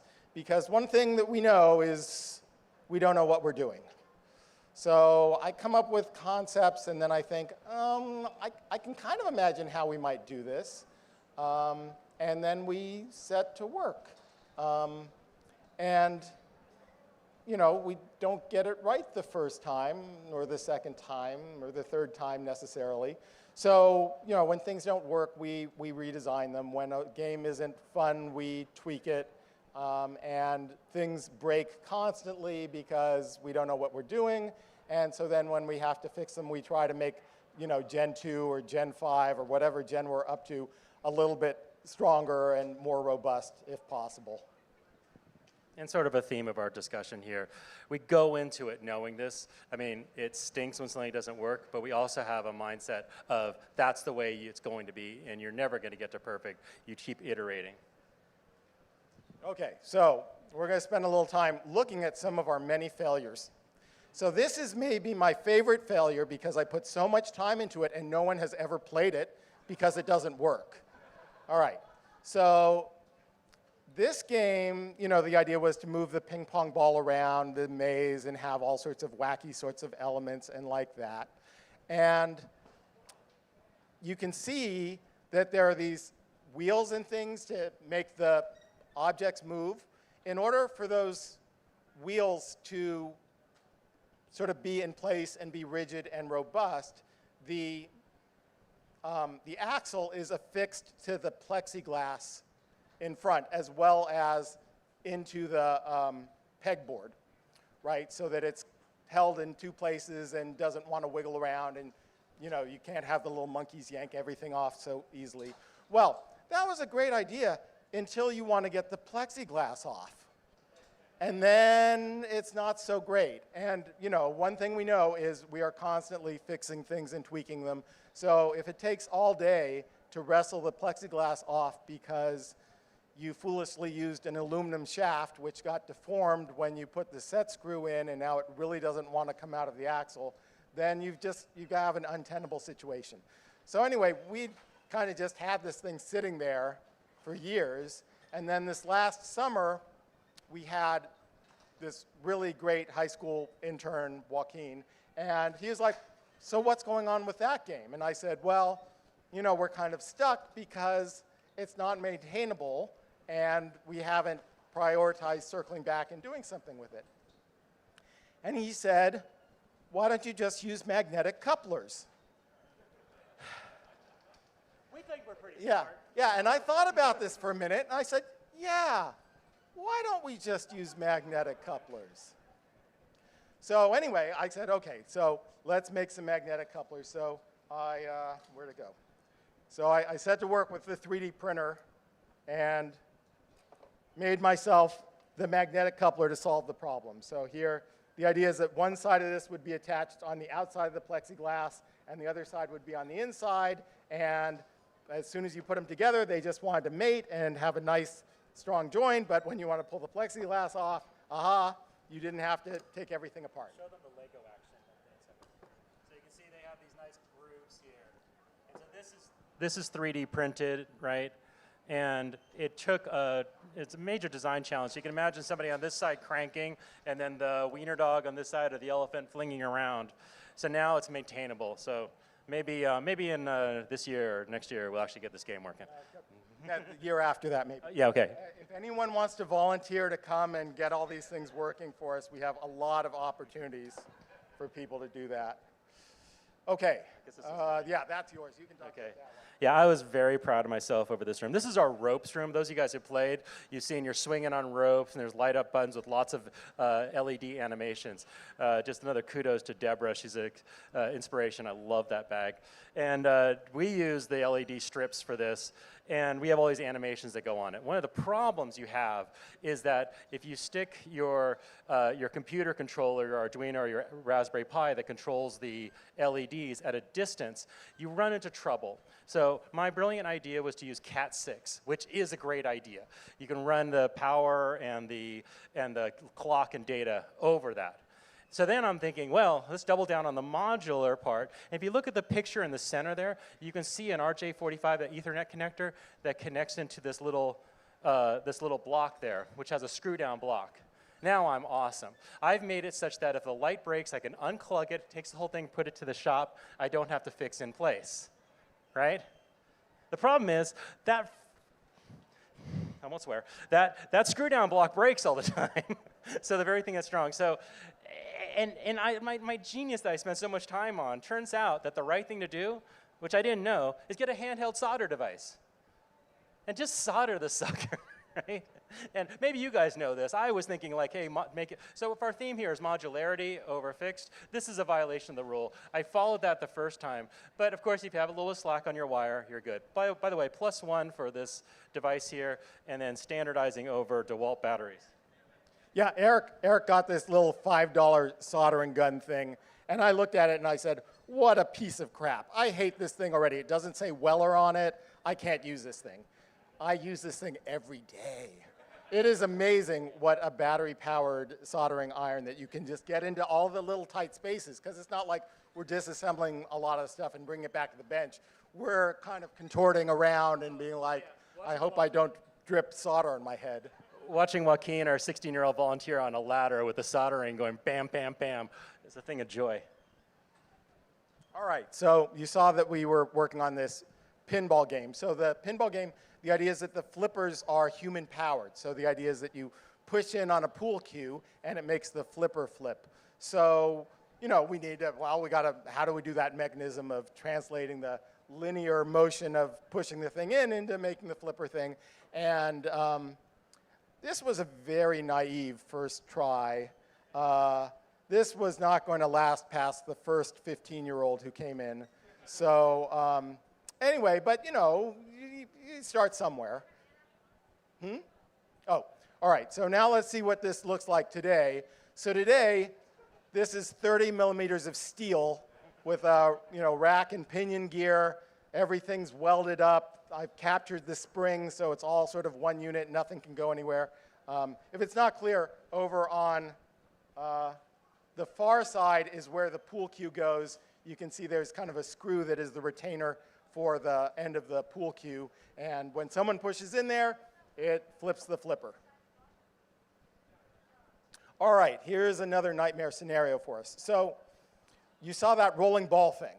Well, there are kind of two approaches to making something. You can make something that is rigid, or you can make something that's flexible. The rolling ball sculpture is rigid. It's this giant thing that is welded, There's no like, oh, let's change the path of one of the balls. It is what it is. So the game has got little switches inside of it to redirect the path of the balls. And when I was first working, I had an artist who makes these things that I was collaborating with. He'd never made something that was interactive, and I was like, don't worry, I'll handle that part. So I thought the way to go was bistable solenoids. So a bistable solenoid, it's the first thing that has kind of the two blue chunks in the little thing. So it has two coils. So one coil pushes the rod out, and the other coil pulls the rod back in. So it's not like a standard solenoid where it's energized and it's on a spring, so that when it's de-energized, the spring sucks it back in. The reason for having a bistable one is that you don't have to keep feeding it power. You give it a pulse, it changes state. You give it the other pulse, it changes state again. Were those less expensive? No, those cost an arm and a leg. Darn it. Anyway, they sucked. They were not reliable. They did not deliver very much force. It may be that you shouldn't buy bistable solenoids on eBay. More fool me, but I didn't want to, $300 each from Germany seemed a little out of scope for what we were trying to do. So anyway, we went into production with those and soon realized that it just wasn't working out. So pull all of those things out and replace them with servos. So I hadn't really worked with servos before, but they seem quite popular, so let's grab some servos off of Amazon. Today, our neighbor, so we have a booth over in Cole 4, our neighbor who makes very clever little animated devices with servos referred to this little blue one as a AA battery because that's its approximate lifetime. All right, so finished with those, moved up one level in servos, and these servos give us a solid month before they croak, so that's something. Anyway, this is really great because if you can imagine this 3 foot by 3 foot, 3 by 3 by 3 cube that is full of these steel things, and what you want to replace is in the center, and you got to kind of snake your arm through between the things, and you don't want to bend anything because you're just going to have to fix it. It's going to be all tweaked and like that. So you're contorting yourself around to get in. With 0.5 millimeter little. Yeah, to try to, unscrew a thing and change it around. That's so great. So that was, we really didn't know a lot back then. We're learning. Yeah, we're learning. Okay, here, this is yours. Yeah, I'll scoot through this quickly. So if you guys played Whack-A-Mole and Game On, it's a sort of inverted human Whack-A-Mole machine. I learned a ton from this. People in the last presentation were asking about accessibility. Here's a great example of a principle I call software over hardware. A lot of people were talking about Arduino at the time, using ESP or those little chips versus using a Raspberry Pi. This one is Raspberry Pi for the win, because I could sit in a remote location, log into that Raspberry Pi, and then change things like the colors of the lights. Now, I'm not red-green colorblind. I eventually found a customer who was happy to share his red-green colorblind experience. And live with the handheld, I could modify the colors real-time so that I could distinguish and give him a red experience and a green experience. He'd give me a thumbs up, I get it, right? Day one, I had no idea, right? But because of the infrastructure we put in by having a remote Raspberry Pi that we could connect to, I could, within one day, fix it. That was a huge win. That also would not have happened had I not, from day one, put logging in. And this is, if I have a one key tip, just great software design. It may seem like a burden at the beginning, but if you log, I don't want to bore you with detail, but it says, hole one whacked, hole one this. I can see what's going on within the game, which then tells me real time what's going on. Finally, I would say the other thing we can do is you can do real-time hinting. You can see this thing happening in escape rooms. What we can do is after experiencing the customers not seeing something, we can very quickly put a little mole voice in there that says, hey, have you looked at that? And because, we want the customer to fail, but we want them to fail fun. And if they're failing in a certain way, that's no good. But real time, I can go into Raspberry Pi and add a sound file there. Okay, so we've learned some things that's part of the try again, is you hopefully learn some things along the way. So we've learned we don't know what we don't know. So you can't approach this like I'm going to get it right the first time. We've learned, let's approach it that we're not going to get it right the first or the second or third time because we just don't know what's going to happen. So if we start saying we're going to design this with the idea that we're going to iterate, unlike that rolling ball sculpture, which can't be iterated very well, if we design for iteration, then we will do much better. Huh? We got the kibosh. Oh, really? All right. Well, anyway, how are we doing? Well, we got a write-up in this month's Make magazine. People on Yelp seem to like us.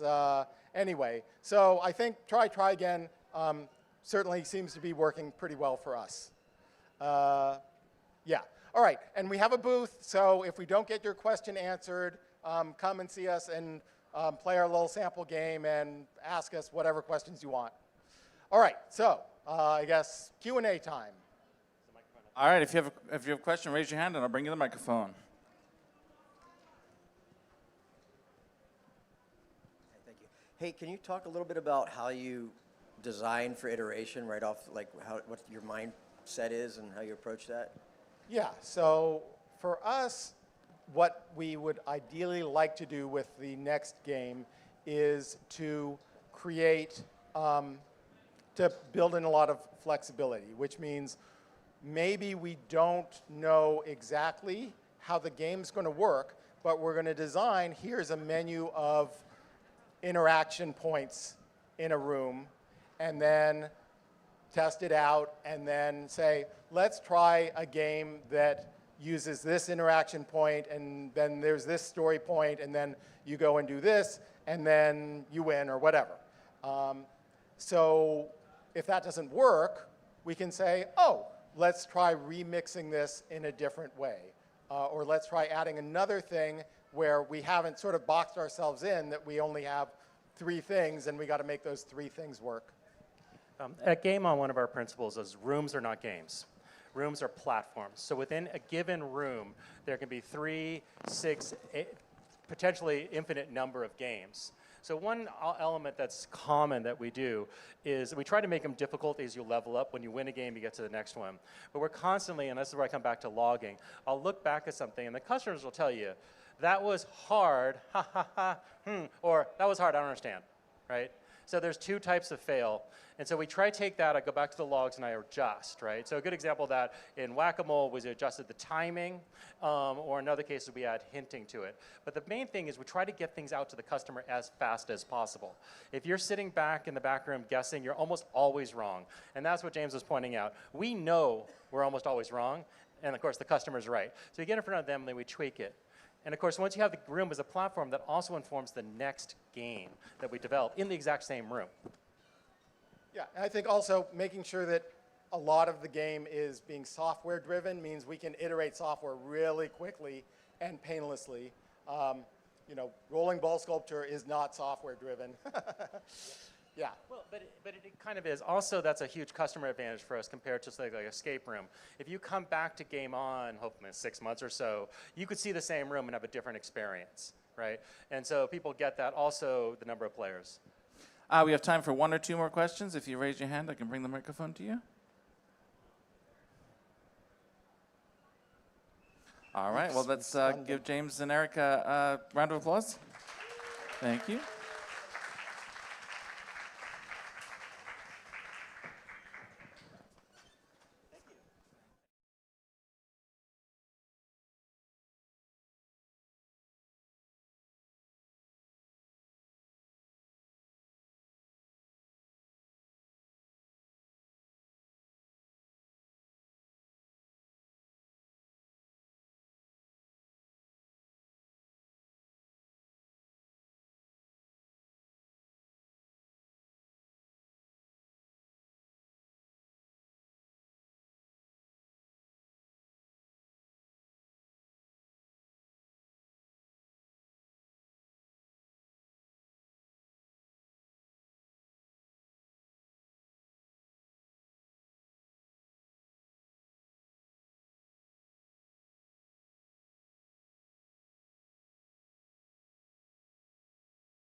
All right, please join me in welcoming to the stage Chloe Madison. Chloe Madison is a nomadic artist and designer who has fallen in love with hardware design and engineering. She's currently focused on creating open hardware for off-grid applications and other power system integrations. Chloe Madison with Off-Grid Home Assistant Considerations.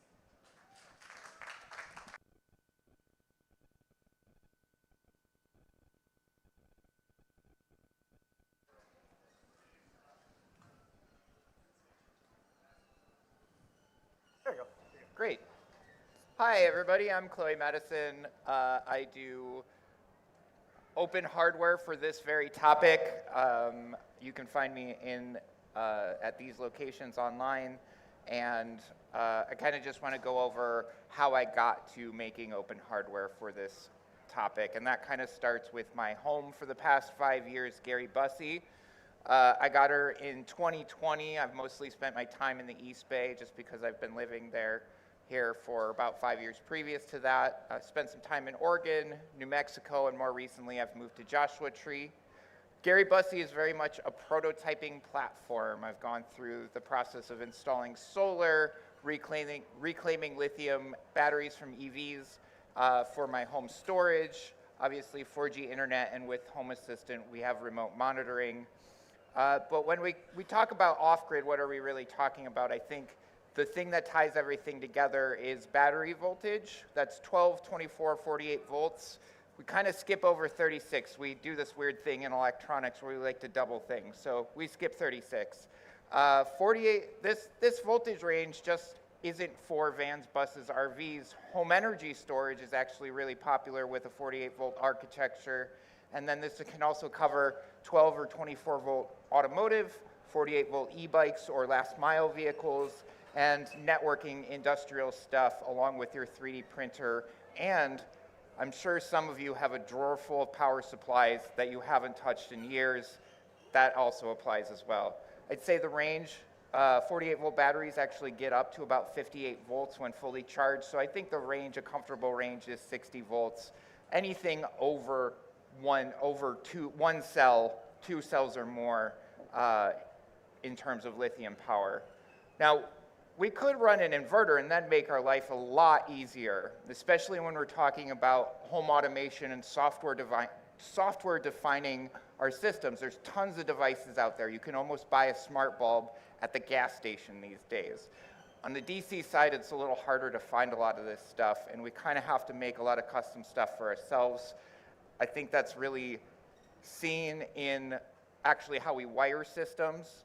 AC, we've done this for a century now. It's basically plug and play, but DC electronics, you find a lot of different things, and that whole list that I just went through, everybody does it their own way. I think that's really exemplified by that fuse block on the bottom right corner needs 3 different Allen keys to operate. That's not including the 2 more screwdrivers you need for everything else. and each one of these has its own termination style. What we want to avoid is this. Adding things, subtracting things, changing things. We shouldn't need to rewire everything. We're also trying to reduce wiring as well by software defining and removing some of these long home runs. That wiring on the right-hand side is just half of the wiring it took to operate the flashing lights on Gary Bussey when she was a school bus. And on the left, if I'm doing like switching or lighting or basic sensing, it shouldn't be a whole soldering project just to get a switch into my bus on a DC circuit. Now, what about powering our own devices? Big thing is that a lot of our devices are DC by themselves anyways, so if your device has one of these on it, you're probably in a great position, even though I hate that this photo exists. It's insane that there's this many different connectors that are about the same size. The big problem too is that when we're inverting and then we're coming back down to DC for most of our devices anyways, whether that has a power supply built in or has an external power brick. And sometimes you can easily crack open a case and very much see, oh, they just put a power brick inside, but sometimes it's a little bit more of a pain when they integrate that power supply a little bit more tightly. Then we have to match our voltage. You start having a lot of ESP32s all around a DC system, and you have all these buck converters, it starts getting a little wily, a little crazy. Also, like 90% of these suck so bad. They got these little twiddly pots on them to check the voltage and whatnot. It's bad. The thing is, though, you're gonna run into pretty common voltages for your devices. And hence why all of these devices are in the USB-C spec.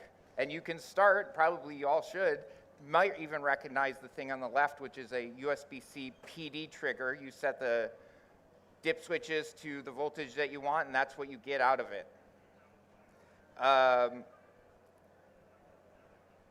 These come in all different types of styles. They're like less than $1 a piece. I think the most interesting thing for an off-grid application is this charger that I found about a year ago and didn't really realize its potential until recently, where you could get like 10 of these USB-C chargers. They're 65 watt capable. It does want more than 20 volts to give you that 20 volt spec. But let's say you're in a 12 volt, you have a 12 volt battery in a small van, you get 10 of these, they're $1 or $2 a piece, and then you're covered for most of your items. But we're not gonna be running USB-C cables along a huge bus. So we need a better option. And in a lot of circumstances, it's better to just manipulate the voltage directly as well. This is kind of the concept that I came up with in Gary Bussey. I run a 24 volt battery system, so this would be the concept of a sub-panel in Gary Bussey, where I have a 24 volt mains coming in, and then we're immediately taking a 20 amp, really ruggedized buck converter down to 12 volts. So we have a 24 volt and a 12 volt rail. 12 volts super popular with most marine, RV applications. You can get a ton of stuff, but we still need to buck down for that ESP32 in there, which is controlling the relays, the lighting, and a little fun project I did, servos for blinds. And those power paths are using that 12 volt system, and in some cases the 24 volts as well. This is still a mess though. How do I duplicate this? There's too many wires in here, and I need 3 more of these sub-panels in Gary Bussey. I think this is even exemplified by my distribution panel. I swear this is an old photo. It doesn't look any better today. Switching is important. We've been talking about operating existing devices, but actual inputs are important, and then this is an older version, but this needs to be simplified a lot better. So we make more hardware. And I think what we need to do is we need to break this into ins and outs. We're actually, what do we want to tell the system versus what do we get out of the system? And in the previous slide, we saw that there's MOSFETs specifically for switching PWM LED lighting. and relays for larger loads. So what I wanted to do was combine that and make it a little bit simpler so we don't have so much wiring going on, and using higher power MOSFETs, which are actually kind of tiny these days. This prototype is 65 watts, but per channel, whereas I think once I get moving forward, it should be about 100 watts per channel. The switch panel on the left kind of goes back to my days as a user experience designer, and I decided to use dual throw momentary switches so you can actually put intent behind your action. So up is on, down is off, like every switch we've been using for 100 years until more recently where you just have to slap and hope it works. And these are just I²C modules. They're expandable. On the left, you can see an idea of a 19-inch rack with 4 of the switch modules, and on the right is something more retail-oriented where you'd put it on your wall or on your desk. But we still haven't powered this, or we don't have a microcontroller. So how about we put the two together? I've created, a couple years ago, I created a microcontroller. It's a ESP32 with a nice TI buck converter that's 60 volt tolerant and then gives you 5 volts, 2 amps on board. This is plenty for sensors and even enough for about 100 WS2812s at near full brightness. Very easily can expand with other devices and stuff through solderlessly with Stemma QT and Quick.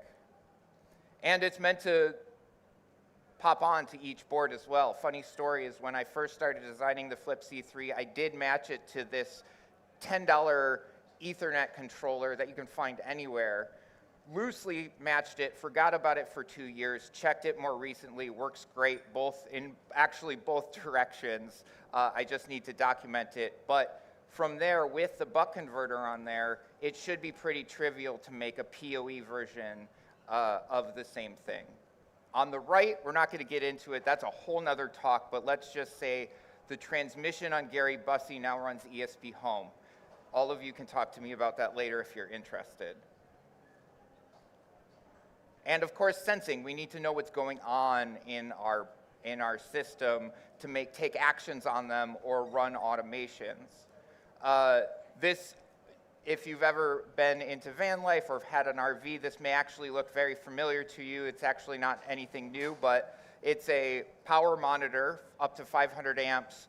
And usually you stick this on your battery and you can measure current going in and out of your battery, although you can space it out into larger loads, and you can separate your sensing if you want to. And I'm happy to say that this is no longer a prototype, and it is available on Crowd Supply right now. Thank you. Now, what do we run for software on all of these? Our firmware is ESP Home. I'm a big fan of ESP Home. I'm very much a hands-on person, very much a hardware person, and software is very difficult for me. And ESP Home has this very simple YAML configuration language that takes a lot of actually your existing Arduino code and modularizes it, because it's always going to be the same. Your switch code is always going to be the same. Your code for a specific sensor is always going to be the same. You just need to define your pin, and then we build that, and we can over the air send that to each of our devices. Other things that you can do with ESP Home is to connect to your existing infrastructure. You can talk its language, your inverter, your solar charge controller, and translate that and bring that back into Home Assistant via ESP Home. If you're off-grid and don't have great internet and you still want voice control, Home Assistant itself has all the voice models that you can run, and then you can use ESP Home as like your home pods. I'm personally into these $30 to $50 displays that come with ESP32s on them, and then you can have glanceable data so you can keep an eye on what your system is doing without having to pull up your phone or pull up your laptop to see that in the thing. And then node-to-node comms is very important in especially in off-grid applications, because if and when something happens to Home Assistant, you want to still be able to turn your lights on. It's the same issue as existing IoT devices going up to the cloud and coming back just to turn your lights on. You're just running that in your system, and if that goes down, you want to be able to harden them by talking directly between these nodes. That brings me to, you got to have network in your system. It's weird to think about putting, you know, a router in your van or bus, but you got to do it if this is the way you want to go. As simple as a travel router, if you're in a van, you can get internet at McDonald's if you want, but you got to have something where your nodes are going to be connected to each other and to Home Assistant. These are some suggestions I have for brands. GLI Net's really good, affordable brand based on OpenWRT, so fully hackable. Microchip's great, has good, cheap hardware, but its software is definitely for nerds. Peplink is if you have money. I've never used one, but I'm told they're good. I don't know how much a $1,500 5G router is worth, personally. That's up to you to decide. Other communication standards we can use in off-grid applications, Zigbee is really good for low-power coin cell devices, Z-Wave also, CAN, RS-485, and UART. Those are going to be what you're communicating to your industrial devices like your inverter, your charge controller, and your batteries, and translating that back to Home Assistant. And I think with Bluetooth, Thread, and LoRa in ESP Home, you actually have better access to these communication protocols if you want to do node-to-node applications or some more interesting stuff and reduce your reliance on Wi-Fi. LoRa is great for the desert too. What do we run our Home Assistant on? Pi 5 is totally an easy option, but you got to keep an eye on your SD card.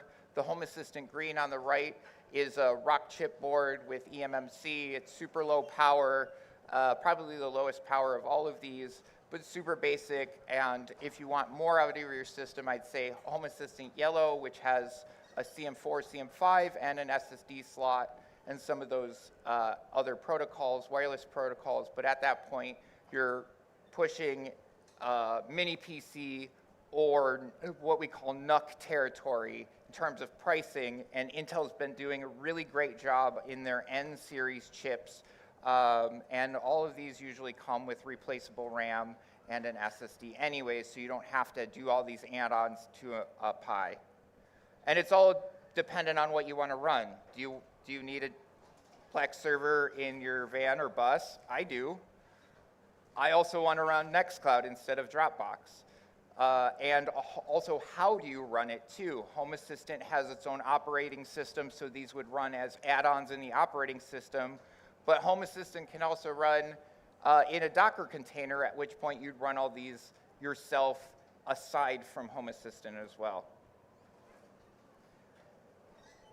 I want to come back to wiring a little bit. I'm really into this split voltage wiring system where you have like a 24 or 48 volt mains and you're sending them to these sub panels, and then you're bucking down to something like 12 volts, something a little bit more common for a lot of stuff like LEDs and power and stuff. The thing on the left is kind of like a pluggable system where you could select for your device whether it's 12, 24 volts, and then you have a common voltage rail. And you can pop these in and out as needed when you want to change things. In terms of, also because of the transmission issues that I was talking about previously, I'm also rewiring the entire front end of Gary Bussey as well, and I could not find a good fuse block. They all suck. They're all bad. Don't buy any of them. I designed this. This is a little easier to get your fingers in there, and it also allows me to standardize on a single crimp connector, which would be just basic ferrules, rather than getting that whole kit from like Home Depot, which has all these different connection types, and then you got to save those in the little space you have in something like a van or a bus. And then single cells. I still want to do single cell stuff. On the right is battery kind of like capacity tester that I was working on a few weeks ago when I should have been working on this talk. And The second, we're going to do a little demo here, is kind of my favorite thing in the world. We are talking about the battery bandolier right now. I hope most of you know what an 18650 is. This is the most common cell size of lithium-ion batteries that you can get. We have, like any battery, we have positive and negative on the sides, but what you may not know is that the entire outer shell of an 18650 is ground. So what we do in the manufacturing is they spiral up a bunch of gunk and pop it in there and then crimp the top. But if we modify this a little bit, I call this circumcision. Pop that off. This is extremely dangerous right now, very spicy. Let's see if I can get it to spark. Oh, there we go. We have positive and negative in a single plane, which means we no longer need to grab ground from the bottom, and we can take a little board in a little 3D cap, and that's a battery bank with USB-C bidirectional.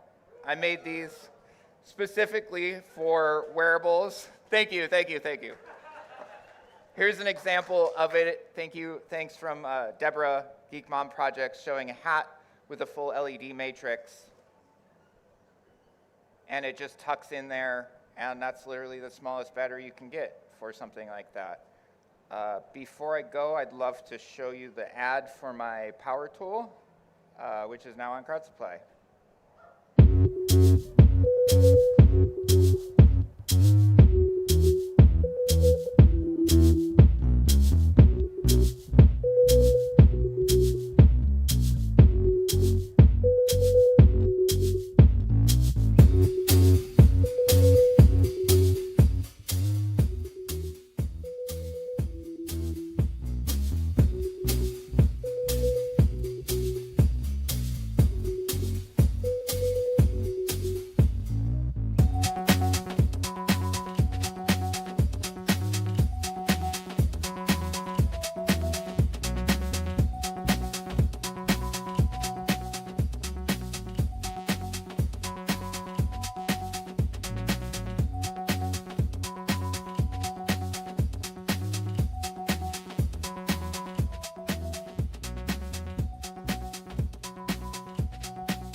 Thank you so much. Questions? Awesome. Thank you, Chloe. We've got time for a couple questions. If you raise your hand, I'll bring you the microphone. Any questions? Yay. Thank you. That was a bit loud, sorry. I'm quite loud anyway. So I just want to be clear on the bus, on the whole 24 volt, 12 volt piece. The 24 volt is just for transmission around the bus.